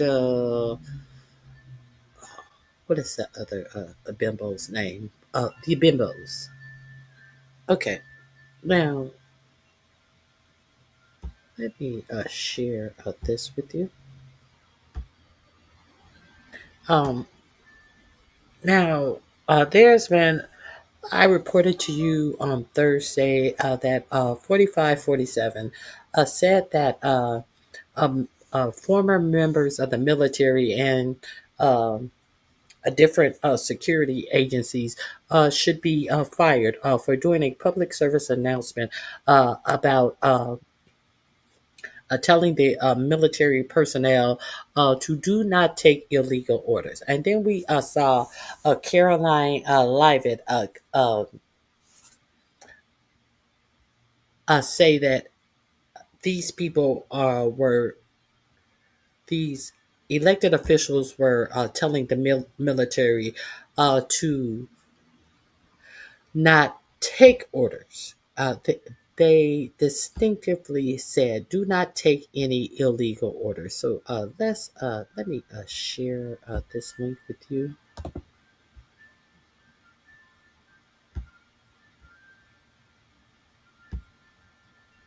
We've done multiple videos about this because each one gets more disturbing. We're continuing to follow the disturbing story of the aftermath of Donald Trump publicly threatening and calling for the execution of Democratic lawmakers. We've done multiple videos about this because each one gets more disturbing than the last. And we now know that multiple bomb threats have been called in to the offices of these Democratic lawmakers. And Donald Trump appears to be doubling down on this. But before we unpack all that, if you end up liking this video and you want to support the channel, please be sure to hit the like, subscribe, and alert bells before you go.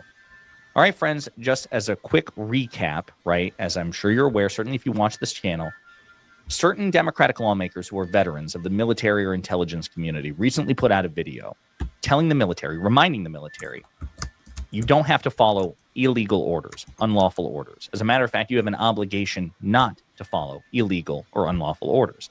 This is uncontroversial. This should be non-controversial because that is just simply objectively true. Federal law says the president of the United States can't just order you to do whatever you want or whatever he wants, irrespective of the law. It's what they call the Nuremberg defense, because that's what Nazis used to say. Well, listen, we were just following orders. You can't get mad at us. Like, we have a chain of command. And in the post-World War II order, the United States was like, well, listen, we got to make it very clear.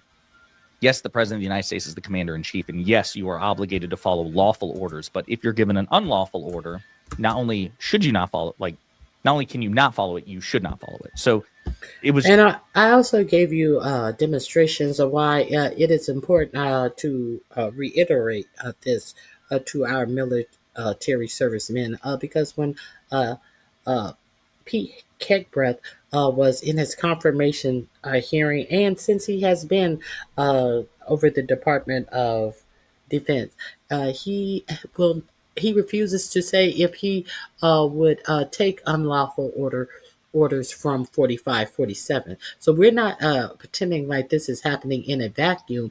And we have seen all the unlawful killings of the people in the boats in the Caribbean, as he has stocked the Caribbean and the Pacific Ocean with aircraft carriers, nuclear submarines, and all of this under the guise of narco terrorists bringing drugs to our country without any actual facts or evidence about these killings. And if these are drug boats and the people who survived these, they didn't arrest them. They sent them back to their countries, allegedly.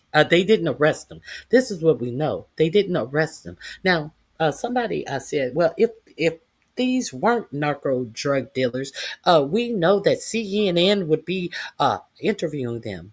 We don't even know if they sent these people back to their countries. We were told they sent these people back to their countries. But the fact that they are alleged narco drug dealers, why haven't they arrested them and charged them with such? The two people who survived these strikes, where are they?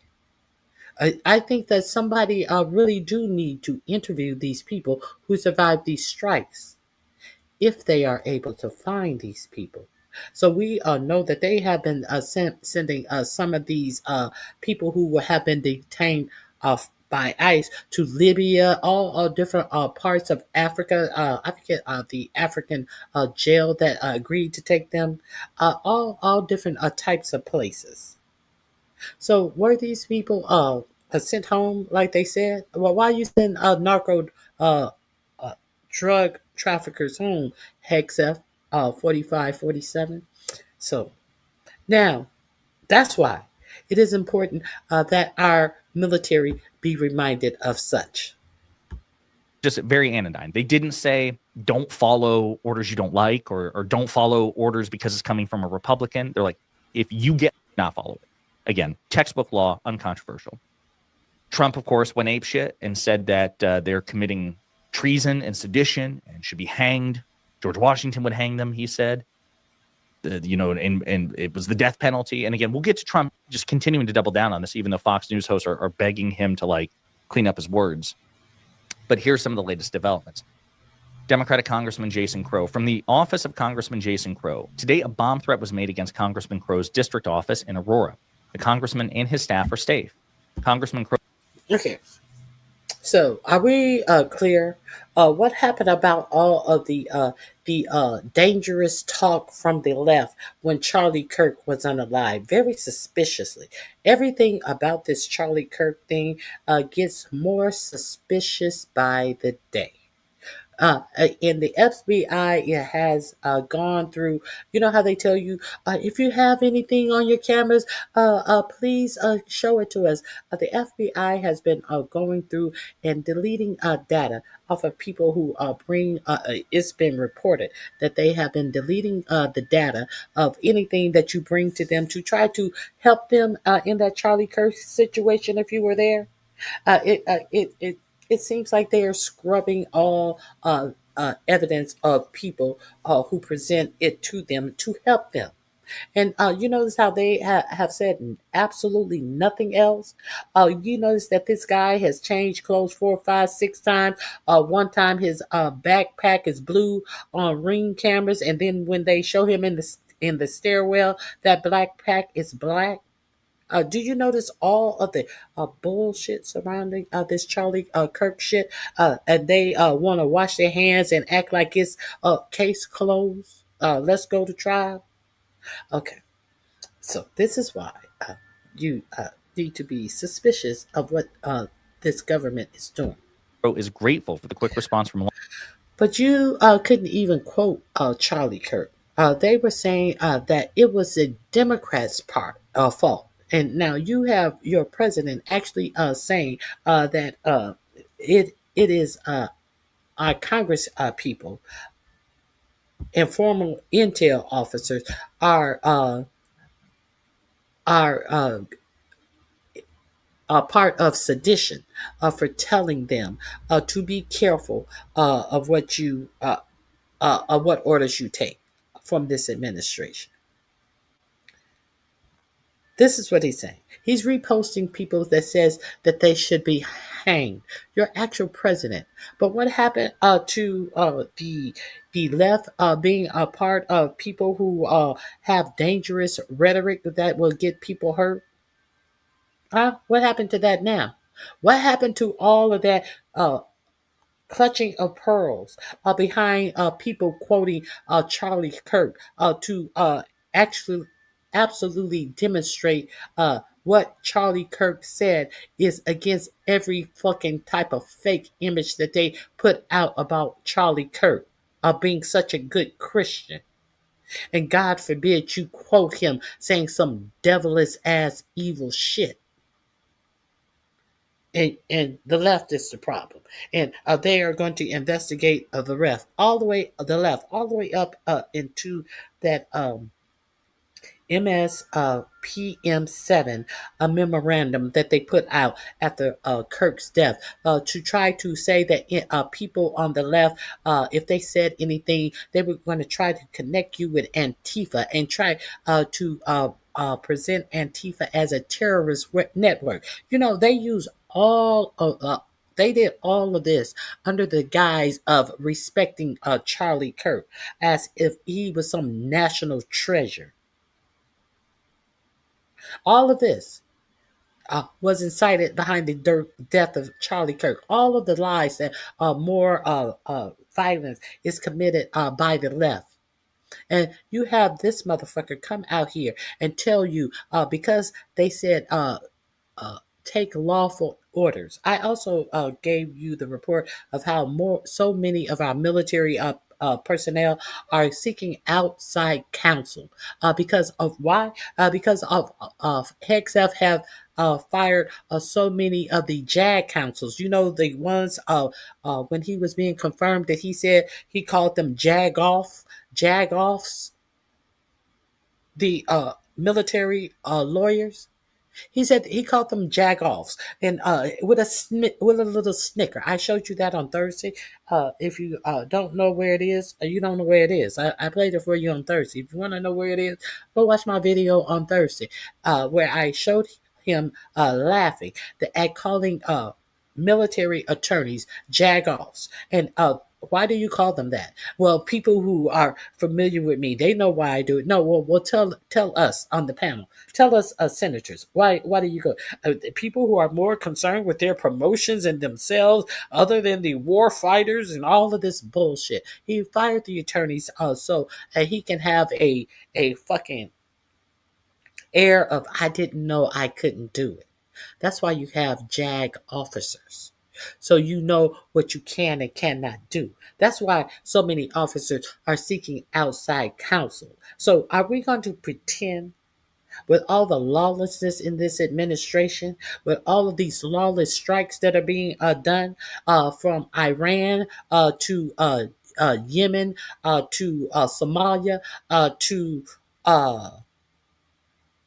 financing what's going on in Palestine to Venezuela to the Pacific? Are we going to pretend like all of this lawlessness is something that is not going to, if something goes down, if there are prosecutions, are we pretending like it is the absolute military personnel who shoot off these rockets, these missiles, or do this firing?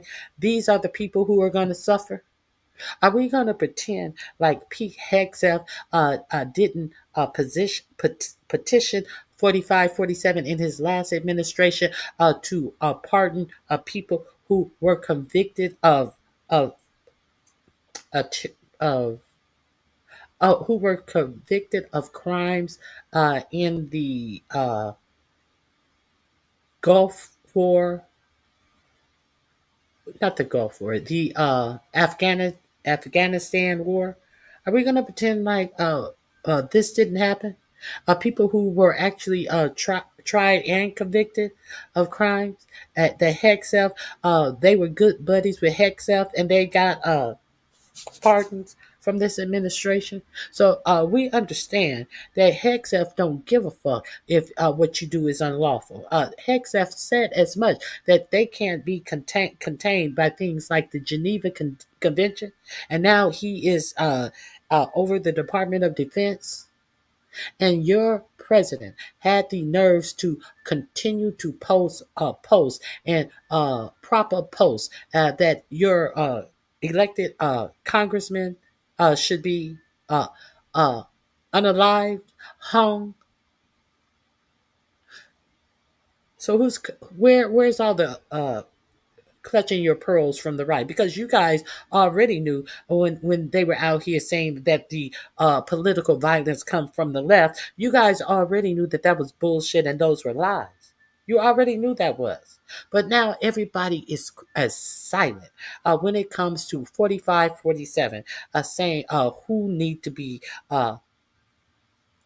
killed. As he sat up there and ran off a list of all of the Republicans who had political violence about happen about them after he wanted to wax poetic about Charlie Kirk sitting in the Oval Office and only include Republicans, and never even mentioned the most recent political slaying, Melissa Hartman and her husband, her dog, and the other congressman in Minnesota who was shot by the same Trump-loving supporter. Are we going to play games? No, we're not playing no games. This is why I wanted you guys to see this. Let's continue. Law enforcement and their work to keep the community safe.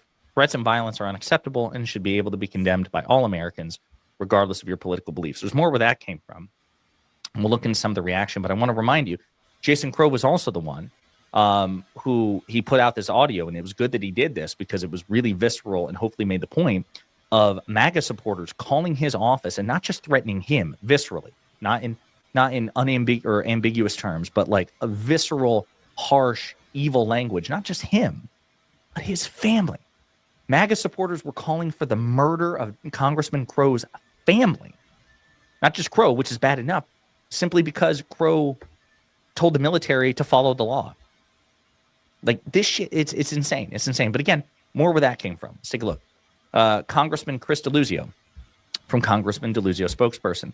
Congressman DeLuzio's district offices in Carnegie and Beaver County were both the targets of bomb threats this afternoon. The congressman and his congressional staff are safe and thank law enforcement for swiftly responding. Political violence and threats like this are unacceptable. Democratic Congressman Chrissy Houlihan, from a spokesperson for Representative Houlihan. Representative Houlihan's district office in Westchester, Pennsylvania, was the target of a bomb threat earlier today. Thankfully, the staff there, as well as the office in Washington, D.C., are safe. We're grateful for our local law enforcement agencies who reacted quickly and are investigating. As Representative Houlihan has said many times over, there is no place for threats and political violence in our nation and or our political discourse. And yet here they are. Now, again, we'll look into some of the reaction to this. But as Greg Sargent of the New Republic has noted, there have been official complaints, reports filed by these Democrats with Capitol Police. We did a video about this yesterday, as a matter of fact. Democrats seeking police action on Trump's threatening social media posts. Lawmakers responded to Trump writing that they should be arrested and potentially punished by death for encouraging U.S. military to disobey illegal orders. Several Democratic lawmakers sought police action Friday over social media posts by Donald Trump, in which he said they, quote, should be arrested and potentially punished by death for encouraging the U.S. military to disobey illegal orders. At least two lawmakers, Representative Jason Crow and Chris DeLuzio, have requested that U.S. Capitol Police investigate, quote, intimidating, threatening, and concerning posts made by Trump on his Truth Social platform, according to a copy of the letter sent from Crow's office to police Thursday and obtained by the Washington Post. Axios first reported the request. DeLuzio spokesperson Zoe Bluffstone confirmed Friday that his office also reported the post to Capitol Police using the same language as in the letter from Crow's office.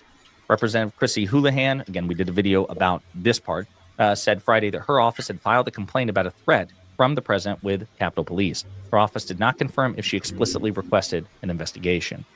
So it'll be interesting to see how people respond to this, because again, I'm not sure exactly how it is that you know, the president is technically liable or subject to investigation. I'm just not sure what you do with that. This is uncharted territory because, of course, we've never had such a uniquely cruel and violent and morally inferior president like we currently have with Donald Trump. Let's see. Amen. Politico is also talking about this. Several congressional Democrats filed police complaints over social media posts from Trump calling for them to face arrest and even punishment by death after they advised U.S. service members to defy illegal orders. Though the complaints are unlikely to result in any further action by Capitol Police, it marks an escalation in the tension simmering between Trump and 6 lawmakers. I'll be honest with you, that's disappointing. I don't know how we figure this out. We have to have a degree of checks and balance because, again, just simply being the president, Democrat or Republican, shouldn't mean that investigations just simply die, right? If you have a criminal president, there should be a way to, even though there's a longstanding tradition that you can't prosecute a sitting president, there should still be some sort of investigation. It's a consequence of this. It's disappointing to hear. Hold on. Let's get into some. Hold on just a minute. And a motive has yet to even be determined, but it's likely she and her husband were killed because they sided with the Republicans on a recent law. Well, if that is, if you want to pretend, if the motive has not been decided, why are you saying that it could be because she sided with a Republican law to try to make it fit whose narrative? your narrative? How are you going to try to make it fit your narratives? But why would a staunch MAGA supporter shoot anyone?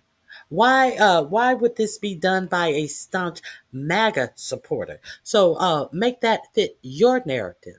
See, none of this fits any narrative. The narrative is that a staunch MAGA supporter did it. Okay. This is you will not put propaganda and bullshit in my in my chat. That's what you want to.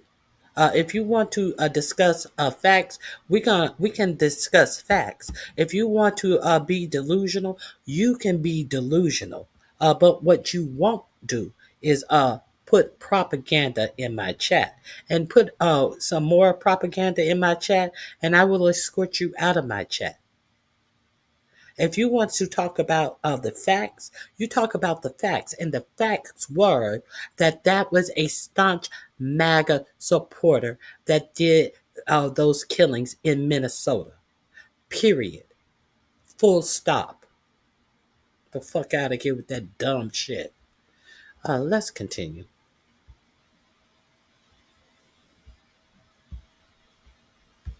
Twitter's reaction. Bomb threats hit Representative DeLuzio's offices after Trump's fiery accusations. Let's see here. Again, some of these are a bit old. This is the video that of the audio that Jason Crow released, which again we covered in a previous video. You guys should definitely check it out. It's unhinged. You got to brace yourselves for it, but it's truly unhinged. Let's see if there's any direct responses to what these Congress people have put out in terms of an official statement. I'll be interested to see if there's grace.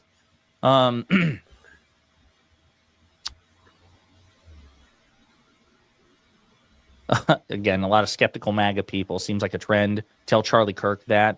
Highly doubtful. Post the police report. Wow. You're getting some compassionate response. The President of the United States is a stochastic terrorist, not just Senator Slotkin. We wouldn't be surprised if Democrats are behind the threat so these traitors can keep playing the victim. Again, just assuming, even though MAGA is a uniquely violent movement. Dems getting a taste of their own medicine. Oof, that's not good. That's not good. So again, some unhinged responses there. Tom Doer says he's a politician going after district office staff. The people who day in and day out just want to help their constituents, regardless of party, is the lowest of low.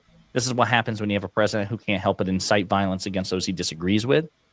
Laura Kennedy, again, a MAGA account, says brought to you by Congress. So I see a lot of people talking about everything but the fact that your president it has incited violence on elected officials. And we're going to pretend like that didn't happen. You have absolutely nothing to say about those facts that are being presented to you on this screen.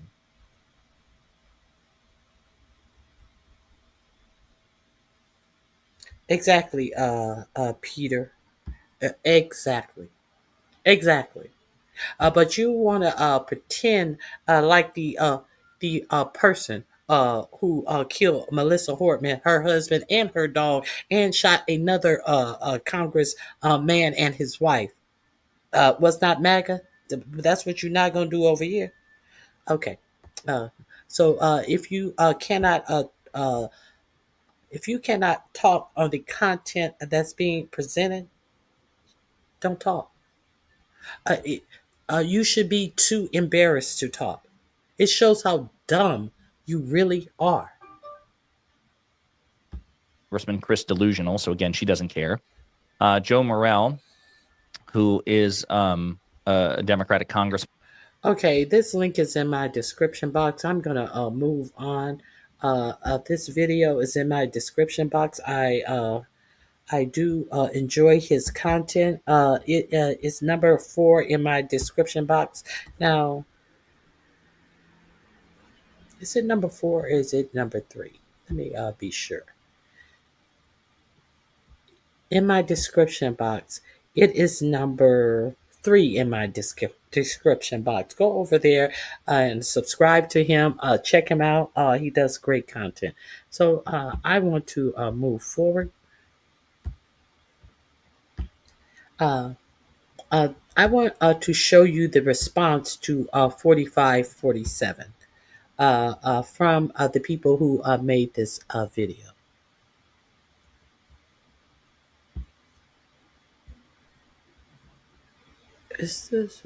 Here we go. Dem lawmakers responds to 4547 for traitorous arrest. This is from the New York Post. Get into it. This is not opinion. This is actual reporting on this. The link is number 4 in my description box. I would drop it in the chat. And a number of other service and veteran lawmakers with arrest. I'm Senator Alyssa Slotkin, Senator from Michigan, former CIA officer. Earlier today, President Trump threatened myself and a number of other service and veteran lawmakers with arrest, trial, and death because he didn't agree with a video we put out this week. This really isn't about those of us who made the video. This is about who we are as Americans and how we're going to engage with people who we disagree with. I would hope that people of all backgrounds, Democrat, Republican, Independent, would agree that threatening death for people you disagree with is beyond the pale of who we are as Americans. I love this country. It has given me everything, everything. And I refuse to believe that this is the new normal. I refuse to believe that we're going to use fear and intimidation against people we disagree with. And I'm not going to be forced away from speaking up on behalf of my country. I swore an oath to the Constitution many times, most recently less than a year ago as a senator, to the Constitution, not to any one man, not to any one president. And I abide by that oath. For me, I believe in the power of this country and that we are better than our current politics represent. And I refuse to be intimidated out of defending the country I love. President of the United States just called for Democratic members of Congress to be executed. This is not normal. We cannot allow this to feel normal. This, as far as I know, has never happened before in the history of the country. Every Democratic member of the Senate and the House, their life is in jeopardy right now, especially those that were specifically targeted by the social media post. Democratic senators and House members who were simply saying that no member of the military should act illegally or in violation of the Constitution. The President of the United States just called for members of Congress to be executed. If you are a person of influence in this country, maybe it's time to pick a side. If you are a Republican in Congress, if you are a Republican governor, maybe it's time to draw a line in the sand and say that under no circumstances should the President of the United States be calling on his political opposition to be hanged.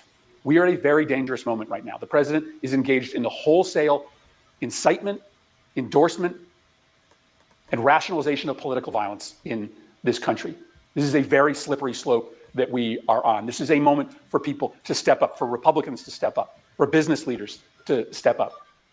Anybody who has a voice or a soapbox in this country needs to draw a line in the sand and say that it is not acceptable for the President of the United States to call on the murder of his political opposition.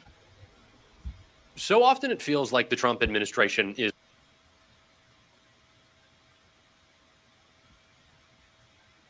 Okay.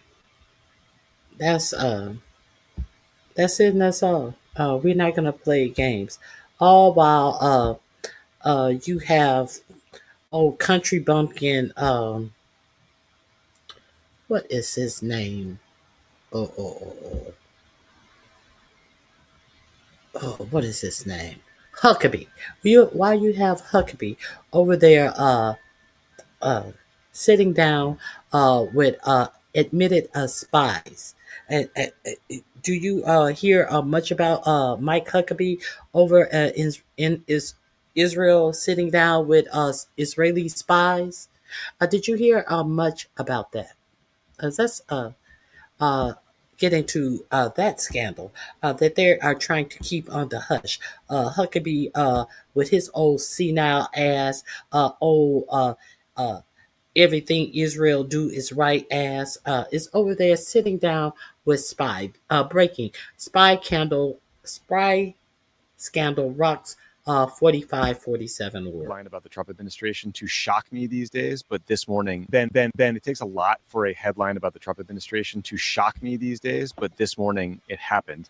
The New York Times reported that Donald Trump's ambassador to Israel, Mike Huckabee, invited a literal traitor to the U.S. Embassy in Jerusalem for a meeting. I'm talking about Jonathan Pollard, who in the 1980s served as a civilian intelligence analyst for the U.S. Navy's Anti-Terrorist Alert Center and was arrested for selling top-secret SCI U.S. government information to Israel, and to this day is totally unrepentant about it.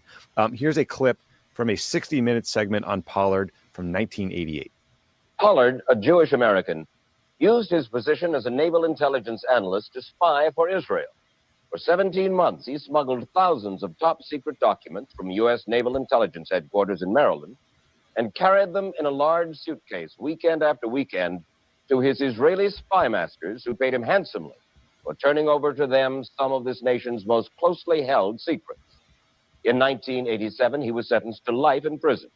His wife, Anne, is serving 5 years as an accessory after the fact. Love an old school 60 Minutes clip. So in 1985, Ronald Reagan's Secretary of Defense Caspar Weinberger testified that Pollard had, quote, passed to his Israeli handlers a quantity of documents great enough to occupy a space 6 feet by 6 feet by 10 feet. I've seen it described as the equivalent of 30 filing cabinets worth of classified information, and he was paid for his services. What Pollard disclosed or gave to the Israelis is not fully known, is still classified, but various news reports say he gave up information about U.S. collection methods, signals intelligence, satellite photos, and information about the Soviet Union. I've seen former CIA officials allege that the Israelis then passed some of that information along to the Soviets in some sort of exchange. There's also, some people also believe that Pollard sold information to Pakistan or other countries. But, you know, the sense is this guy is like, he portrays himself as a patriot who was doing it because of his love for Israel, but there's a sense in the intel world that he was just a scumbag who was trying to get money. Pollard served 30 years in prison before getting parole in 2015. He was barred from leaving the U.S. for 5 years, but in December of 2020, Pollard flew home to Israel, where he was met on the tarmac by Israeli Prime Minister Bibi Netanyahu and later given a parade and a government pension. Ben, I'll pause there. It's just like, it's absolutely outrageous Mike Huckabee would take this meeting. How could this possibly happen, do you think? I mean, first of all, one of the very important facts of the Pollard case that we lived through a little bit in the Obama years, because that's when his sentence was ending and the Israelis were constantly lobbying to kind of get him released early instead of when parole came, is that nobody disputes the facts of this case, right? Like, nobody's like, oh, he didn't do it. You know, he was wrongfully accused. He proudly acknowledges being one of the worst spies in American history for a foreign government, right? Full stop. Even if he only did it out of loyalty to Israel and not some of the other charges that have been made against him. So the scale of this, this treason essentially, is not in any kind of dispute here. Right. So it's not like a Mike Huckabee could be like, I think this guy was wrongfully imprisoned or something. He knows full well who he is. Huckabee also used to lobby for Pollard to be released. Right. So he's got a history here of essentially siding with Pollard over the United States intelligence community. And I think part of what's so just deeply fucked up about this, beyond just the welcoming of a traitor into the U.S. Embassy, is what U.S. interest is served by this, you know? Exactly. Like, who is Mike Huckabee working for as ambassador? You know, you are there to represent because some people might say, well, you know, he's trying to, you know, get along with, you know, everybody in Israel or something, which is, by the way, not true, because, you know, he's not trying to get along with anybody who's to his left, you know, but there's not like any U.S. interest advanced by this. This is just like Mike Huckabee's personal interest in embracing a kind of cause célèbre, a far-right personality in Israel. And it makes it seem like his role as ambassador is not to represent the people of the United States and the interests of the United States. It's like his role as ambassador is to kind of code switch and identify with like the Israeli right-wing politics. And it's everything that people find kind of distasteful about aspects of this relationship that it's become so dysfunctional and one-sided, where all of the expectation is on the United States to essentially, not only support whatever Israel does, but even if they spy on us and steal our secrets and give it to other governments, like, we welcome that. We embrace that person. It's completely bananas. And we've been covering the kind of split in MAGA over Israel. This should go right into that split here, where, let's put aside the anti-Semitic garbage from like the Nick Fuentes of the world, but the true America firsters who are just like, I don't get this relationship. Why are we shoveling money out the door to these people that ignore us and violate international law, et cetera? Well, yeah, why would we welcome a spy for their government that stole American secrets into the U.S. ambassadors? It just shows you how kind of dysfunctional this whole thing has gotten. And I think it could cause some problems for Trump. I do too. I think. Okay, if you were unaware, become aware. Become aware what is absolutely going on in this government and who this government, this administration is beholden to. And it is not you, the people. While you sit up and talk about all of this dumb shit, understand what is going on in your government. And understand where all your who your tax dollars are supporting. It's not supporting America first. It definitely is not supporting America first. Okay, so let me share something else with you. This link is in my description box. I think that is link number. That is link number 5. If you want to hear more, go over there and check out that link and hear the whole story. Now, Marjorie Taylor Greene. Someone touched on that earlier. Marjorie Taylor Greene, who has always been showed her ass in Congress, a staunch MAGA supporter, all the way up until she signed her name to the petition to get the Epstein files released. And then she was one of the major people who could get money into the GOP, going out there acting a stone cold fool, things that people, the MAGAs, supporters could understand, being a whole ignorant fool out here in these streets, until something started touching her life personally, until the subsidies for the Affordable Care Act would not be extended. Why did it touch her personally? Because if you understand that the Affordable Care Act allowed your children to stay on your health insurance, that gold-plated health insurance that our Senate and Congress people have for life if they are elected 2 terms. Some of you don't know this. The American citizens are paying for their gold-plated health insurance while they are voting to take yours away. Okay, so Marjorie Taylor Greene has a son who is 26 years old, and while she is saying that the Republicans need to do something to make insurance more affordable during the government shutdown, she did absolutely nothing to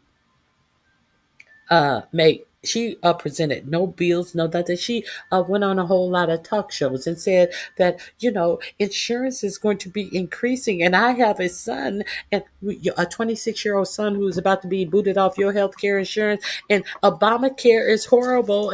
And this, that, and the other. Okay, so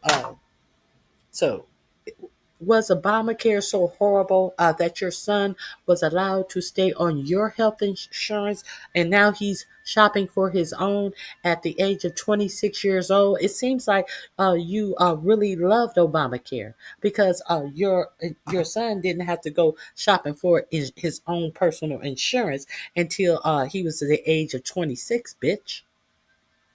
Let's be clear on that. And she petitioned for the Epstein files, and that's when 4547 start dragging her. So Marjorie Taylor Greene wanted to run for governor of Georgia, against Greg Kemp. And 45, 47 wouldn't support her. He said, yeah, she wanted to run for governor, and I told her her numbers were horrible and I wouldn't support her. Okay. He wouldn't support her because the margin in the House were so narrow. He couldn't afford a Republican to not be in the seat because he was so afraid that the Republicans would lose control of the House. That's why he couldn't afford for her to run. Much like the Symphonic woman who he had earmarked to be the ambassador to Israel. He withdrew her nomination because he could not afford for that seat to be open and a Democrat possibly win that seat. You know what has been going on through all these special elections that have been won by Democrats, not just the one in November. People have not been paying attention that Democrats have been winning these open seats all year long. All year long, not these main campaigns that are only propped up. Democrats have been winning seats, open seats all year long. That's why he couldn't afford to have Marjorie Taylor Greene uh, uh, leave her seat and run for governor. Let's be real clear. So Marjorie is in her feelings now that 45, 47 is dragging her stupid ass. The biggest, the person who brought most of the money into the GOP. She uh, has been shunned by MAGA. So she's taking her toys and she is going home. Let's hear this sad excuse of I'm leaving. Marjorie is leaving. I wonder, will her cross-dressing? Insurance subsidies and the Epstein files. If her cross-dressing boyfriend from what is that? I forget. He's not with Fox. He's with that other right-wing rag. I wonder will he be joining her?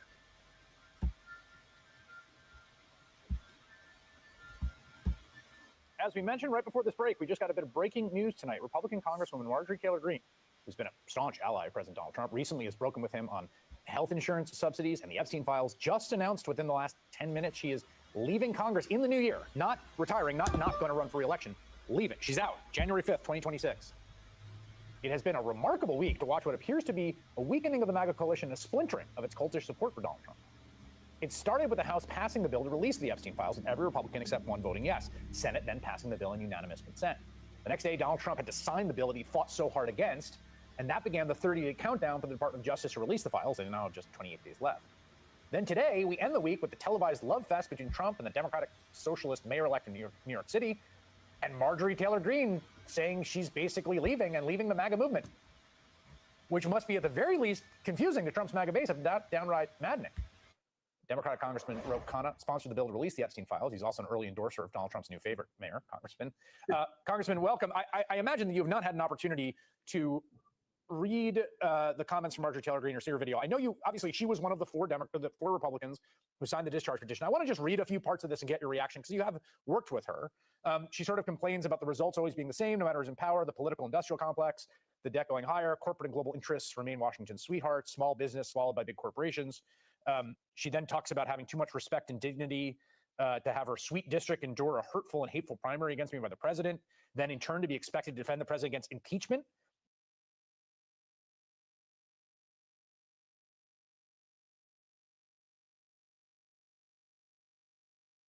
John, you say what? You say what?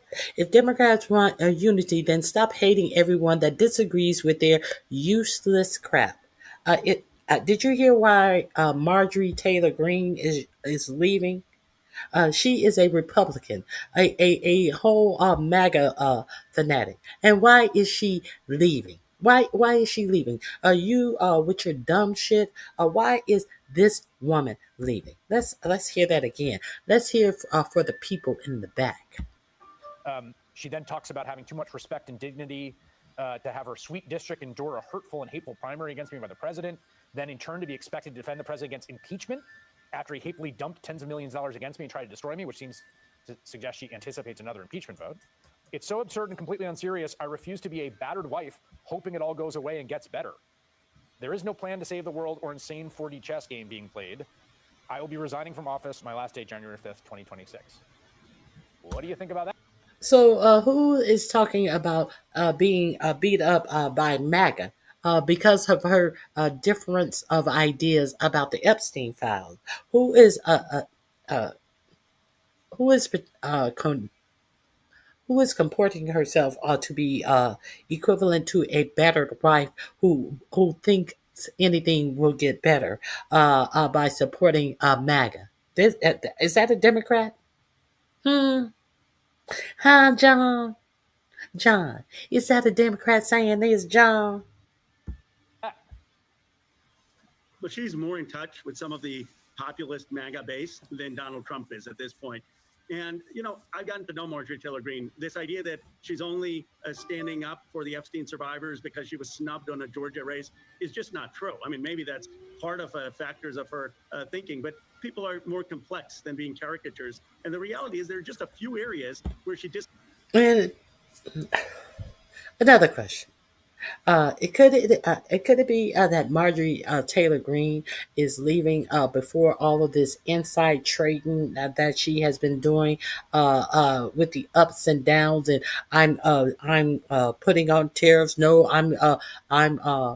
I'm going to wait 90 days. I'm putting back tariffs. I'm going to wait 30 days. All of this insider trading that made Marjorie Taylor Greene rich, as is reported, as has been reported by news outlets. Could this have anything to do with it? We remember Marjorie Taylor Greene. I showed the clip the other day when she was walking on the shoes of David Huff as he was going to the Capitol building, heckling him with her little old cheap ass Michael Kors bag on her shoulder. That's where we met Marjorie Taylor Greene, harassing someone who had been in a Florida school shooting for petitioning his government for gun control to stop it from happening. Let's remember how Marjorie Taylor Greene got in our purview in the first fucking place. Let's continue. Agreed with the president, which she spells out in her letter. She said, look, I wanted to stand with survivors. I oppose this idea of a moratorium on AI regulation. I don't think we should just have the tech oligarchs do whatever they want. And I don't like the idea of foreign wars. I don't like us shooting. She did say that about the AI moratorium of 10 years, but she said that actually after she had already signed this big busted bill. How are you signing bills and you are so opposed to what's in them? And you never bring it up until after the bill has passed. She gets no kudos for being a dumb bitch. Boatman off the coast of Venezuela. And she says she supported Donald Trump in 2015 when no one did. But her deviating on Epstein, on healthcare premiums, on AI regulation, on anti-war was too much for Donald Trump. And frankly, she believes he's losing touch with some of the coalition that he built.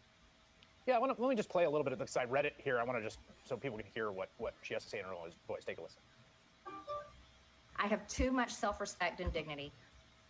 Okay, I'm so glad he did that. John, MSNBC is still doing what? We're going to hear it in her own words. Or what? And I need you to tell me what lie did MSNBC say. We're talking about the content of what you're viewing. So since MSNBC is telling lies, now you will hear it in her own words. Let's go. Let's go. The propaganda doesn't work over here, John. What do you have to say about what she's saying? Nothing. You have absolutely nothing, and no one's upset that you're stupid. You should be upset with yourself. I love my family way too much, and I do not want my sweet district to have to endure a hurtful and hateful primary against me by the president that we all fought for, only to fight and win my election while Republicans will likely lose the midterms. Who's gonna win? There was someone earlier who said that the Democrats would likely lose the midterms. Where's that person now? Even your beloved Tasmanian devil, Marjorie Taylor Greene. I see some writing on the wall. Where's the lie, John Stevens? Where was the lie that MSNBC told? Hmm? What lie did MSNBC tell, John Stevens? I'm very interested. I'm really waiting on that. Now, I wanted to share Baby, this with the you. tea is piping hot. It is hot. You see this woman smile? I have never seen this woman smile. This is Usha Vance. This is Usha Vance. What do we notice about Usha Vance? Go in closer. What are we noticing about Usha Vance's left hand? There's no wedding ring on there. Let's continue. Let's get into this.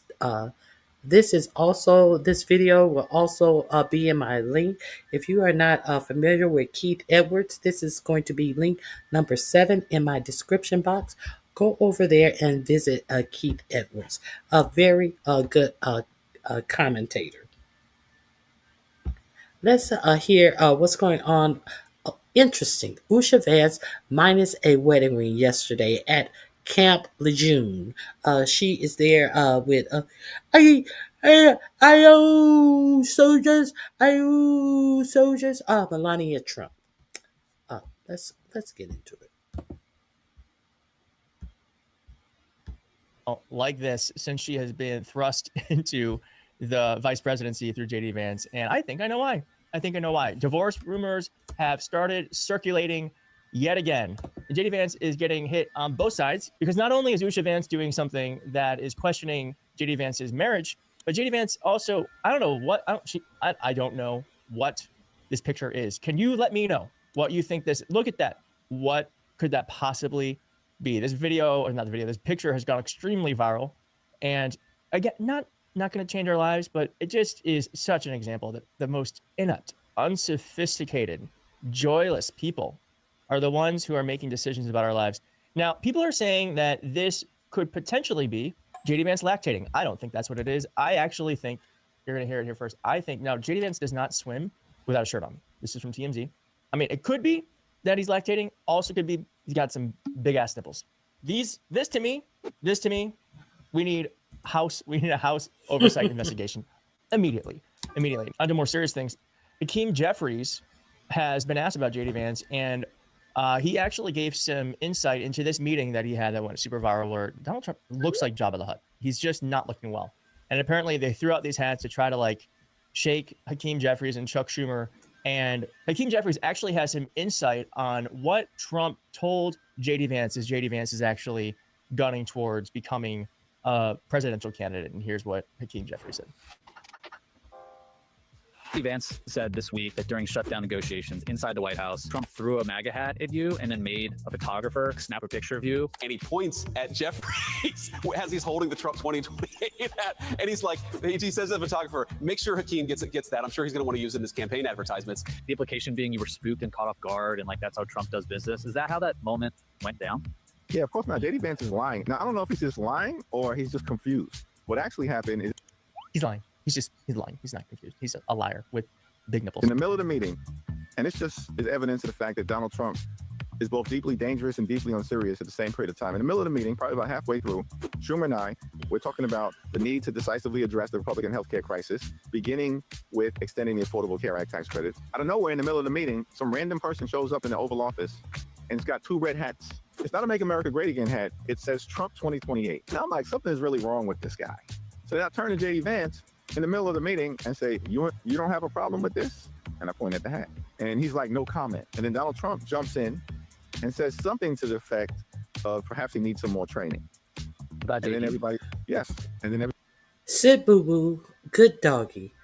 You are supposed to be the successor of the next spot up for president, and you're sitting there as 2028 hats are spread across the desk when we're supposed to be talking about healthcare, and you have no comment because you're a pussy. everybody just moves on. Now, it was clear that Trump was determined to try to catch Schumer and I off guard and spook us in some way, shape, or form. But the only person that got spooked in that meeting was actually JD Vance. I don't know why we're hearing about that right now. What the hell? You should have said that the night of. That's some pretty good insight into what's going on behind the scenes. But I'm glad we're hearing it now. JD Vance, obviously, Donald Trump does not respect this guy. He does not respect this guy. Why would he? Why you think JD Vance is going to be the heir to MAGA? Of course not. Now JD Vance thinks he is, and that's why many people are alleging that he is. Oh God, he is leaving Usha for Erica. No clear indication if that's what's happening, but Usha Vance did light the world on fire through what she did in an event. Now, how this all really started to kick off was during this event. In case you missed it, here's a bit of background where Erica Kirk, I almost said Erica Vance, where Erica Kirk said this. But I do see some similarities of my husband in JD and Vice President JD Vance. I do. Weird thing to say when your husband just died and you're showing up in your leather pants. And she did hug JD Vance in a very, very provocative. I mean, this is like, I'm trying to think, like, have you ever hugged someone and you rub the, actually, now that I'm enacting it, this is like so intimate. Well, this is weird. I mean, you don't just run your hands through a man's hair like this unless, or touch a woman's hips like this unless. Usha, you're going to be replaced, girl. I mean, Usha, the thing with Usha is she's in trouble because you can't send JD Vance to the couch if he's been a bad boy. He's going to like that too. So here is what's happening. Here is the latest gossip in the Trump White House. Okay, interesting. Usha Vance showed up to an event with Melania Trump. Notice something? No wedding ring. No wedding ring. The first thing I'm noticing is no ass either. Absolutely. Is there a piece of plywood in the back of her dress? I'm noticing no ass either. I'm noticing no hips or ass at all. But I digress. No wedding ring. Ladies, you let me know because perpetually single. I have a dog and I have a love affair with two guys named Ben and Jerry, but other than that, I am very single. So I don't know, but I kind of feel like, first off, I just think doesn't the wedding ring always stay on? And yes, even if perhaps there's times where it comes off, when you are the second lady, wouldn't you just always have it on for public events? I would. Yes, I would. Keith, sure. Of course, Keith. Seems to me that this is saying something without saying it. Let me know if you are absolutely correct, Keith. Is there any more that I'm going to share with you? She's I like this one. When the marriage is over and she is free to date when she's caught out here like this. A politician in law school. And I gotta say, before just one more thing I want to show you. I have never seen her happier. Never seen her happier. It's just very, very interesting. She's all smiles now, without JD, and not wearing the ring. Interesting. Now, the Trump administration, while all of this gossip is taking place, is not doing well. The internet has lit on fire over this, and you don't know the meme. Whenever someone becomes single, there's a meme where Pete Davidson always goes after her, and so people are like, no, Pete Davidson. I couldn't remember his name. Someone else said she is quiet quitting her husband.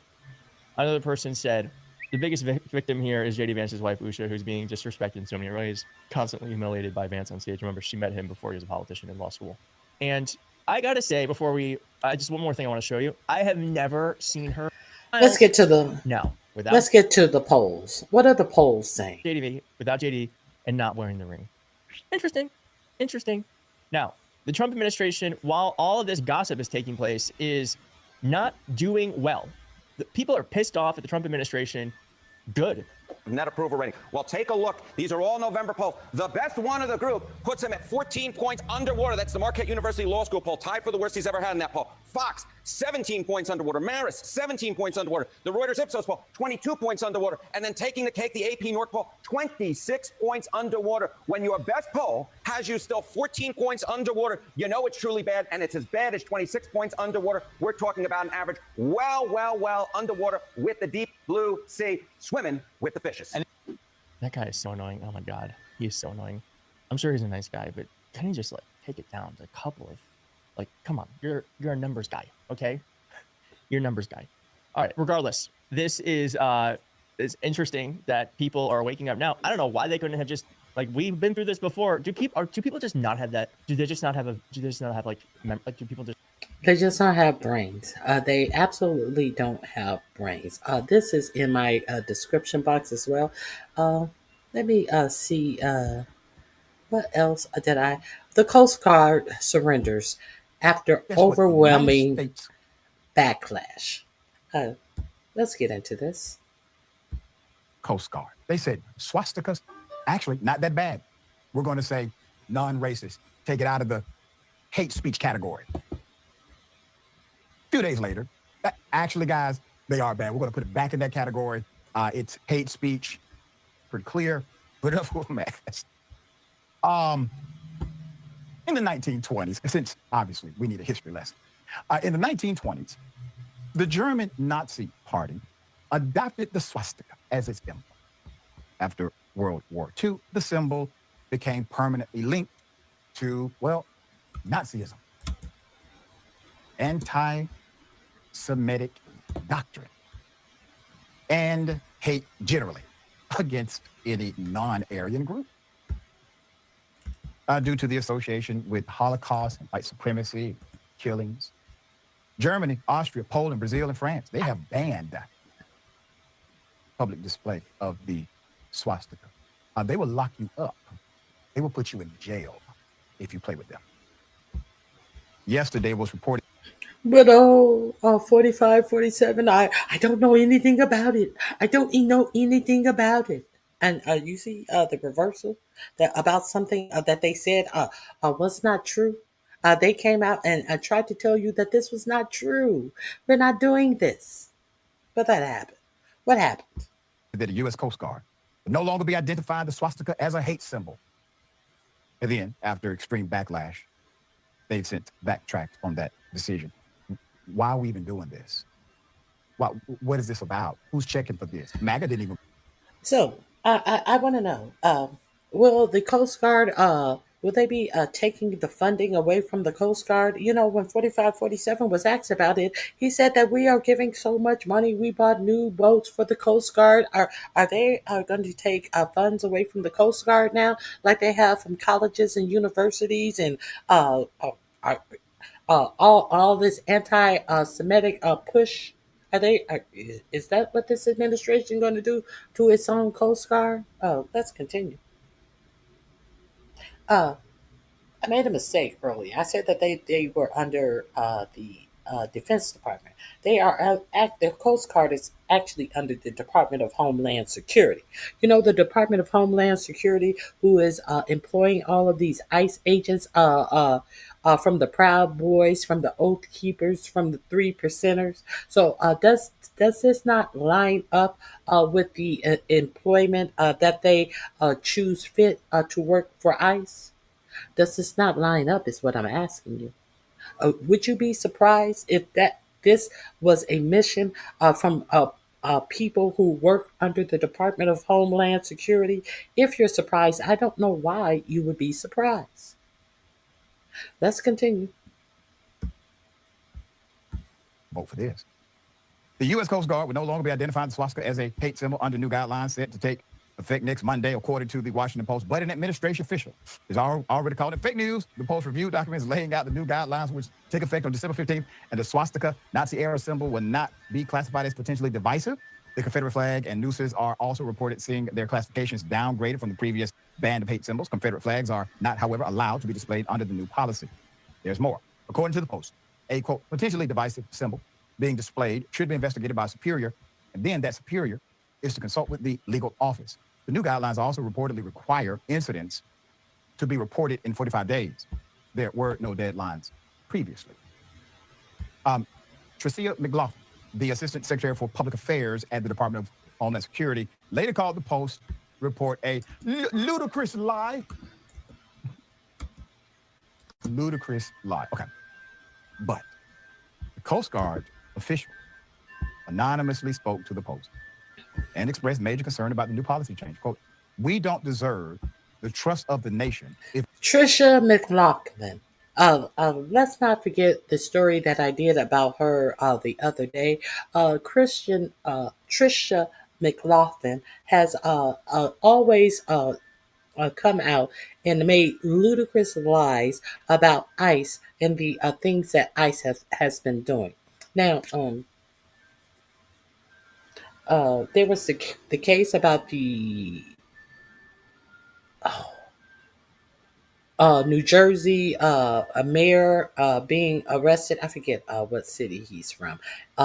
Newark, New Jersey, a mayor being arrested, and the one of his aides, one of the congresswomen, body slamming somebody, and all of this. That was a lie. McLaughlin came out and said that the man who was shot dead in Chicago by ICE, he was dragging him, and he was in fear of his life. And we have body cam footage where he says he's okay, just a little scrap on his knee. We have Chris McLaughlin who came out, Trisha McLaughlin, who came out and said, "Oh, well, the woman who was shot 5 times, she was ramming ICE with her car, and she was trying to box them in, and there with other cars, and it came out that she was being rammed by ICE herself."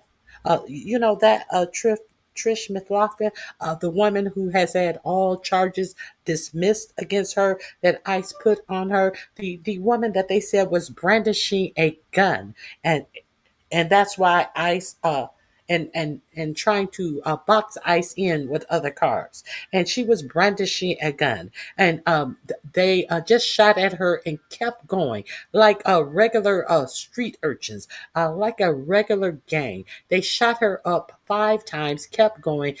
Thankfully, she survived. They did not escort her to the hospital. They did not arrest her.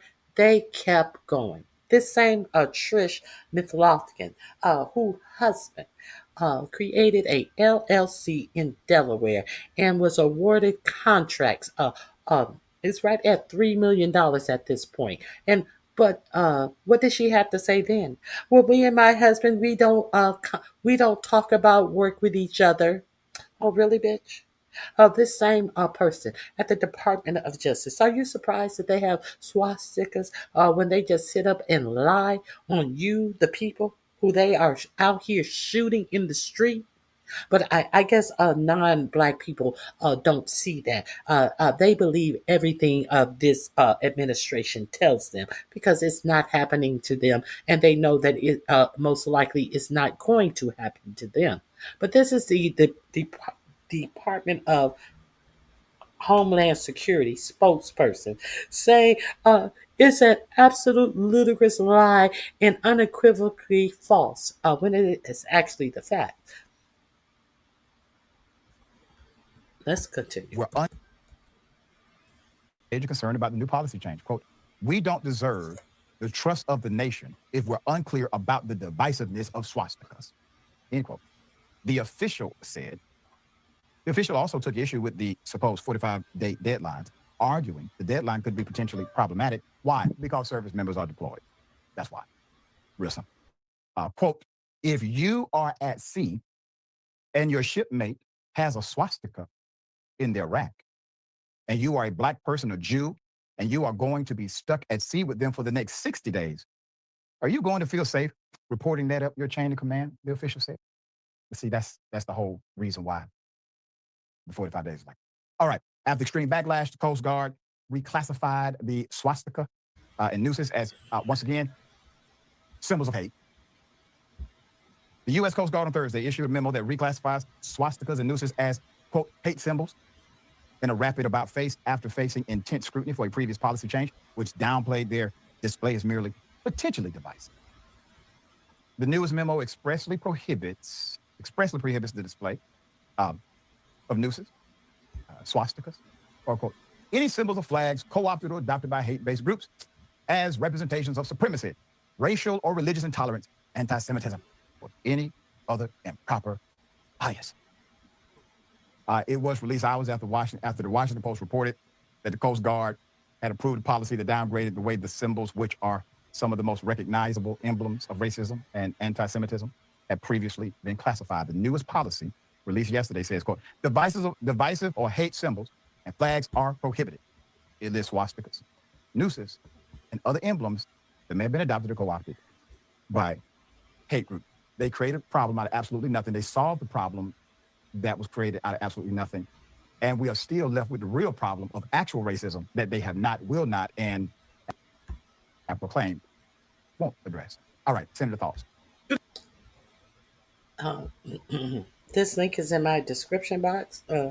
Those are the actual factual facts that they felt that it was necessary to give our military soldiers and the people in the military the opportunity to display swastikas and nooses in the first place is the most disturbing thing in this article. So we know that Pete Hegseth, who goes to a what they call Christian nationalist church, that teach that women should not even have the right to vote. That the pastor, I showed you a clip of him saying that all slave masters didn't treat their slaves badly, and you shouldn't look bad. You shouldn't look down on people who owned slaves because they were just men of their time. They were just Christian men of their time.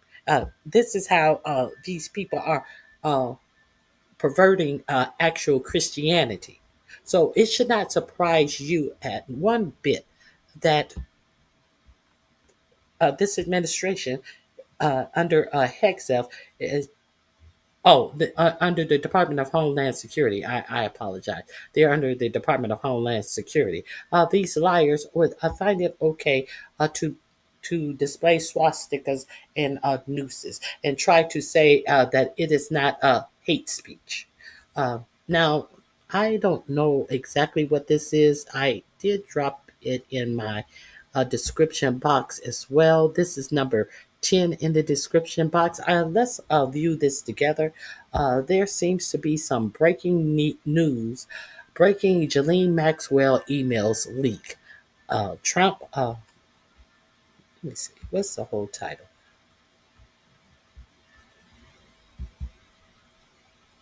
Breaking Ghislaine Maxwell emails leak. Trump badly exposed. Let's watch this together. Number 10 in my description box. Apprehended. These are emails that she is. We have some breaking news. Ghislaine Maxwell's emails have been apprehended. These are emails that she is sending from the low security prison that Donald Trump's Department of Justice sent her to as a reason to probably. Now, this is a more bad decision on a Department of Justice. Pam Bimbo, her understudy, Todd Blanche, was the one who put her in this cupcake prison.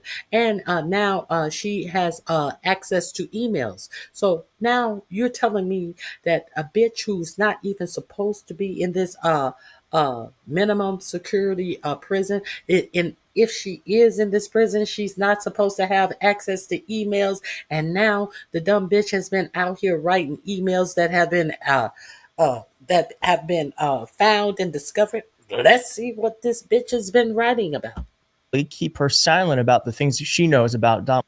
Emails that she is sending from the low security prison that Donald Trump's Department of Justice sent her to as a reason to probably keep her silent about the things that she knows about Donald Trump. We also are now learning that Epstein emails there are more of them, and they are going to be released. And I have more reporting that says that the stuff that the Department of Justice is going to release is either going to be heavily redacted or just totally wiping Donald Trump's name from it. Let's first get into these Ghislaine Maxwell emails that are just, I think, abhorrent. This is just a little bit of what it says. It says she revels in the privileges she's been granted since being transferred to a new facility by Donald Trump's Department of Justice, and she expresses optimism about one day being freed. While telling family of her improved condition, she remarks that Croatia is one of her favorite vacation destinations. Among the ebullient expressions that appear in the disgraced British socialite messages, mostly to her siblings and to one of her lawyers, yippee skippy about her brother's upcoming visit. I hear you are a media star, in reference to another sibling publicly defending her, and quote, it gladdens the cockles of my heart when she heard from an old friend. These are a dozen of emails that are part of a cache of communications that a nurse at a facility provided to the Democrats in the House Judiciary Committee. Let's just go through a little bit more of these. She is receiving visitors privately in the prison chapel instead of in the regular visitation space, we've learned. Her lawyer has gained authorization from the warden to bring in private electronic equipment, and her legal team has had access to drinks and snacks while working with her. Her privileges extend to more intimate needs, whereas other inmates receive just 2 rolls of toilet paper a week and need to either buy more or resort to paper towels when they run out. Maxwell has received a special supply. Her access to communications appears uninterrupted even when the prison's main phone lines are down. In August, her brother marveled that they could, quote, virtual real-time communication. So, I mean, there's more of this. We're going to go through it, but that means she has a cell phone, most likely. Clearly, this is some or a laptop, where she is live chatting, whomever she wants to contact. Isn't that great? Isn't that great for a woman who has been prosecuted and convicted of SAing underage girls? Isn't that what we all want? Is that what we all want? If you're MAGA. I bet you there's not one comment in here now talking. No comments now. There is absolutely no comment now about the greatness of MAGA and what MAGA can do for, not for you, for it, only if you have some information on 4547. In a prison that she is not even allowed to be in based upon what she is convicted for. The Bureau of Prisons don't allow it. But how is it that she is in this prison, a cupcake prison, and she's getting cupcaked more than the regular cupcake prisoners? Make any of this make sense? Are we playing dumb? Are we going to continue to play dumb? Someone who, in this article, it says that she was in a prison where there were possums falling from the sky, and now she's in a prison where she is offered as much toilet paper as she wants. She can be on the phone for as long as she wants, and she's being offered snacks while talking to her lawyers. I wonder why the Trump administration decided to make this move. Could it be that she has information on the pedophile president who's currently in the Oval Office? I don't know.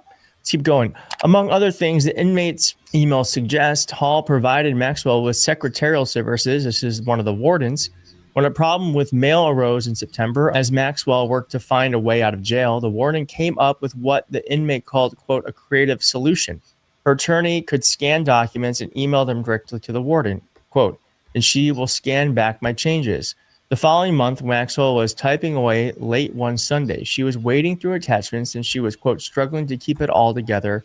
She wrote in an email with the subject line, quote, commutation application, suggesting that her team was preparing a direct appeal to Trump. Again, why would a warden be giving all of this free labor to an inmate? Just defies logic, doesn't it? Now, Doug Murphy, a prominent Houston-based attorney, likened the warden's solicitousness with Maxwell to the CEO of a major company dealing directly with a customer's needs. Quote, it's way out of the norm, he told The Atlantic. He said he could imagine only 2 possible explanations. One, which he deemed unlikely, is that the warden has a special relationship with Maxwell, or 2, that she was directed by superiors to provide leniency to the convicted sex offender. And then he went on to say, that would be really concerning. It is concerning, isn't it? Now, we just have a little bit more insight into what's the state of Maxwell, and then I'm going to get into the reporter giving more information about this on CNN. But it says here, the food is legions better.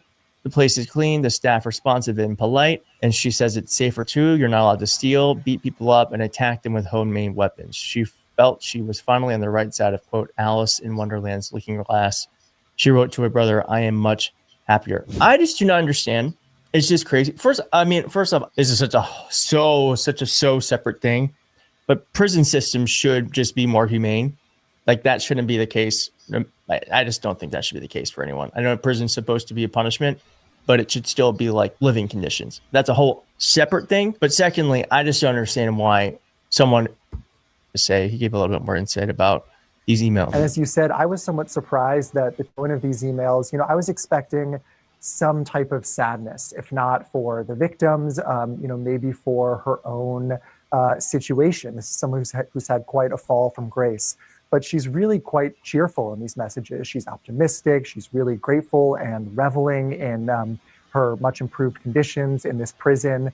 And so I found that rather remarkable. So when you go through the emails, I mean, she talks about the perks that she gets, basically. What stood out to you from what she was telling people about how different it is than the one she was in, most crucially, before she sat down and spoke to the Deputy Attorney General, Todd Blanche? That's right. And that's an important part of the timeline. She really sings the praises of this facility. And you mentioned part of it, but she talks about how the food is much better. She said, "I haven't seen or heard the usual foul language or screaming accompanied by threats leveled at inmates by anyone. I haven't seen a single fight, drug deal, passed out person, or naked inmate." And importantly, she also describes the rather unusual services that the warden of this prison is providing to her, ensuring special access for her visitors in a unique part of the prison, and also playing this very odd kind of... Okay, so if this warden does not lose her job, there is something crazy going on here. And this warden should absolutely lose her job. Go-between role for her, between her and members of her legal team, emailing and scanning documents. And I talked to defense attorneys in the area, seasoned defense attorneys, including some who've represented clients. What did they have to put over this warden's heads to make this warden agree to be the personal secretary of someone who SA'd underage minors? Did they have to pay her extra? This should definitely be investigated. And this comes from the Atlantic, the famous Atlantic, whose editor was let in on Pete Kegbrecht's strikes on the Houthis that he revealed all times and all the confidential details about that strike. They do good work. Go over there and check them out. This link is in my description box as well. Who've been held in this facility, and they said that this is just so outside of the norm, that there's about 650 women being held at this facility. The warden is just not involved in individual cases like this. So what one defense attorney said to me is there's two possible explanations. One is that this warden has some sort of special feelings or loyalty toward Ghislaine Maxwell, which seems rather unlikely. I mean, this random warden at this random facility in Texas, or that she's received some sort of instructions from higher ups, members of the Justice Department, members of the Trump administration, to provide for Maxwell in a unique way. And that would be rather concerning. Yeah, it is concerning. And it's also, but I kind of feel like it's also just more evidence between this and the fact that Donald Trump fought for his hard and long, he wasted so much political capital to try to keep the Epstein files from being released. It just feels like, come on, man. Come on. We're not dumb. We're not dumb. That's kind of how I feel about the whole thing. Now, we are also learning, too, that Drop Site News has a new tranche of some 18,000 Epstein emails. And so those are probably being looked through right now, and they are going to be released, I can only imagine, within a few days to weeks. It says here the Yahoo emails were provided to Drop Site by the nonprofit whistleblower site Distributed Denial of Secrets, which received a copy. So look out for that. Okay, so there's more to come. In other words, there is more to come. And I would be remiss if I didn't share to you the link that I have put in my description box as link 11. Here we go. Let's get into this. Is this the one I want? Let me see.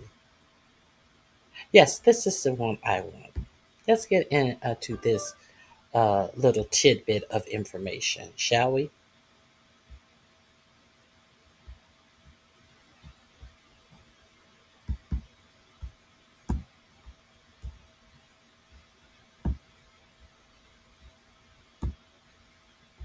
Let me turn the volume up.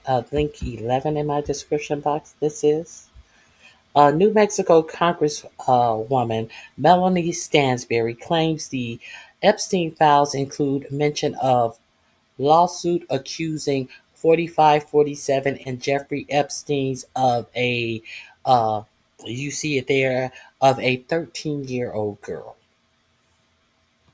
Let me play this for you if you are unaware of this. To be honest with you guys, I actually went through the files this weekend in depth. Donald Trump is not only named over and over in them, it is discussed this trial in which he was accused of raping a 13-year-old at Epstein's house.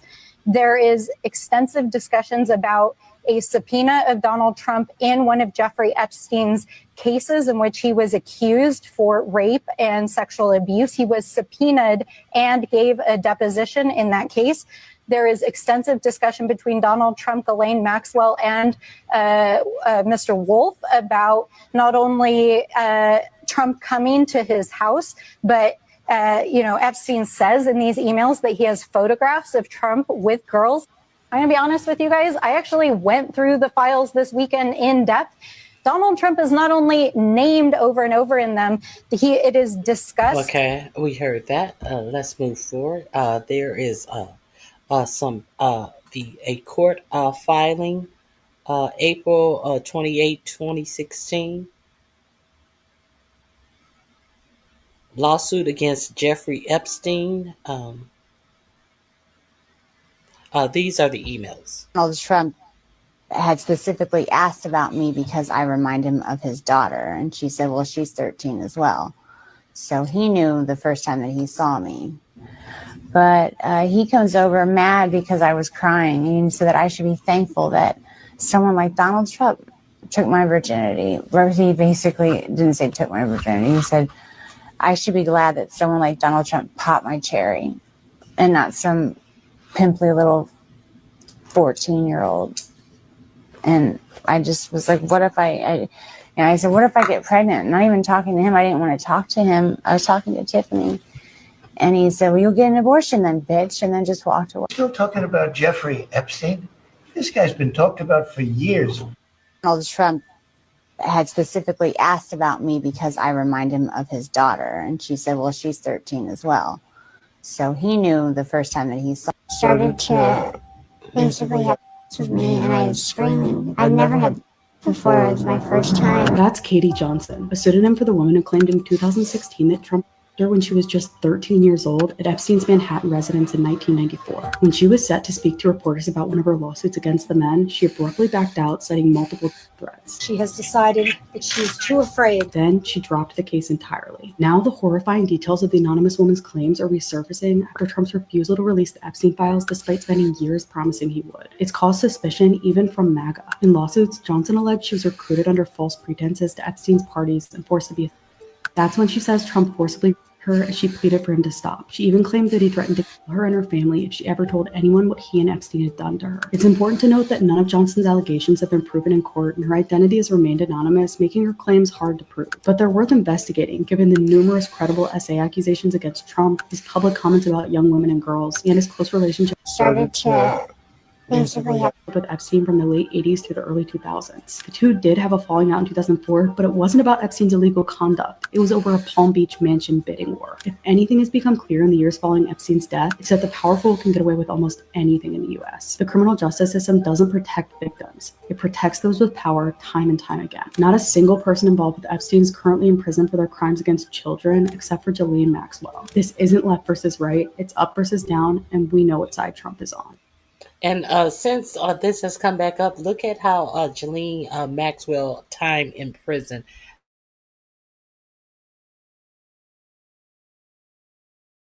Like so much fascination around Katie Johnson because she's never come forward again. And so I had to keep digging. So I called the lawyers. I called Lisa Bloom. She didn't get back to me. I called Thomas Meagher. He didn't get back to me. I reached out to Evan Goldman. He didn't get back to me. But I did hear from one of Katie Johnson's lawyers, Cheney Mason, and he spoke to me for the first time in a decade, nearly a decade. He is telling the story of his client as much as he can tell. There's no doubt in my mind that she told the truth of everything that's in her lawsuit, period. That's right. He said, there is no doubt in my mind she told the truth. Now, Katie Johnson, it's almost a mythical figure at this point because she has never come forward again. I have never met her. I am not planning to go find her. I think if she wants to come forward, that's up to her. But yeah, there's just so much fast. These all appear to be a lawsuit in the United States District Court, Southern District of New York. Dane Joe, a proceeding under pseudonym, is the plaintiff. Donald J. Trump and Jeffrey Epstein are listed as the defendants. Case set for a jury trial. The link is in my description box. Go peruse it on your own. The link is in my description box. You can read this at your leisure.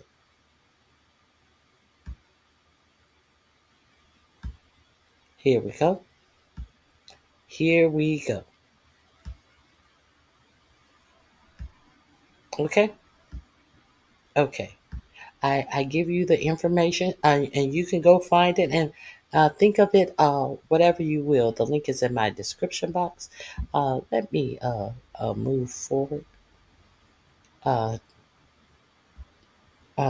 couple of more stories.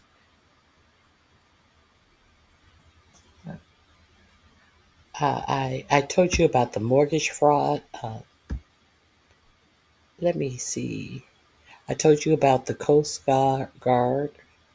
U.S. Coast Guard will no longer classify swastikas, nooses, and Confederate flags. That was the other one. Confederate flags as hate symbols.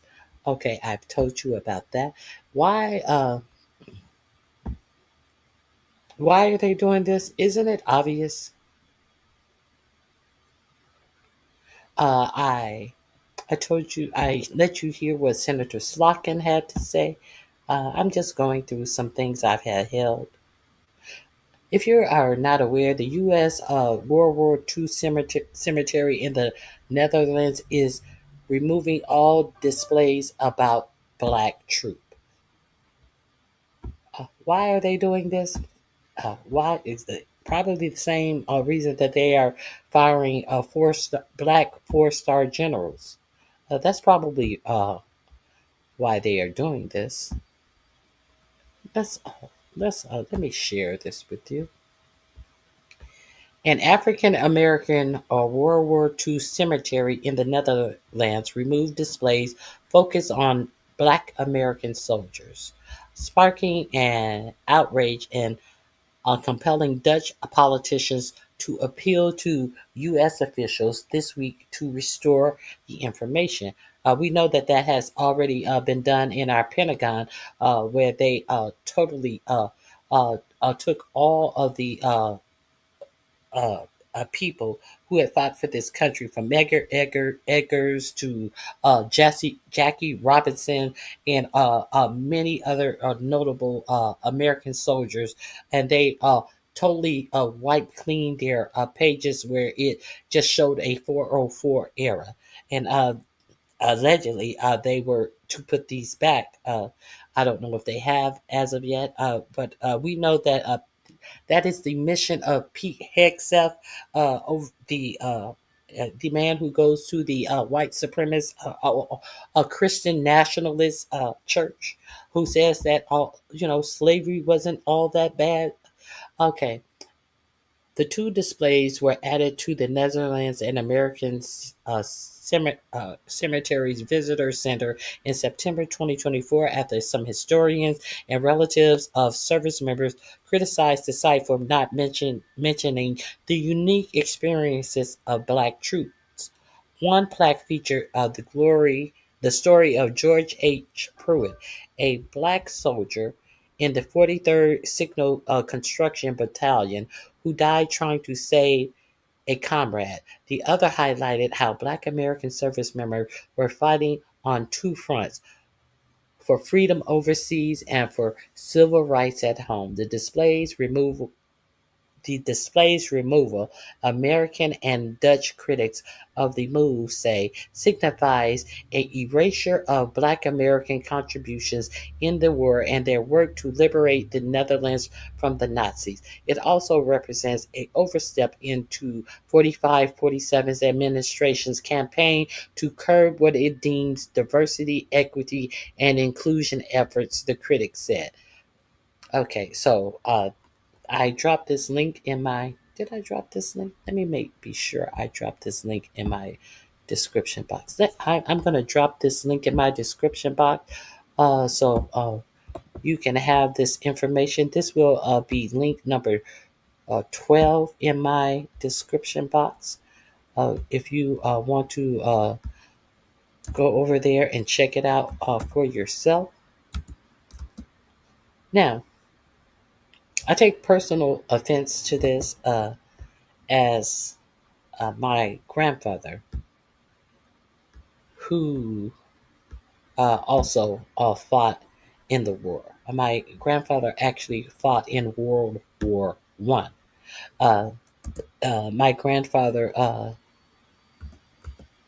signed up to go fight for his country, and when he came back home, you know, you know how it goes. He still had to fight for his rights. So I don't think anyone is surprised about how the fight that our ancestors had to go through.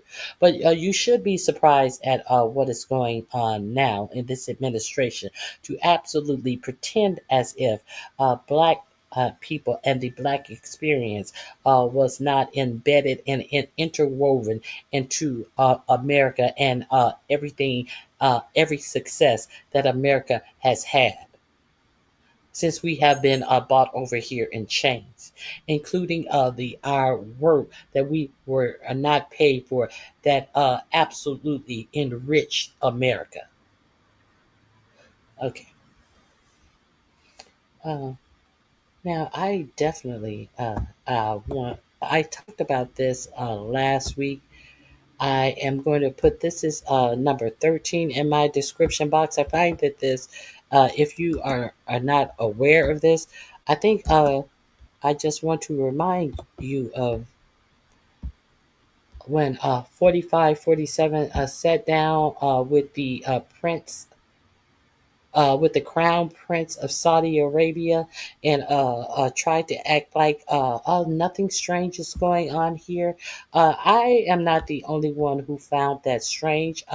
Quite a few people found that strange. You heard the reporter say that 9/11 victims were actually insulted that he was sitting in the White House. So just to make sure I understand, the Pentagon has decided to sell 48 planes to the people who flew planes into our buildings, including the Pentagon on 9/11. Have I got that right? This is link number 13 in my description box. Yes, our Pentagon said that they are going to start treating Saudi Arabia as our unofficial NATO partner. If you did not hear that, you should come over to my channel more often. I drop the links to the information that I am giving you. Now, I also told you how our military officials, the people in our military, are seeking outside attorneys since all of the JAG officials, attorneys have been fired by Hexa. Let me share the link with you. This will be link number 14. I just want to be sure that you have the information that you need that is factual. I'm talking information. I am not talking about feelings and emotions. I am giving you information that your for-profit media, for some reason, don't find the time to give you. So let's get into this. They want to play on your emotions, but they don't want to educate you. So let's get into this.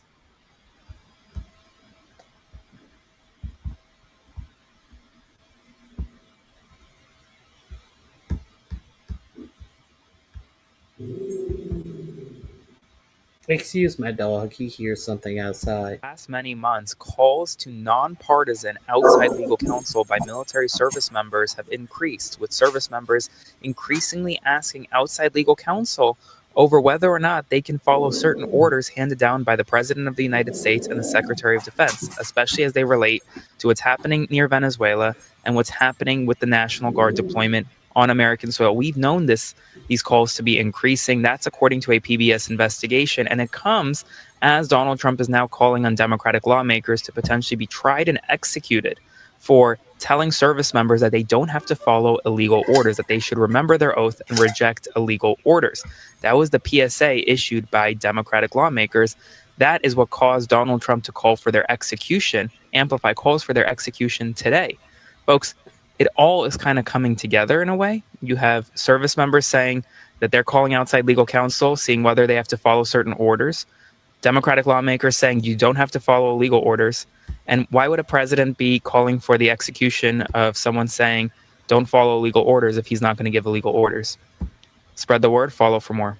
We have some big news right now. Over the past many months, calls to nonpartisan outside legal counsel by military service members have increased, with service members increasingly asking outside legal counsel over whether or not they can follow certain orders handed down by the President of the Okay, there you have it right there. Don't take my word for it. Understand that I am giving you information. I find it, I also, I find it necessary that I remind you guys of who this administration is aligned with. I, uh, we understand that this administration is bought and paid for by tech billionaires. And if you are unfamiliar with More Perfect Union, please avail yourself to that channel. I am going to put this link in my description box. Go over there and get educated in some things that always affect you and how you live your life. Have the information so you are able to question things that are presented to you. Let me share this with you.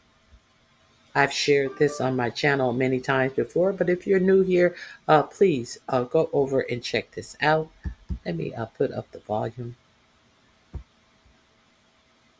Most chilling clips I've ever heard. And just hold on and trust me, because it's not that chilling until you realize what it.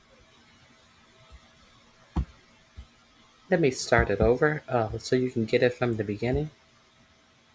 Here we go. One of the most chilling clips I've ever heard. And just hold on and trust me, because it's not that chilling until you realize what it means. The basic idea was that we could never win an election on getting certain things because we were in such a small minority. But maybe... if you're unaware, this is Peter Thiel. You know Peter Thiel, who financed J.D. Vance Senate run.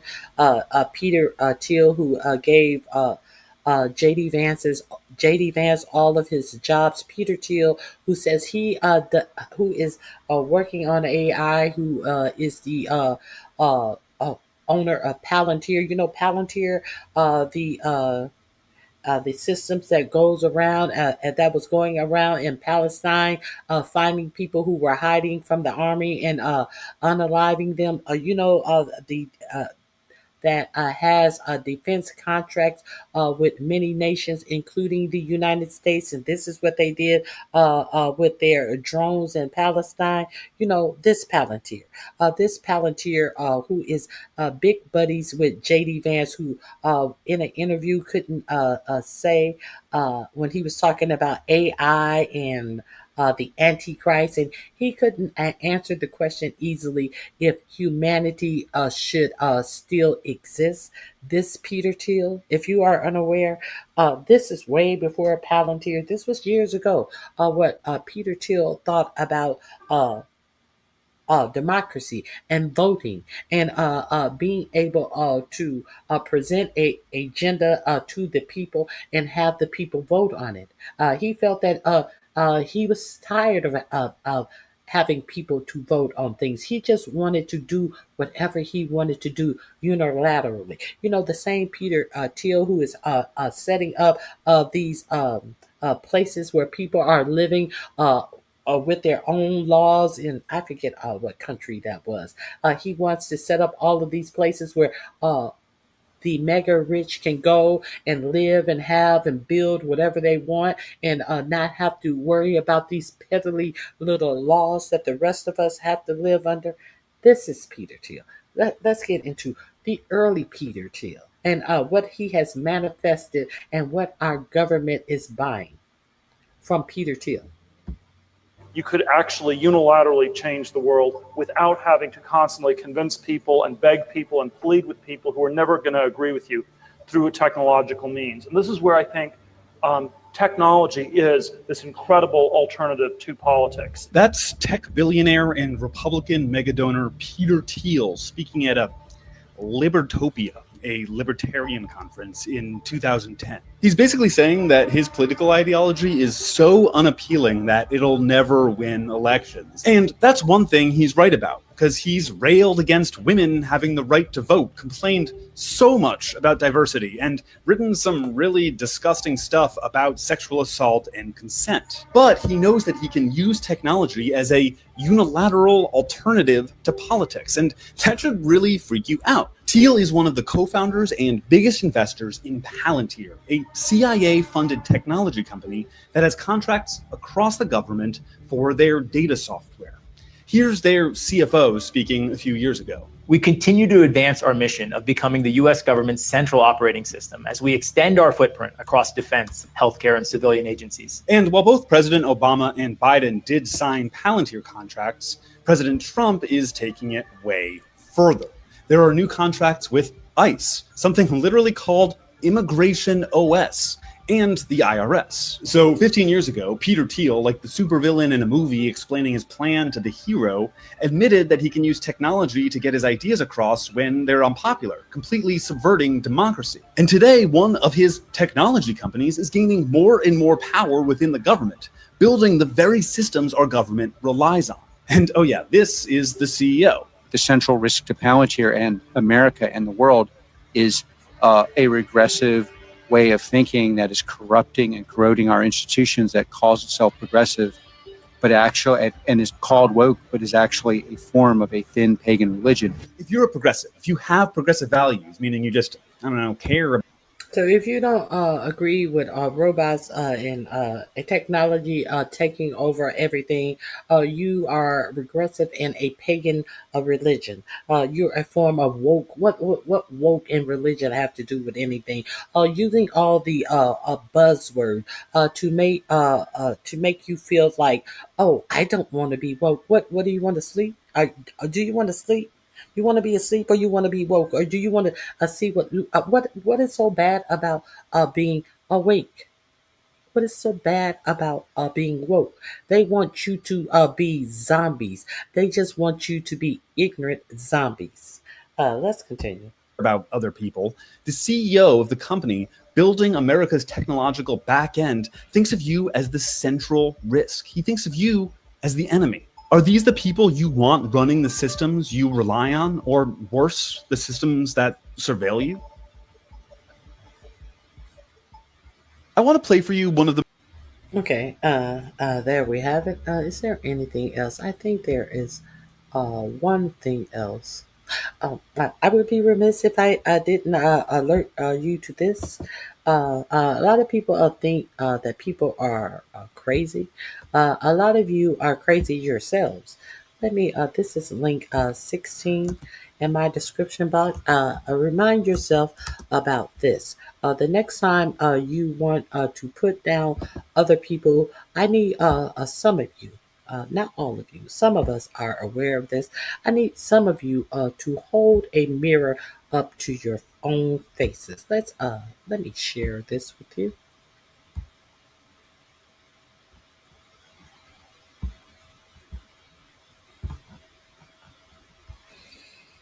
Highest use of food stamps in the USA. Only County, Kentucky. 99.2% white, 95% Republicans. Hmm. Hmm. Can anybody make that make sense? It's the welfare queen, though. It's the welfare queen.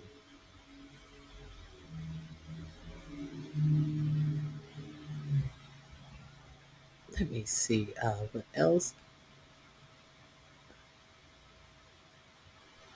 Oh, if you're not aware about this, uh, I do want to share this with you. Some breaking thing about your Supreme Court. If you were old enough to remember the Brett Kavanaugh confirmation, where they brought in someone who said that he did inappropriate things with her. If you don't remember that, and Blasey Ford, something Blasey Ford.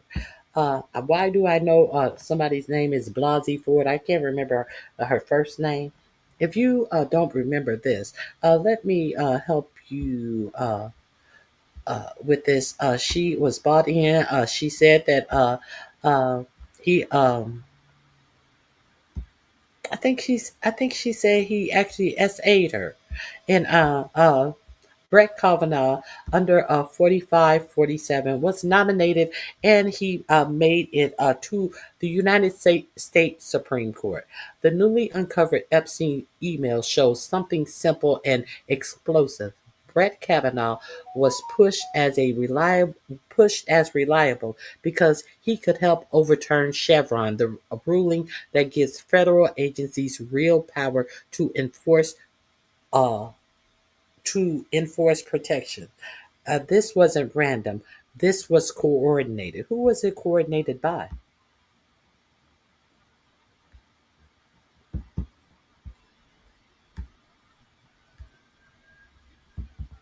3 days before 4547 announced Kavanaugh's nomination, Epstein told Steve Bannon that Kavanaugh was the pick because of Chevron. When Bannon asked, you remember Bannon also is reported to have gone to the island, the Epstein Island. When Bannon asked why he was reliable, Epstein answered with one word: Chevron. Why is that important? This is why we got Brett Kavanaugh sitting in our United States Supreme Court, acting all religious and sanctimonial. Epstein was already talking with Ted Cruz, Tom Cotton, and Ken Starr about Kavanaugh, showing the plan was in motion before the nomination. Overturning Chevron would save industries billions by stripping agencies like the EPA, the Food and Drug Administration, and the SEC, the Security and Exchange Commission, of their enforcement powers. That's who stood to benefit. Billionaires. The emails also show Bannon cheering on the strategy with "Let's go deconstruct," and Epstein replying, "Bye bye, administrative state." They weren't hiding the motive. They wanted a Supreme Court that would weaken federal oversight and deregulate everything from pollution to finance. And where is Granny, who was talking about the great thing that 4547 did was deregulate? How did deregulation help her? Oh, she's gone now. How did deregulation help the United States? It did. Okay. Let's hear this. Next Supreme Court Justice, Kenneth Starr was talking to Ted Cruz and Tom Cotton about Kavanaugh. Number one, 3 days before. And this message was sent from Epstein. Right. This right here is Steve Bannon saying that's huge, right?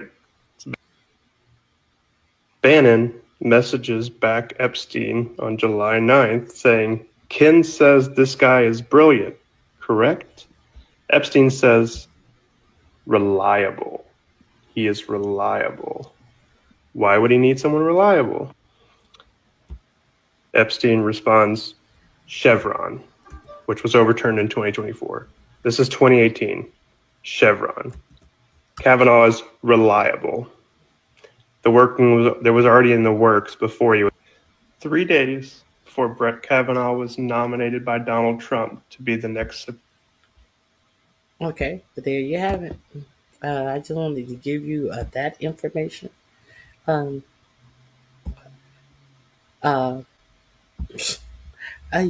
Steve Bannon recently said that if there was any investigation into this administration, I believe it was, he said that a lot of people are going to be in jail, including himself. Do you wonder why Steve Bannon said that? Steve Bannon knows where all the bodies are buried. There is something about this.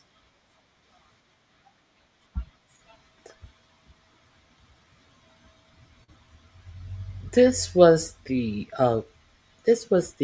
man that they unalived, who was the one who took the shot at 45-47. Now, hold on. There is some suspicion about this being an inside job, if you don't know. I remember way back when this first happened, there was a link about, I believe it was a Republican supporter that did a class at a school where this young man was actually in the class and it was filmed. And now you can't find this anywhere. I cannot find it anywhere. I'm going to go back through my videos where I usually drop the links to see if I can find this.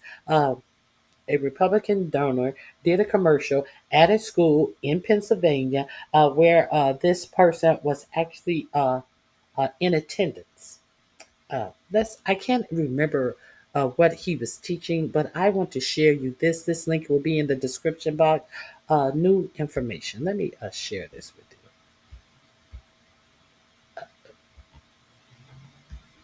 Let me make sure the sound is on. Yes, the sound is on. That someone who regularly visited Crook's home and workplace. Hold up. I had to start it over. It has started already. Here we go.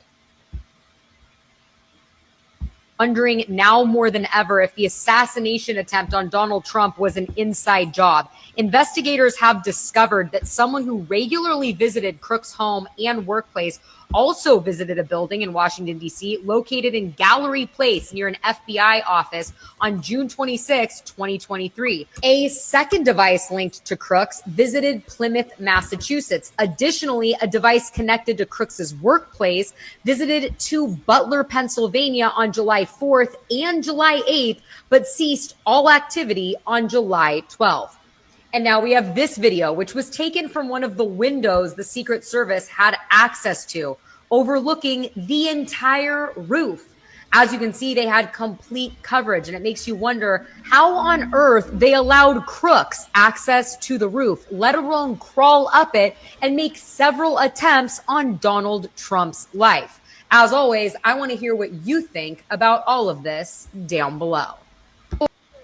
Okay, the link is in my description box. If you're curious, go over there and check out that page. Now, speaking of a master plan, I had told you a long time ago. I shared with you how Jared Kushner had a plan for Palestine. He said that it was waterfront property. And I showed that to you a long time ago. And 4547 was also on Eric, I think it was the Eric Erickson's show. I think I also showed you a Breaking Point, the channel Breaking Point. I'm going to go back and try to find that tomorrow. Breaking Point did a report on 4547 saying that there's nothing else to do in Palestine. You have to rebuild it. Everything is crushed. I hear that there's our societies already crushed under Palestine, that Palestine built on top of it. You got to get rid of everything. It's a fantastic lakefront property. Now, Stephen Witkoff, the other, the guy who we think that are brokering peace, the delegate who is supposedly brokering peace, who couldn't get to. Who couldn't run quickly enough to let them know that they were going to be striking in when Israel struck, where they were having the peace agreements with Hamas. Where was it? Qatar. Stephen Witkoff, who is a real estate investor. That's where he knows Donald Trump from. He was unable to make it successfully to Qatar when Israel actually bombed when they were in negotiation for peace. So you thought Israel actually wanted peace when they were bombing Qatar inside of a sovereign nation, and they want you to believe that Witkoff just couldn't make it there. Witkoff, who was working to ensure that the Ukraine would make a deal, and he was going to present the deal to Zelensky. And when they found out that Steve Witkoff was undermining Ukraine, France and the UK said that they were going to show up at the meeting with Zelensky, and who didn't show up? Steve Witkoff. I want you to see Steve Witkoff give up the whole fucking plan, and I want you to see the terror on Jared Kushner's face as he sit behind him, as Steve Witkoff gives up a brilliant plan, because these are just motherfuckers who are trying to enrich themselves. This link is link number 20 in my description box. Please go over there and avail yourself to it. Now, let me make sure we're starting from the beginning. Here we go. Let's get into it. The quiet part out loud. Gaza's master plan. Right here was always the plan from day zero, and they just told us. You're builders. You've been in real estate. Tell us more about the plan and how much it's going to cost. Where's the money going to come from? And who's going to award the contracts? The money raising, we think, is the easy part, but it's the master plan. And we're working with a group of people who have been working on master plans for the last 2 years. So there are plans already. Yeah. You see that terror in Jared's face? He like, what? Shut up, man. Shut up. Look at Jared's face. There's going to be more. I want you to stay hooked on Jared's face as he talks about this was always a plan. There's been a plan in works for 2 years. When was this interview done? They're going to tell you when this interview was done, that Steve Witkoff is already telling you that the plan had been in place for 2 years. You heard him just say that. We have plans already. We have a master plan already. And by the way, and Jared's been pushing this and we're working together on it. And I think if the world saw the progress so far, they'd be pretty impressed. Yeah, hang on a second. What do you mean they've been working on it for 2 years already? He kind of had a gaffe there. That's right, because I believe when this was filmed, it was before October 7th and it was just released, which means they were working on the plans before October 7th. So that means that everything else was a script that they already wanted to implement the whole time. Which goes back to what Charlie Kirk said about October 7th. Was there a stand down order? Was there a stand down order? 6 hours? I don't believe it. Israel's the size of New Jersey. When I took a helicopter ride from Jerusalem to the Gaza border, it's 45 minutes. 6 hours. They're live streaming the killing of Jews. Did somebody in the government say stand down? That is a legitimate, non-conspiracy question. The 60-minute episode aired on October 19th. Okay, so it was filmed immediately after October 7th. They said they were going to do this. Specifically, 3 days after the Israel-Hamas ceasefire deal completion, October 10th. Wow. So how have they been working on a plan for 2 years? And Jared has been working on the plan. And all of this has been planned. And no one responded to the October 7th massacre for 6 hours. All the military that you see that Israel had. And nobody... even there, how come 4547 is not telling you that this is a question that Charlie Kirk had himself about no military showing up in Israel for 6 hours? The link is number 20 in my description box. I just wanted to talk about with you.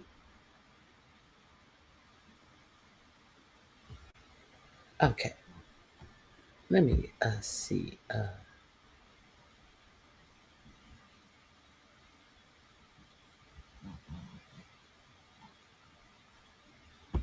Hold on. Let me share. I got 2 more things I want to share with you.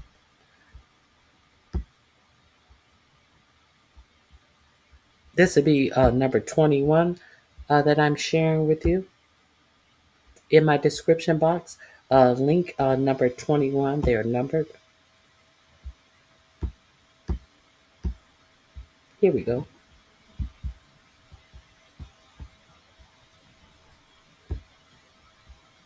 Saying, did you hear about what's going on with the Department of Education? Oh, you're talking about how Secretary of Education has been accused of being an accomplice in a cover-up of an interstate child abuse ring that has nothing to do with Jeffrey Epstein?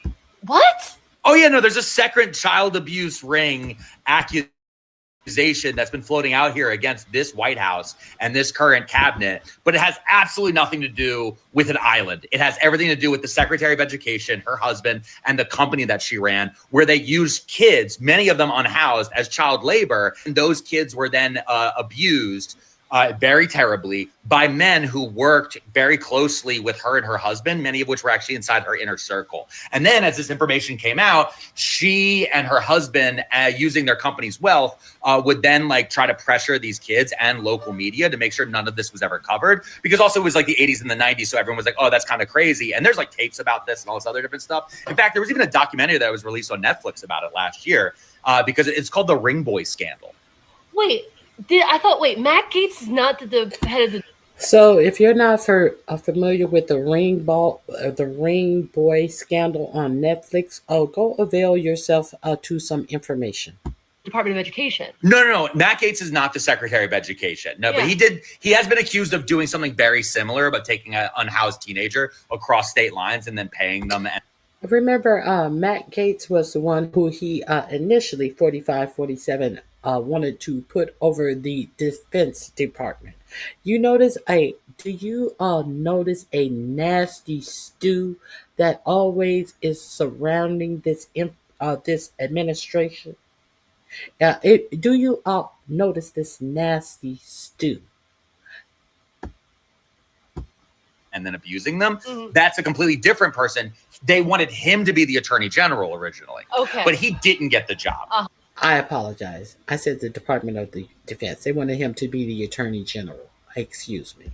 Okay, but the Secretary of Education we currently have right now, Linda McMahon, she did get the job. And most people found out about this in the documentary about her husband, Vince McMahon. And the company that they have is the WWE, which is now called TKO, which is currently being sued in the state of Maryland because Maryland doesn't have a, statute of limitations. So there's no time out on being abused as a child there. Yeah, okay, great. Yeah. Because, this is all stuff that everyone knows that's happened, but nobody ever seems to cover. This wasn't what I was talking about. What were you talking about? I was talking about how they're changing like the way that we characterize certain jobs when it comes to student loans and all this other stuff. And oh no, you're talking about how they were taking the way that anyone who has a title that is a mandatory reporter for the abuse of children are no longer being considered professional.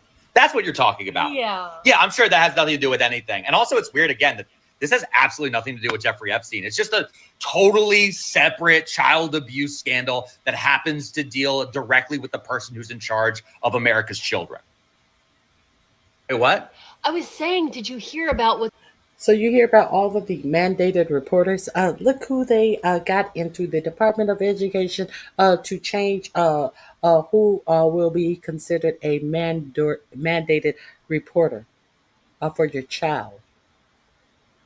For your child. You know that the Department of Education is to make sure that the civil rights of your children are not violated. That is the main cause of the Department of Education. The Department of Education does not give out things that you are supposed to teach your children. A lot of people think that, oh, well, look, the schools are failing. The schools are failing. Hmm. Hmm. But were the mandatory reporters failing your children? You see, that's what the Department of Education is about, and they are over handling your student loans, the finance, and making sure that the civil rights of your children, even your special need children, are taken care of. Um, are you okay with them eliminating the whole department that is over special needs children? Hmm? Okay, that is link 21 in my description box. Is there anything else beyond this? I think I will leave it at there. So I hope you guys have a fabulous day. And if any of you guys are live in Boston, uh, you may want to go here and check out this fabulous exhibit that's going on in Boston. I love this. This is Big Hoops to Fill is a piece by Jai Hari. These are some bamboo earrings that are fashioned as swings. And if you know, you know. If you a roundaway girl with bamboo earrings, at least two pair. If you know, you know. They're having a public arts exhibit. I love, love, love this. Let me drop the link in the chat for you. If you live in Boston, you may want to take a gander. I love art, and I definitely love this art. Hey, Leonard, fire! Isn't that beautiful, Leonard? I definitely wanted to share that with you. Go over there, and if you're in Boston, and have a seat on the beautiful bamboo earring swings. So I appreciate you all being here.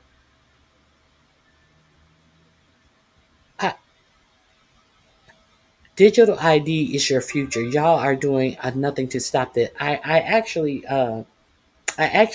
talked about that on, I believe it was Thursday.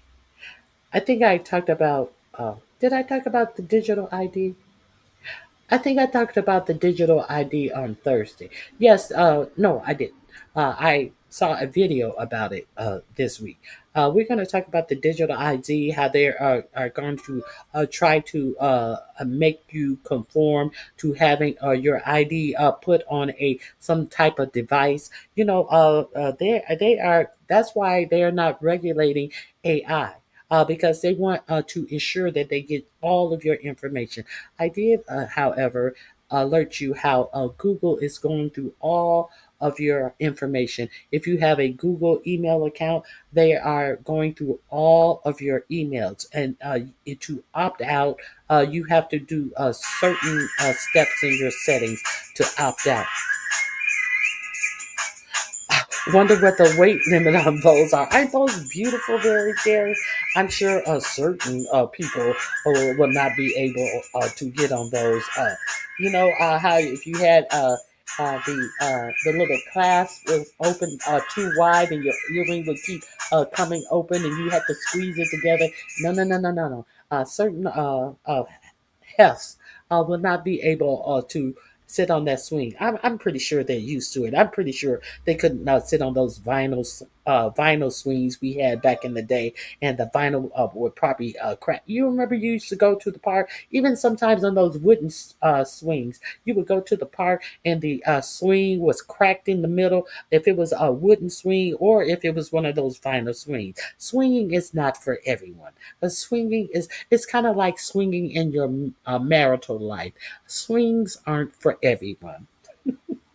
Digital ID is the new slavery Biden was talking about. Yes, I definitely agree. That's why they are not regulating big tech, and that's why I showed you that Peter Thiel thing. Uh, and that's why I shared with you a couple of weeks ago about that social ID. The social ID that they want to give you that restricts your movement, restrict you from buying plane tickets, have all of this facial identity stuff.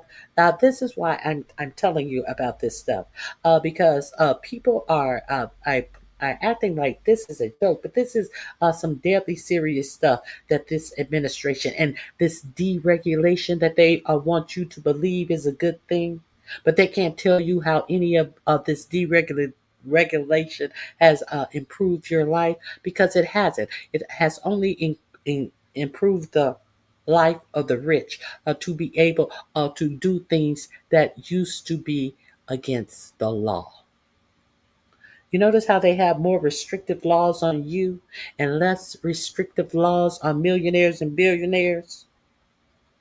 Okay, so I appreciate you guys being here. Please hit the like button on your way out. If you want to support the channel, you can support the channel at $ Ronnie Q. And do not forget, Saturday, December 6th, I will be having my 4th annual Secret Santa where content creators give back to their subscribers, these subscribers. How it works is Saturday, December 6th at 3 p.m. Eastern Standard Time. That would be noon Pacific Standard Time. Anyone who wants to give a gift or receive a gift, they meet me over on my channel. People who are content creators, I drop the link, they come up on my channel. Everyone needs a cash app to participate. What we do is we exchange names of the people who hit my link, the content creators. Uh,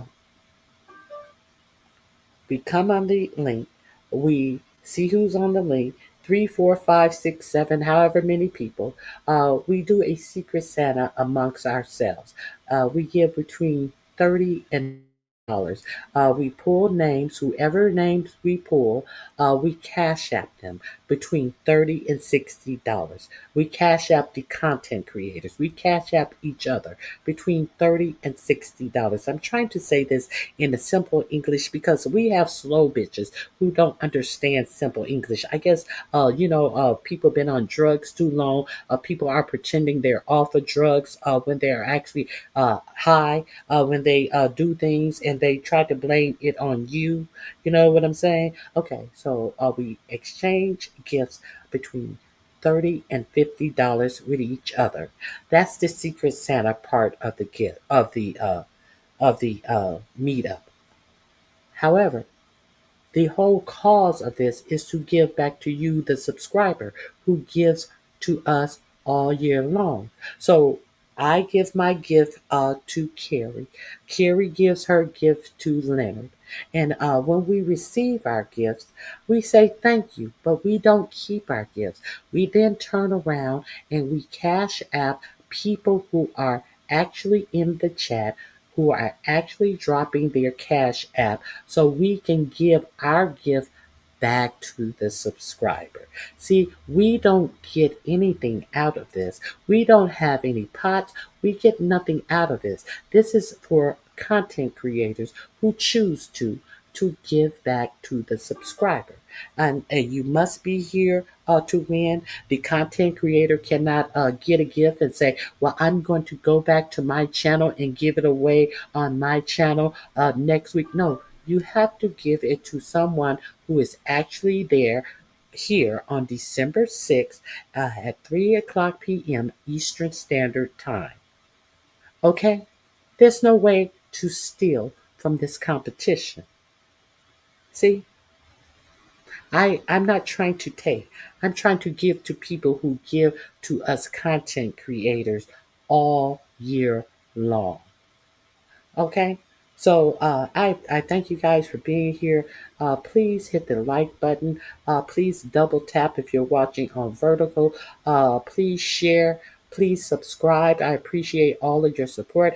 I appreciate the 44 new subscribers that I have gotten, even though I don't put on a must subscribe to comment in the chat. I do appreciate you who have subscribed to my channel. I appreciate my mods, and I appreciate you all for spending a few hours with me. I'm gonna try to make it shorter. I am going to try to make it shorter. I hope you guys have a fabulous remainder of your weekend, and I gotta get out of here. I got some things that I need to do. I may see you guys on these YouTube streets later on. But all right, have a fantastic remainder of your day. Bye bye.